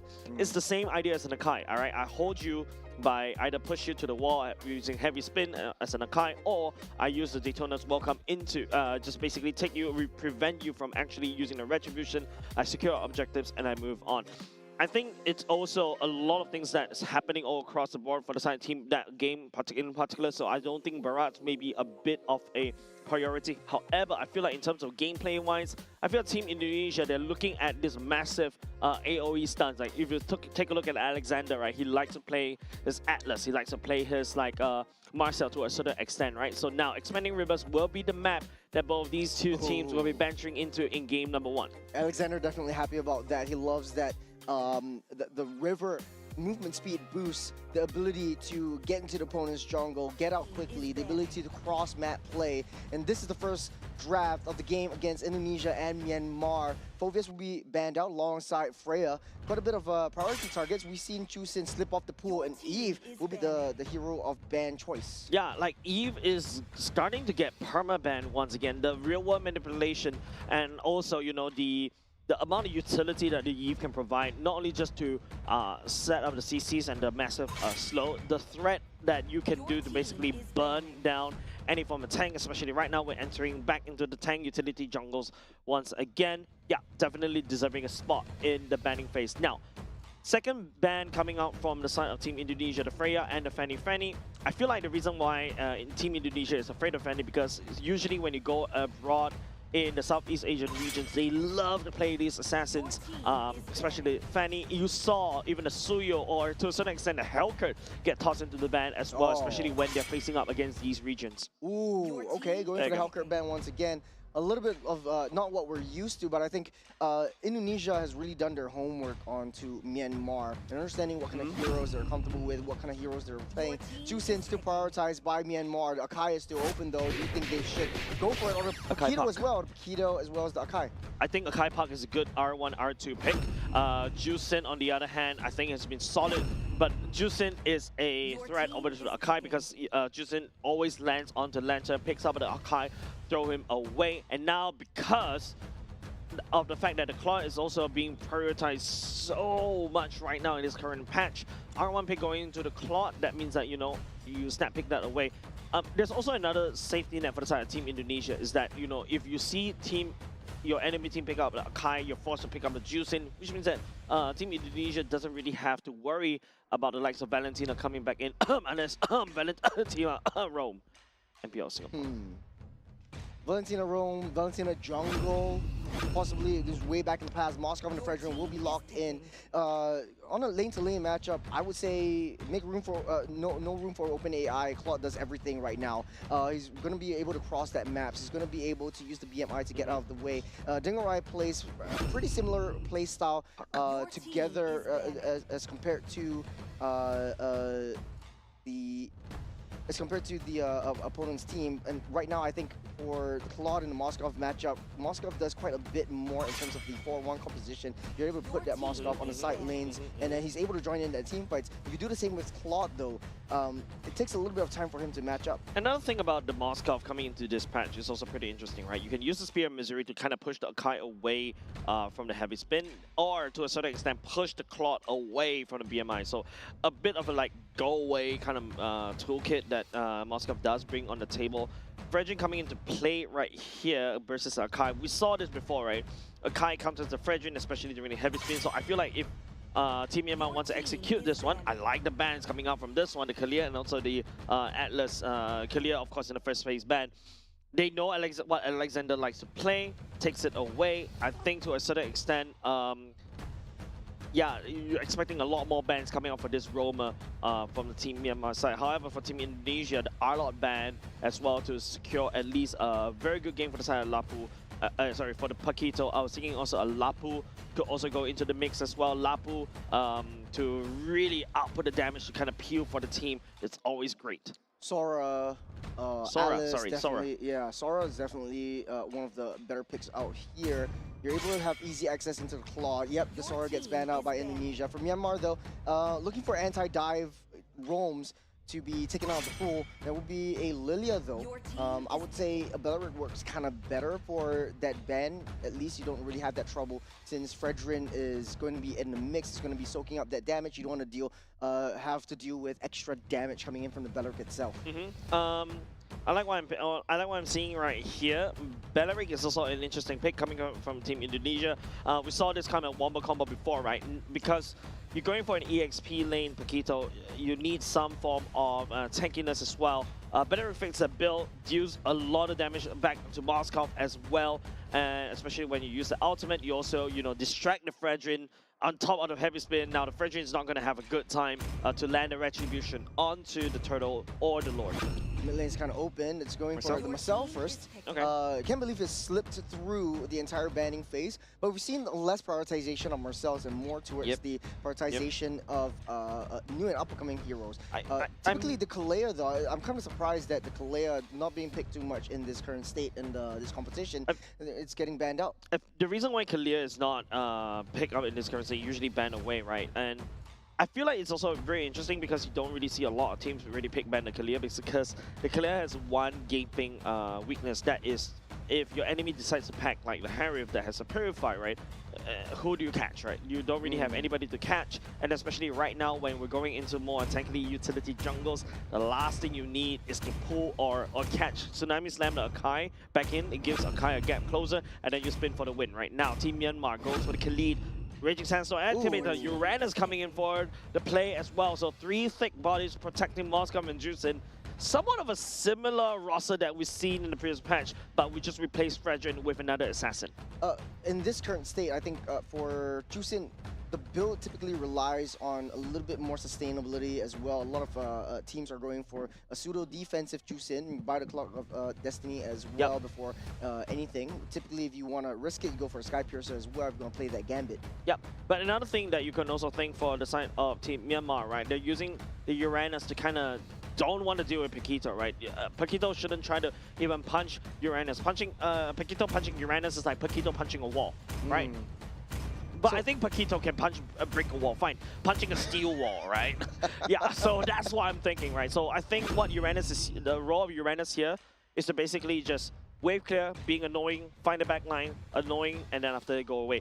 Kimi, on the other hand, used as a mid laner for the side Team Indonesia to deal with the Juicin. So Myanmar, a lot of side lane pressure right from the first second. Uranus, you can send Uranus off to the side lanes. You can send Moscow to the side lanes, especially in the late game. Indonesia, though, I think if you are running Paquito against the Uranus, your goal is just to mirror where Uranus is going. You do have a little bit more mobility on that front. You can escape from any of these team fights if things go south. I feel like those two EXP laners will meet up along the way over and over again because information given on where Paquito is very vital for the side of Team Myanmar so that, you know, Miens and also Shine will be able to make a good call whether do I step forward aggressively or when do I back off. But I'm a little bit concerned about the side of Team Myanmar because they may not pack enough heat to deal with Rossa coming up from the side of Team Indonesia. Well, that being said, this is game number 1, Indonesia and Myanmar. Middle of the pack, you say, Jays. This is going to be a do or die for either side. Yeah, this is a very important game for both of these two teams, right? Of course, I feel like if you want to talk about region pride, the fact that you are carrying the flag of an MPL and also an M7, this alter ego that we're talking about, I think it's a more important game for the side of Team Indonesia, right? You don't want to drop and then get the risk to be disqualified away from Nagoya. Don't forget, you already dropped out from the MPL ID playoffs. The next thing you want is to really drop out from Nagoya. Extremely annoying duel. We've always seen this quite a bit, Juicin and the Khalid. Juicin typically falls off on the ban priority and always leak through in that front. Mid side, a little bit of a touch and go action from both sides. What's the matchup like for Paquito? Do you think in the early game, it doesn't look like there is any proxy going on? I would expect a little bit more aggression across the jungles and into the invasion for at least the Uranus. Shaoki would be in the losing end at least until he gets his level 4. I feel like you just answered your own question right there, Churro. Fair. Yeah, but I agree. Yeah, exactly. I was expecting more proxy wave coming off of Paquito and also the Uranus. Maybe you see a split. But I think it's also because you also have to take into consideration that you got Team Myanmar. Ooh, Dingarai down low. Able to get safer now. Total spawning on the next 13 seconds though. Currently, it's just a member from the side of Team Indonesia. I think just making sure that they got the key items up. Level 4 for the Uranus as compared to a level 4 of the Paquito. I think a lot more damage, a lot more priority given over to Paquito. Oh, that's the Goon Squad. Galvin used the jetpack to get out of there, though, but Indonesia able to get out safe for now. Uranus going to be showing a lot of trouble as of this point. Shaoki keeping the pressure at bay. He's definitely going to get out safe. Getting pulled back. Shaoki in a spot bother. Will he be able to get out this first blood going into Hein? And then even though the damage coming off on Delvin on this Kimi was not good enough to basically push down Hein as well. First blood given over side Team Myanmar, not only just that, the first turtle as well. And immediately you see the rotations coming in from the side of Team Myanmar. They are already hard invading right there, and it's not looking good for a start for the side of Team Indonesia. Not only that, the turtle didn't go in the way of Indonesia on the bottom side as well. Look at where Dingarai is underneath that turret. The damage from Mia on this Khalid is just too much to handle right from the early game. And even the lane priority is shifting towards the favor of Moskov. As gold laner, how do you deal with that? You're both late game heroes. Who do you think would have more priority in this early game? I think priority-wise, it's going to be a skill matchup. That's a lockdown. On to Tuya. Will be slain by Delvin. Yeah, a good pickup coming up from the side of Team Indonesia. That's just a consolation prize. I feel it's going to be a skill matchup. Speaking of skill matchup. Going hour or late down, but not enough reach for Indonesia. Big ultimate as well. Not only just the fact that, you know, Dingarai couldn't actually jump into lest he gets stunned himself by that golden hour as well. But I spoke about this, right? It's going to be a skill matchup. It's all about whether Dingarai was able to stack up the Art of Thievery. If Dingarai has maxed out Art of Thievery in the early game, he should be able to deal with the Moskov, but the Moskov can easily disengage with Spear of Misery. He's also taxing a wave for this Claude. Very difficult to get even remotely close, but then again, he's always in this position where, or Claude is always in this position where you will suffer in the early game just a little bit. In the late game, finding the right position will be crucial for their success. In mid lane, a little bit of a taunt act spread. And getting pulled back upon using a head spin. Trying to push Fredrin back underneath the base. You get the Appraiser's Wrath, but it will not be enough as Han goes down. Man, Team Indonesia invited Myanmar's jungler all the way into a position that he don't want to be in. The overwhelming welcoming hospitality coming out of Team Indonesia, breaking the jungler down. It's absolutely funny. Slowly but surely, Uranus taking a lot of damage. Hein will be able to prance out safe. Indonesia sets their sights on for this turtle. But don't forget, it's still a 2-level difference between the two junglers. Definitely the turtle goes into the favor of Team Myanmar. This knockup, Juicing already utilized it ultimate to get out of the way, getting pulled back. That's a 3-man golden hour. Paquito on the back side. There's Akai getting fouled. On the bottom side, it's a solo kill for this Moskov. It's a fight all over the map. Shaoki, bloodthirsty. Doesn't have the combo, doesn't have the ultimate. There's 2 members on him. This retribution also used. You will be slowed down. And Indonesia making mistakes in the early game. A trade for a trade, ladies and gents. Team Myanmar is the one that actually got out most of it. Members from the side of Team Indonesia don't have the damage to deal with Cure as of yet. That solo kill down bot is also not very good for Dingerai. And not only just that, the mid bot lane also for the side of Team Indonesia is broken down. Definitely not a good look, especially if you're a Dingerai. Just playing into the hands of Shine and you're 1 level behind. There's not a lot of backup coming in from that bottom side. You're left all alone, trying not to extend yourself too much far forward, but I feel like this Shine is trying to bring the wave towards himself. We're starting off this turtle again. Afan is still in position. I feel like Team Myanmar, Stallion Pulse doesn't really catch anything into anybody. There's lockdown, there's the stun, and there is Uranus on the back line. Dalvin has forced to use that flicker to get out of the way. The heavy spin will lock Fredrin into place. The SOD goes wide. Alexander down for the count. He will be able to find a way, getting a stun up. You know that Praise's Wrath getting laid down as well. It's hell breaking loose for Indonesia.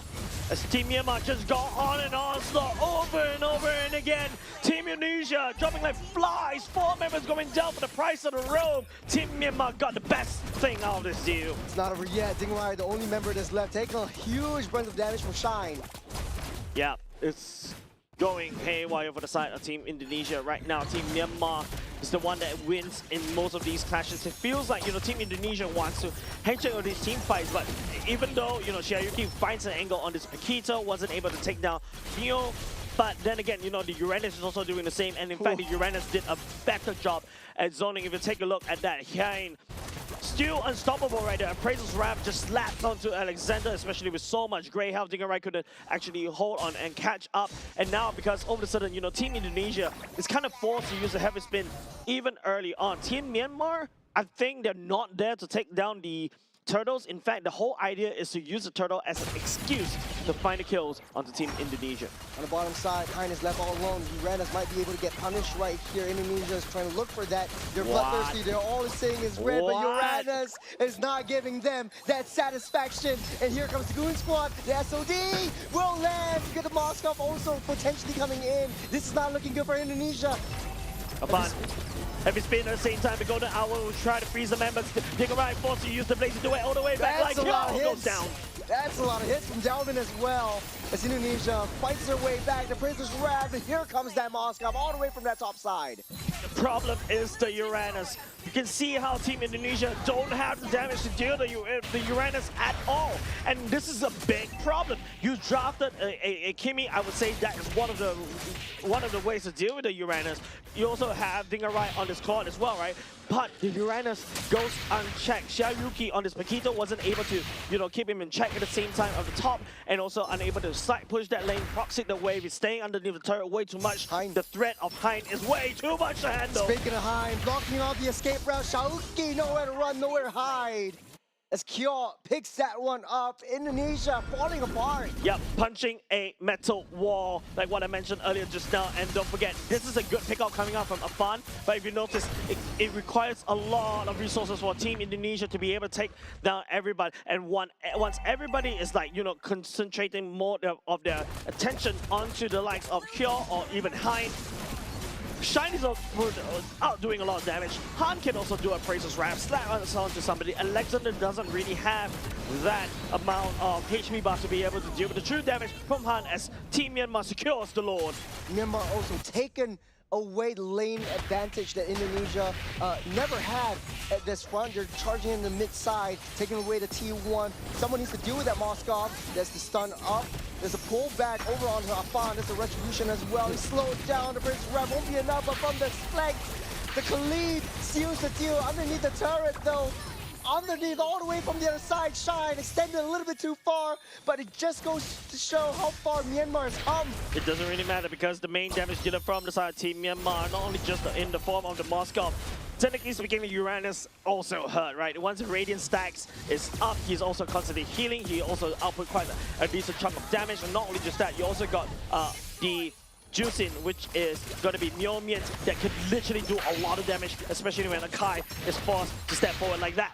Yeah, speaking of Myomian, this is just annoying. You have so much front lines. It's so easy for Myomian to just pull everyone back and just healing everything back up. And what we talked about, the shift in the mid lane meta, you don't really have to build a bursty, damagey mage anymore.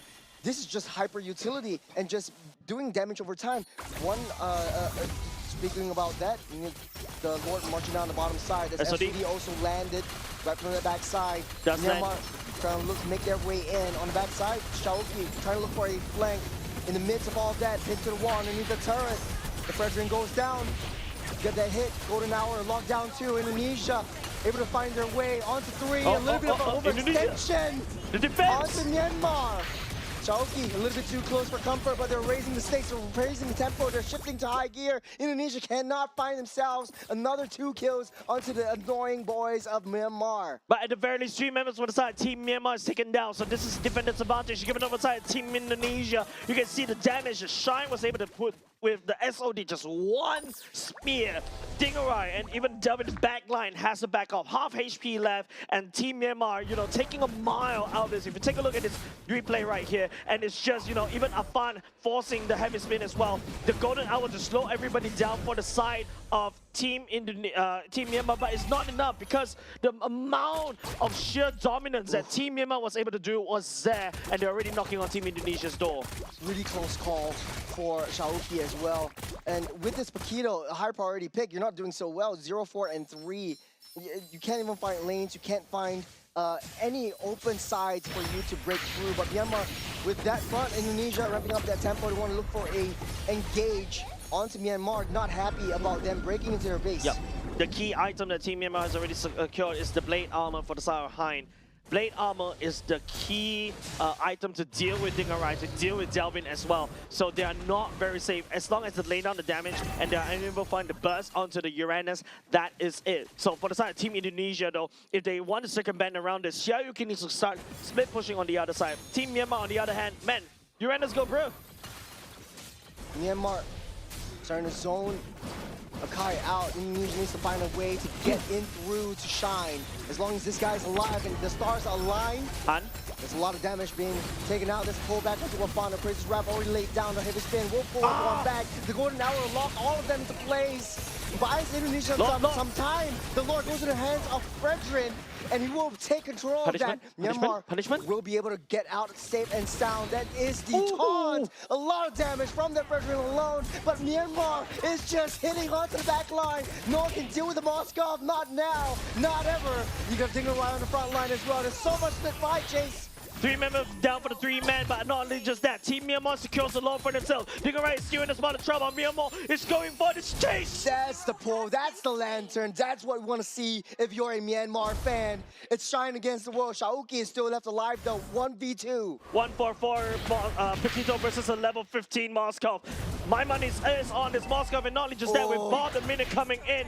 Luckily for the side of Team Indonesia, the minions are starting to spawn, pushing Team Myanmar away. A sigh of relief for Team Indonesia. Good back off potential from Myanmar. They know that they're all coming up alive.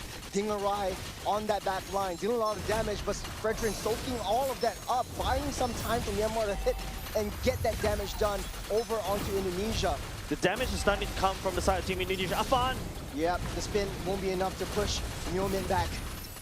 Alexander popping the Golden Hour, but won't land onto anyone. The Golden Hour sorry, Churros. I feel like the golden hour feels like a bit of an opposite. It's the opposite of help for the side of Team Indonesia. If you notice, the golden hour once it's set, and then after that, the rest of the team cannot find, and that's the bonk from the side of Fredrin. Lots of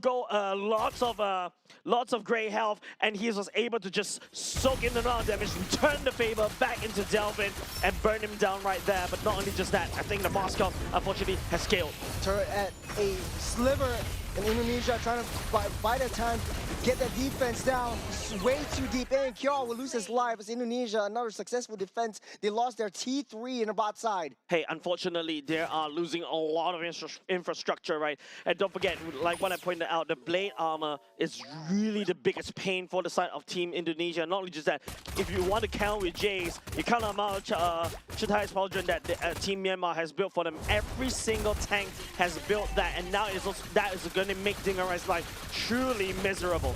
They don't really have to deal with not only have to deal with the claw, they have to deal with the Kimmy. Delvin does have that damage already, and then you got the feather as well for a little bit more basic attack damage coming your way. You're dealing with Indonesia, able to claw themselves up again, equalizing the score. You know, this is a time where I feel you need something like a Sea Halberd already. I know it's not a regular item for the side of Dingarai, or I would even argue, even Delvin picks it up, because you need to do a lot of damage against tanks like Han, like Han as well, and also to a certain extent Kyo at the same point, right? But the problem is Team Myanmar is just a huge, thick wall protecting Moscow. Moscow 6-1-1, and now with a win of nature in the item as well, he is suddenly immune to all the damage, and Dingarai decides to go in with Blazing Duet, the lawyer spawn right now. Both teams are just teasing against each other. Moscow at any one point in time can just do that damage, heal everything back up. The Lord pulled over to the side of Afan as Myanmar tries to find more information. Hein will be at the front line. You got it back on the top side. Chaoki keeping busy with the macro gameplay. There's a push-pull onto Neo Mint. They understand that his Shusen is going to be a threat in the later stages. Lord at a third is going to be taunted in by Fredring to try and get that reset. There's the Retraction Pulse. Golden Hour will lock this monster up into place. They sound the alarm. They sound the horn. The Lord is down low! Afan steals the Lord from underneath the noses of Myanmar. This is the time for the counter engage. Man, there was a period of time Afan forgot the Lord earlier just now, but I feel like the shock of the crowd actually dragged him all the way back into his duty.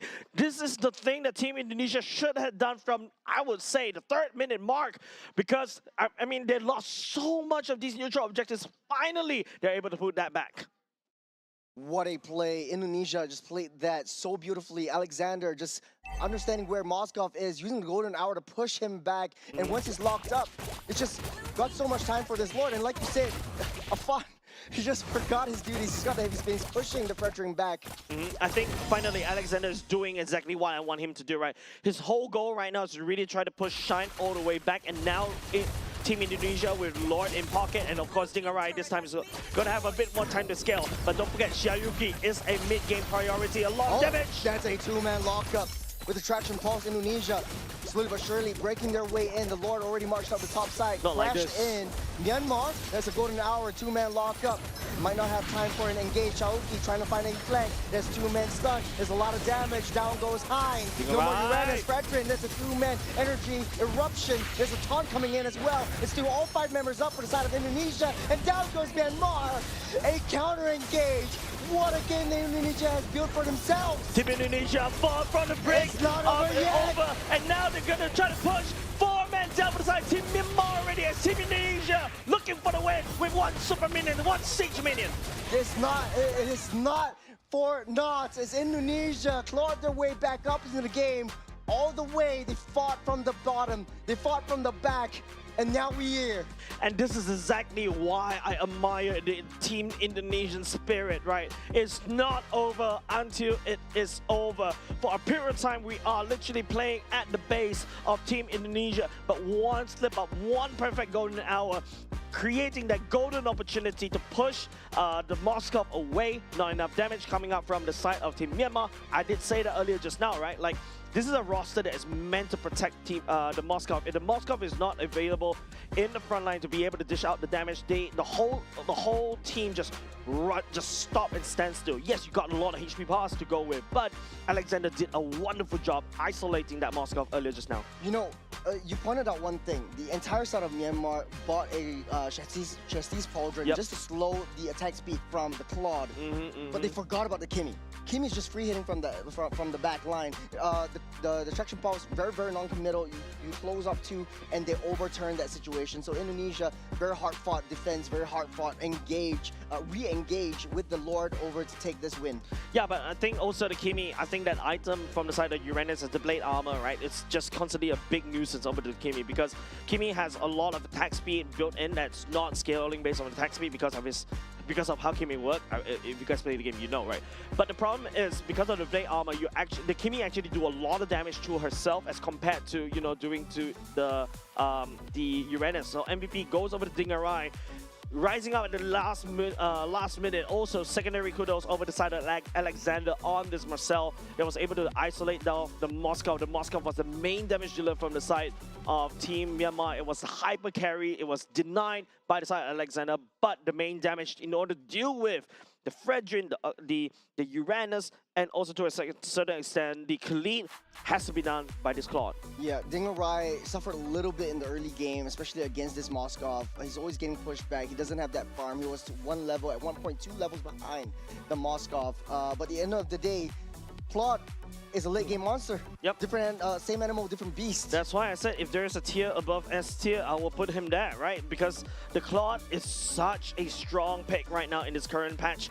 Trust me, next patch, you expect the Claude to get nerfed because of the fact that, someone showed us the fact that if you bring a Claude with the fighter emblem, you're just going to absorb so much HP from your Blazing Duet. But if you take a look through these emblems, this is exactly what I mentioned, the fact that, Dingarai rack up with the fighter emblem. The fighter emblem on the Moskov, I would say, a bit iffy. I feel like it's still beneficial if it goes back into the marksman emblem. Maybe, hopefully, it's the collateral damage that allows him to stay in lane even longer.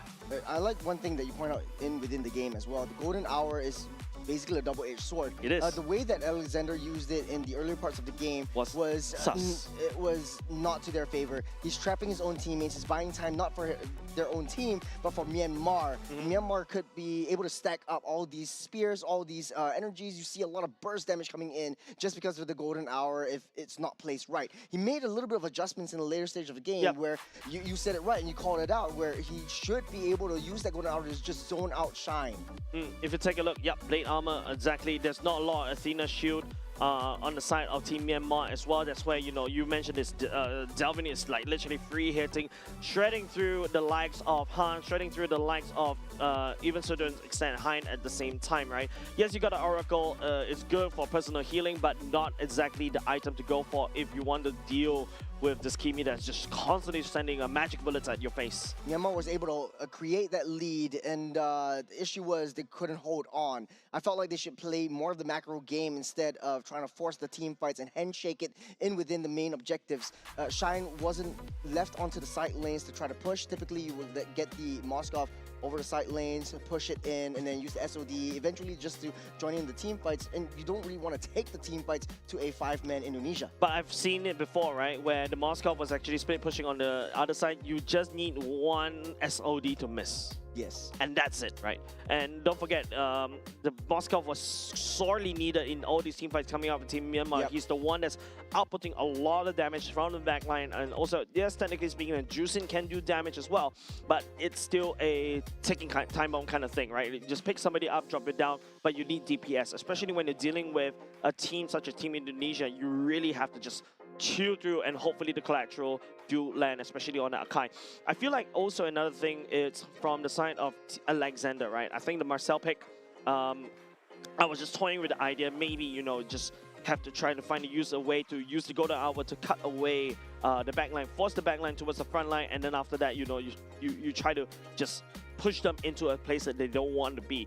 But if you notice earlier part, you mentioned it, the adaptation from the side of Alexander was great, and I think it's also, a fun fight remembering that his job is to actually not only just to push the Frisian away, but to also retreat that Lord. That's also something that he did quite well as well. Yeah, and I want to circle back to your point just really quickly about the Moskov. It is a conundrum, especially for Myanmar. They played it off very well in the early game, but in the late game, it's kind of like you want to send the Uranus onto the side lanes, or you want to send the Moskov. And like you said, you needed the Moskov in the skirmishes in order to get that damage. A lot of them are building like high utility. Even the Juicin doesn't really have a lot of heavy damage. It's all mostly DOT.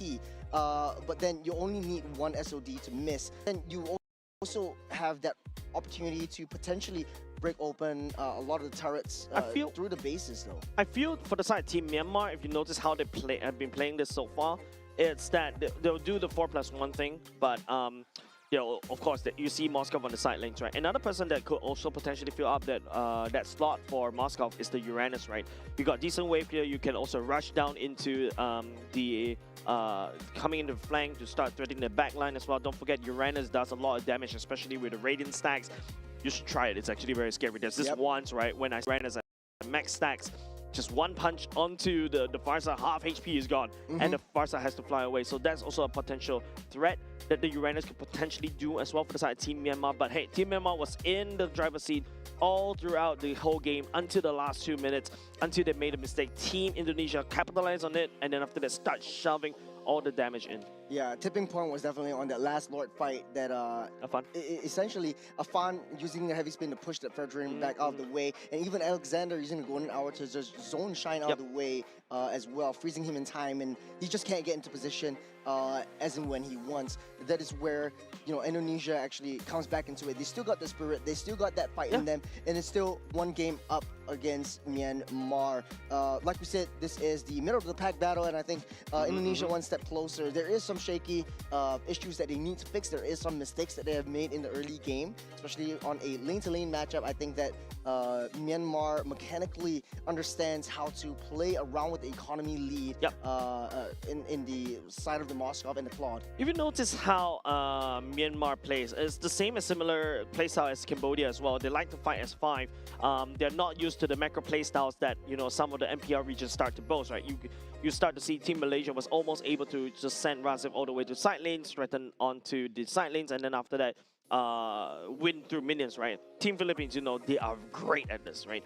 They identify the timings, being able to split push and join the fight at the right timing. I think that's the key difference between the MPL regions versus the other regions as well. But not looking down on them, not discounting them out, because their team fights can get really, really strong. Myanmar, Exhibit A. Yeah, this is just a really good showing of where Myanmar can go, but this is the issue that we see with a lot of teams in Group A. They can make that lead, but it's always very difficult to close them out. And a lot of teams are starting to drive very defensively, circa, you know, Indonesia, which has very, very high base defense. Right now, game number 2, Expanding Rivers, is the environment of choice. I think Indonesia definitely likes this quite a bit more because of the rotation. No, Myanmar starts the rotations quite faster. I feel like, I think early game, Team Indonesia was trying to bite more than they could chew as well. So I hope they kind of fix that up just a little bit. Be a little bit more decisive. I feel like there's still slight hesitation from the side of Team Indonesia. Whereas for Team Myanmar, if they decide to fight, they will fight. They will fight you. Like you owe them money or something. Now, there wasn't any major hero that in the previous game that they should fear. I think both teams really played to the T. The Hellcat will land out right here. I think still what's open is the Freya as well as the Kido. Myanmar in the first pick. You want to leak out the Freya to them. I feel it is up to Team Indonesia to ban the Freya. The Juicin, I feel like it's not really scary. The gold laner for the side of Team Myanmar was really well protected, so that's why Shine could truly shine, no pun intended, right there for him. Then after that, you know, the Moskov just unleashing a tremendous amount of damage, especially toward the later parts of the game, especially when it's splash damage as well. I feel right now it's Team Myanmar they're selecting what they want to pick first, right? Choosing first pick is great because, you know, you can always use the choosing to deal with that Akai. Myanmar going back into the same bands as well, Phobias. Yves and Kalia is the same exact bands as we saw as game number 1. Last ban will be the Freya. Akira is still open. Claude as well. Myanmar. If they want to go B1 Claude, That Yep, could also be the possible. case. Possible it would be juicing once again. If it ain't broke, don't fix it. Myanmar's just executional issues. I think everything should stay ceteris paribus, so to speak. But Indonesia, that would be basically Akai coming in again alongside Claude. I mean, I even though right now the flavor of mine is the Akai, but Akai going up against Juicin, that's something that, you know, you see how annoying it is. Even to a certain extent, Team Philippines and Pomucheno, Seno actually also find a lot of problems drafting Akai into a Juicin. He's constantly getting picked up. He's constantly, you know, being thrown around. And the worst case is when the Juicin throw a tanky hero back to your front line, then all of a sudden you do a lot of damage to them as well. So, yep. Team Indonesia has to bite the bullet. They have to give it to Kai. You don't want to give it over to Team Myanmar as well. Yeah, 100% agree with this draft so far. No changes as of now. I think the only thing that Indonesia should fear is the Khalid once again.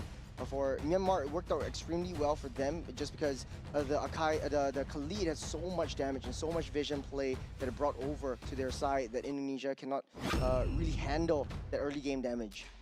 Seems like we're going back into the same exact draft.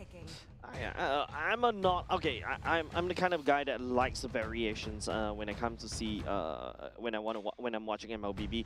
Seems like Team Myanmar is stepping forwards back into that Fredrin, Juicin, Moskov. What's next? You also got your your Khalid. Then after that, your Uranus as well from the side of Team Myanmar.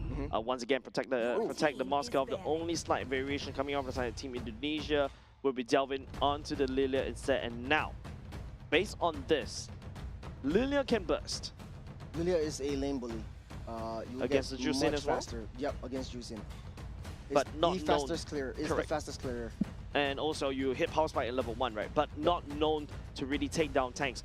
Seems like, you know, from game number 1, Team Myanmar is gravitating over to a really thick body to be able to deal and protect the Moskov. Seems like, you know, Team Indonesia picked that up. They are going to take away the Khalid as well. Yeah, I talked about this, and I think Khalid was a very, very big threat in Indonesia's draft earlier on, especially when you want to run something like a Marcel. You want to be able to run through and run past your enemy to know where they are, give information to your team.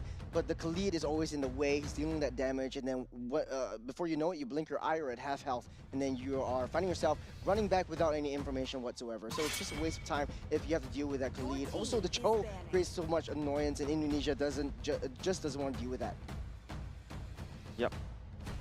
A lot of roams are getting taken off the board as well. Both these two teams haven't selected a roam just yet. Belleric is a good idea for both of these two teams can potentially use it as well. But I have a lot more hopes coming up from the side of Indonesia Afan as well on the Akai. I feel like the Akai was really just slightly underwhelming, even though, you know, yeah, I did say that there's a Juicin to really be annoying right there, and the Kai wasn't able to do a lot of things because he's constantly getting picked up.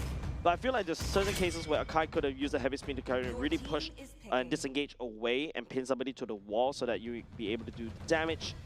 But hey, enough said. That's game number 1. We go to game number 2 right now. Akai, I hope that Team Indonesia will be able to pilot this Akai a lot better. Midfielder Airlines coming in from the side of Team Indonesia. Taking a page out of Philippines' book. I like it because this goes back to the Ube strategy, and with the Lilia and the Claude alone, you have that kind of zone potential. You have that high burst when you come even close. Yeah. Okay. Team Myanmar bans away the Yuzhong, right? Now Arlot opened up. Low-hanging fruit for the side of Team Myanmar. I feel like Team Indonesia, maybe R4 pick is a better Arlot pick because, you know, every time Akai get pushed, Akai pushes somebody else, that's a free bench for you to dive onto it at the same time. I think Arlot is going to have a bit of trouble going up against Team Indonesia right here because of the Akai, and also Mathilda could easily pull and save somebody away. And even if they time it right, you get the guiding win and you get that mark, you dash all the way back into the base. You highly commit into that one. And speaking of high commitment, that's the glue as well. Super tanky together with the Fredrin will create a lot of mayhem for Indonesia from the early game onwards. But well, I think in the Claude in the late game would be able to shred that as well. Lily not too worried about the mini glues as well. What do you think about Ruby here from the side of Team Indonesia? Risky, a little bit too glass, I wouldn't say glass cannon, but a little bit too paper thin. Saw how Wiloon played it for Team Singapore. Yeah, it does have that heal potential and a sustain potential, but it might not be enough. Shaoki played a great Benedetta. Hopefully they pulls that out this time. I mean, there's also a Lapu if you want to go back to something more standard, right? Yep, there you there's go. a good Lapu. I mean, the reason why I was thinking about the Ruby is because you can basically try to hook onto the Moskov. You have a ton of CC, your CC monsters, and even if you accidentally fall a little bit too far, the Methoda can also come and save you. And don't forget, you also heal a lot from those glubits. What do we have an official name for the mini glues? Glulets? Mini glue. I think just mini glue. Sure, mini glues. Gooblets. Glubits sounds like a cuter name as mini glues. But the L doesn't roll off your tongue. It's so hard to say. Yeah, it's like what? Gooblets. It's like what? Gooblets. Million reptilian? What's his name again? You're the one that coined that that name for him. Mammalian the Mammalian reptilian. reptilian. Yeah. I love that. But hey, you know, this is Myanmar's and Indonesia's time to shine. I think a little bit of a changes and shakeups from the draft for Myanmar. Okay. They have very strong early game potential. Will they repeat what they did in the previous game and eventually close things out? Yeah, I think Team Indonesia, this is going to be a high-octane kind of gameplay. They need to really make use of the map to rotate as quickly as possible, try to catch onto Shine, try to catch onto Mio as much as possible. Because, you know, going into the map right here, if you don't rotate using the Mathilda, then basically you're wasting the Mathilda. But at the very least, Mathilda in the early game does a lot of damage, so that's a decent poke that you can try to do. But now, as we go into the tank meta is not very susceptible to hard invades. That's the beauty of a Lilia. So much of a lane bully right off the bat, just destroying all the mini glues around. Power spike since level 1. Yeah, especially with the fix, right? Lapu Lapu is still a solid pick, still cookie cutter and kind of vanilla, I would say. But looking at what Lapu is trying to do right here, I think it's to probably pose a threat over to the Moskov once again. Yep. Every time you slash, especially if you have your War Axe, especially when the split happen, you're going to heal that all the way back up. But apart from that, I don't know, I just feel like there's another better EXP out there as compared to a Lapu Lapu. The better one was banned, which is the Yuzhong. Will be good in their lineup, but Lapu is actually winning lanes, pretty much dominant if you look in the minimap. I mean, definitely, right? Arlott in the early game doesn't really have a lot of priority because it's reliant on the cooldowns basically to wave clear as well. But because of the fact that you got the Vengeance that could just heal off that very quickly, I think that's why he can sustain in the lane. But his true power spike comes at level 4. Yep, Alexander's definitely also on the other side of the table going to empower this Lapu Lapu because sustain is pretty much the name of the game for Indonesia at this point. Once you get a photo, that is a power spike not only for the Matilda but for everyone around Indonesia. Dingerai having a few day up on the top side, better than the previous game, not playing very defensively anymore. Total spawn around the bottom side this time round. Level 4 checks both EXP laners and also mid laners. Delvin has lesser impact around the level 4, especially when you go into the ultimate. For the Lilia, doesn't really serve a lot of things. Dingerai, get out of there. There's a one-on-one fight. Heavy spin already utilized to push everyone back. Alexander down low. There's Lapu Lapu coming in. Afan underneath the noses takes down that turtle. And this final slash pushing everyone away. Indonesia, they don't want to risk too much, but they're going for it anyway. Myanmar will lose one member as well. Man, Dingerai used the BMI to try to... Oh, SOD? Hey. That's the Moskov! All the way from the top side! What a lucky shot coming over Team Myanmar as well, fighting onto the weaker, the weak member from the side of Team Indonesia as well. Oh my goodness, that is not going well once again for Team Indonesia. What's not going well? The Spears will be able to push upon back, but Shine all the way from that bottom side, able to get that recall, taking a lot of damage though. Lost the priority on that lane, but here comes that glue. Upon does have the heavy spin to keep everyone safe and sound for now. Purify also used up by Dingerai, able to get pulled over. Underneath that turret they go. The Gloom Squad won't be able to extend their reach. No support coming in from that glue. That's why. Upon picks up that kill. That's why I'm not a very big fan about this glue, right? Because especially it's the same thing as you see from other teams, especially they sport their glue. But if you take a look, Xiaoyuki, yep, sorry for calling you vanilla because you are doing a great job trying to stun up Han so that Afan was able to secure the turtle right there. However, the amount of damage that the team Myanmar was able to do, especially Arlott, does have a lot of nutty numbers, was able to do quite a decent chunk of damage. And of course, you got the Spear of Destruction landing at just the right timing. Yeah, a beautiful aim, beautiful three-point shot from that Moskov, to say the least. As Indonesia, though, I think basically that team fight was won on the turtle pit. They need to find a way to capitalize on that one.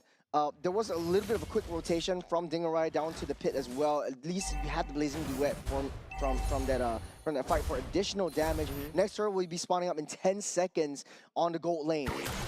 I feel like right now it's more on Team Indonesia time to act, right? They do have the method early game, and also Delvin this time around should be able to scale. Dingarai was trying to join the team fight. I mean, that's kudos to him. But you can start to see the glue, right? Being a bit annoying, especially during team fights. But especially when the possession, if Call did time that glue wrong, Dingarai could just go all the way back into base, and then after that, bring him to no man's land. Arlok coming back in, Hein.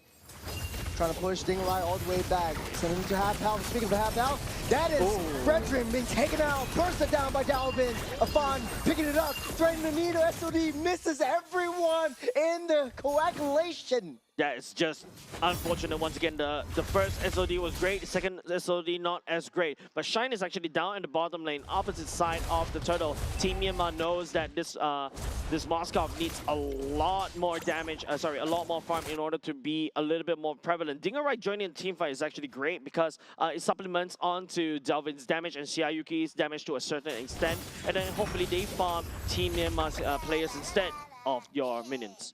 The high utility coming in from Afan's heavy spin and locking this Fredrin down, definitely not a good look for Myanmar so far in the game.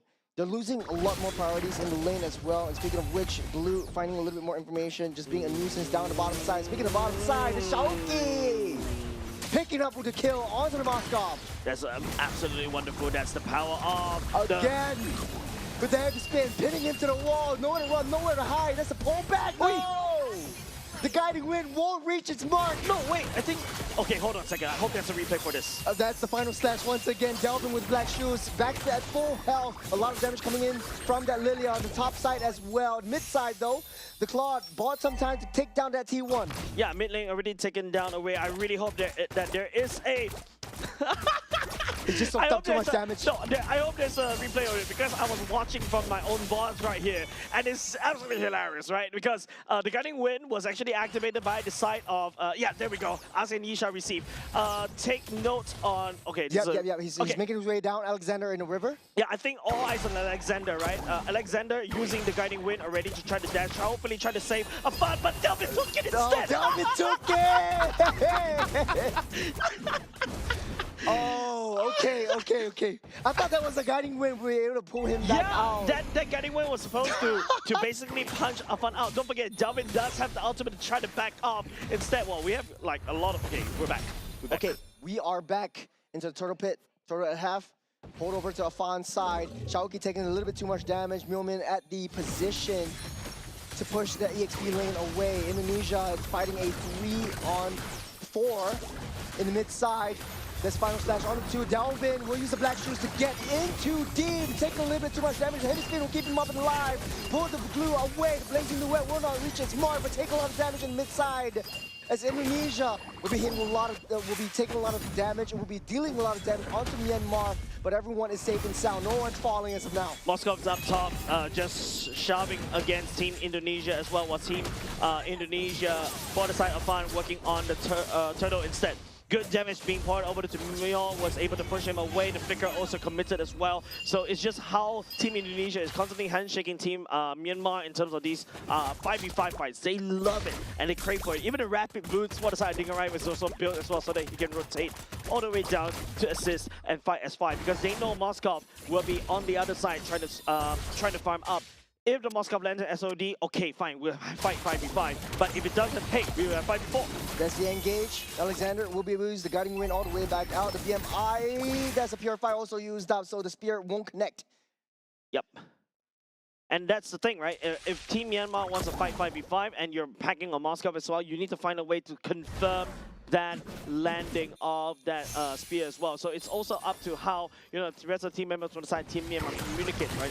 I think the easiest one is from Han's taunt, so that once the taunt happens, Shine can just send down the SOD right at Fredjin. So I think it's a lot about communication, but there's a lot of displacement tools coming up inside Team Myanmar as well, right? The Final Slash and also the Glue can bring Team Indonesia into the awkward position, causing Shine to miss the SOD. Now as we're seeping into the first lore of the game, we stand to see quite a bit of adjustments into the gameplay from Myanmar especially. You're sending Shine to the side lanes to try to deal with the pressure and try to build up a slow minion wave to try to push into Indonesia, which is what Indonesia kind of is unable to handle at this point of time. Teasing a little bit more on the jungle on the top side. Trying to push in the turrets, no one is initiating anything more. But the longer the time goes, right, Team Myanmar should have a solid foothold. If you notice the location of Shine, not joining the team fights as of yet. Hein on this Arlot is able to dish out quite a considerable and respectful amount of damage. Team Indonesia though, sending Xiaoyuki all the way down bot to basically deal and fix that wave before joining is still okay, but that means that, you know, you do not have somebody like a secondary peeler for Dingarai. Technically speaking, Delvin has the magic shoes to basically go all the way back, helping him just a little bit. The Mathilda as well, but I feel like right now you just need a lot more solid CCs that the Lapu can offer. Remember, this is expanding rivers, and you said during the start of the game, Myanmar likes this more. Right now, with the Matilda, Indonesia is more positive with this. This Blink Duet, a lot of damage. Shine goes down. No more Moscow for this next Lord fight. Indonesia is going to take the lead here. Good pick up right there coming up for the side of Team Indonesia. Now, no more Moscow.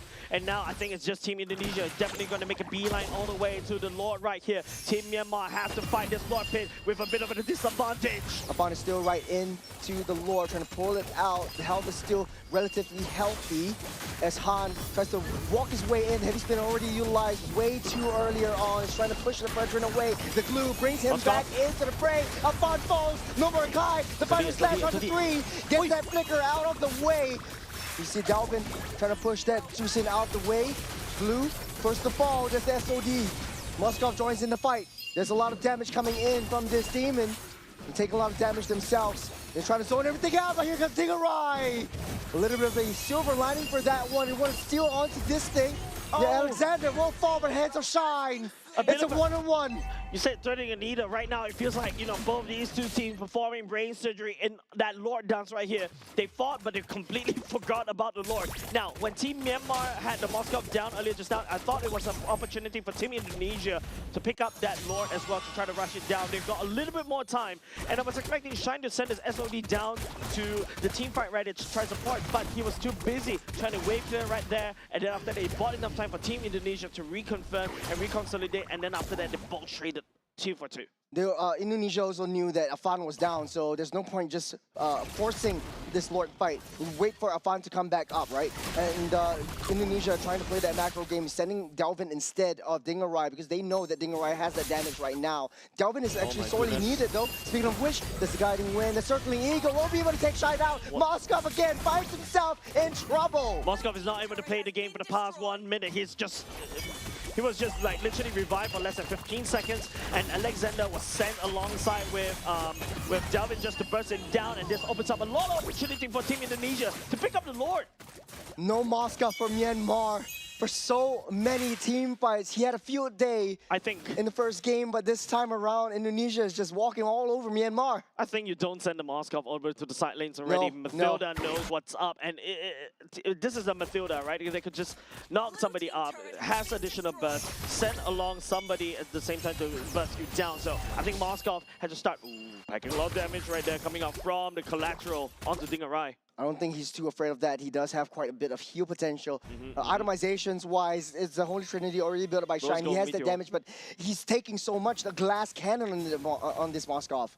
I mean, you don't build tanky on this Moskov at all, right? But if you notice, Hein, building a Rose Gold Meteor is definitely required, but now the Lord's marching in against Team Myanmar. T3 down the mid side. Indonesia tries to look for an angle. The energy eruption already used by that Fredrin. They're looking for Shine. Shine taking a little bit too much. The Appraiser's Grab already hit. There's a final slash onto one. Blue already possessed onto a Fawn, but using a heavy spin, locking them down onto the wall. But the Lord is charging onto the throne. Myanmar is all getting pushed back. Indonesia still has minion waves coming in. Right now, just Team Myanmar desperately trying to wave clear right here. They do have the Moscow to also push in. The Spear of Misery will land onto Dingarai right here as Team Myanmar desperately trying to wave clear. Dingarai up on the top side, bottom side in shambles. Dalvin's taking care of business. Dingarai taking a lot of damage by healing everything back up once again. You got Arlon is manhandling this Claude, but he does everything. You can't take him out. Dingarai!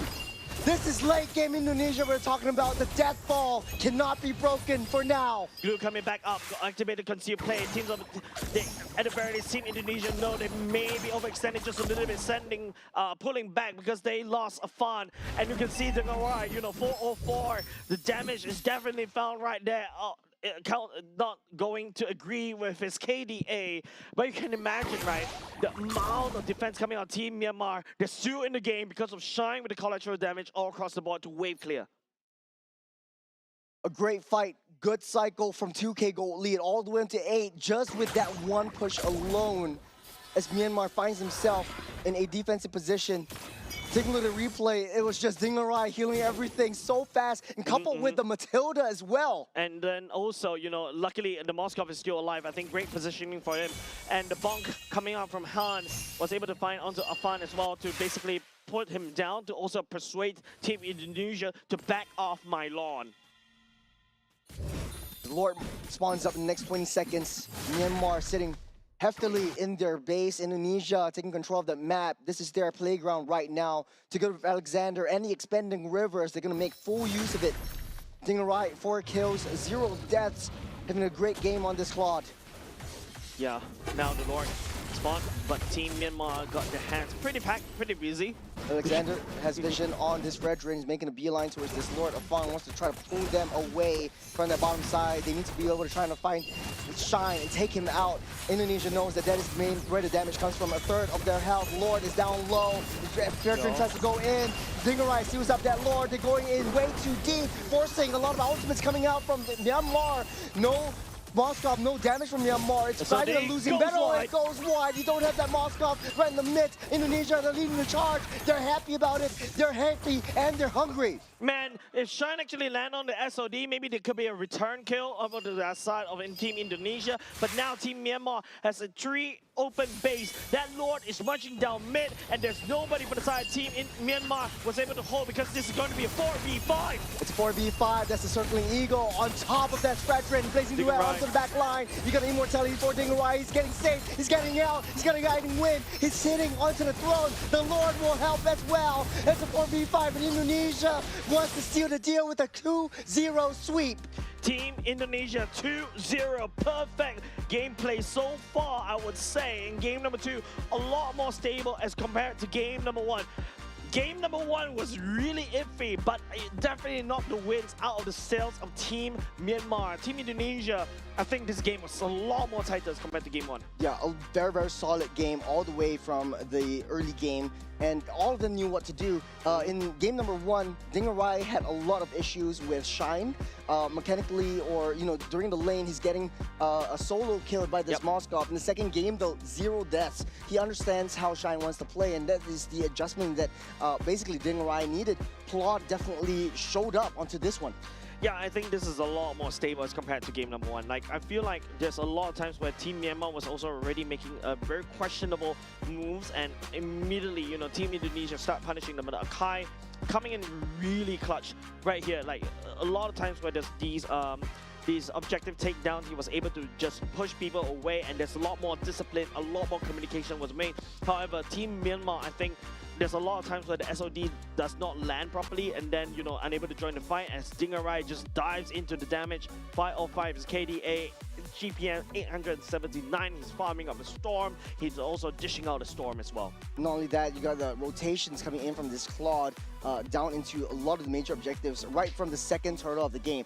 Given the first turtle was that 3-minute extra that he kind of needed to get that a little bit additional damage in order to join in the team fights. I think that Indonesia also, I do want to point out that the entire 5 was drafting around the environment. Knowing that this is expanding rivers, drafting Matilda worked the most makes the most perfect sense. You have so much excess, albeit a little bit more mistakes. No one's communicating who was taking guiding wind, and it left with some hilarious moments as well. Yeah, and yeah, the Matilda was kind of sus for that one game, for that one sequence only, but the rest after that, Alexander executing down to the T. And of course, especially if your enemy is packing a Matilda along the way, you don't send the Moskov, you don't send anybody towards the side lanes, because the side lanes is pretty vulnerable unless you're Uranus, right? I feel like for Team Myanmar, the Uranus was really a low-hanging fruit. But maybe it's just that they realize that, hey, they need to pack a lot more damage. Therefore, the Arlot comes, if you notice his item is Fairy Hammer, half build that I think is on the way into a Hunter Strike as well.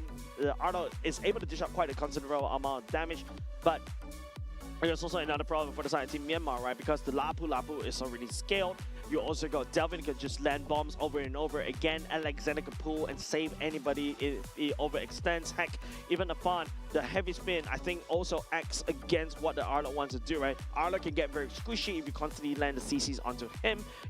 If the Arlot wasn't able to dash, he's unable to heal. You don't really have a lot of iframes as well, so if you dash on top of Dingarai, he has quite a bit of potential to still hit you as he dashes through you in order to heal him up. And coupled with the fact that Matilda was right there, you got the Flash of the Oasis, you got the Favor as well, you heal everything back up. Every one of the members of Myanmar got the anti-heal, but at the end of the day, it's just not enough for Myanmar to take this game. Yeah, I think it's also it's the same as game number 1, right? Game number 1, I feel like the first parts of the game where as long as the Moscow Shine was able to join the fights, they are able to win the games. But after that, you know, if the team members from side of Team Indonesia identified their weakness of this kind of roster, if Moscow isn't able to join the game, there's not a lot of damage coming out. Jushin, yes, does damage, but after a while, once the mana runs out, you don't really have a lot of damage anymore. And now you gotta have to rely on a lot onto this Arlot, but there's also a high tall order, right? Because there's so many CC, so many knocks up to really stun up this Arlot and not able to do any form of damage. Yeah, and speaking of which, you know, Matilda was doing a very good job. You know that Shine was always up in the side lanes.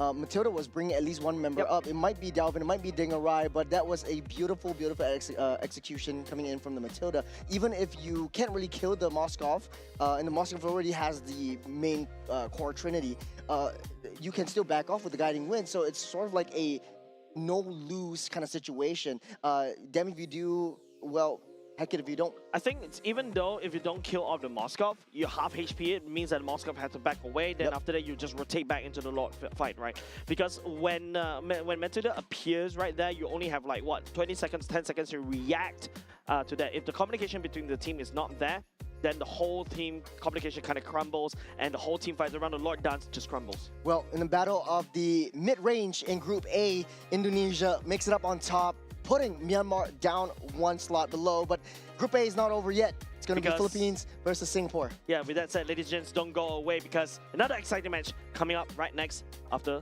a short break, and that will be between Team Philippines and Team Singapore.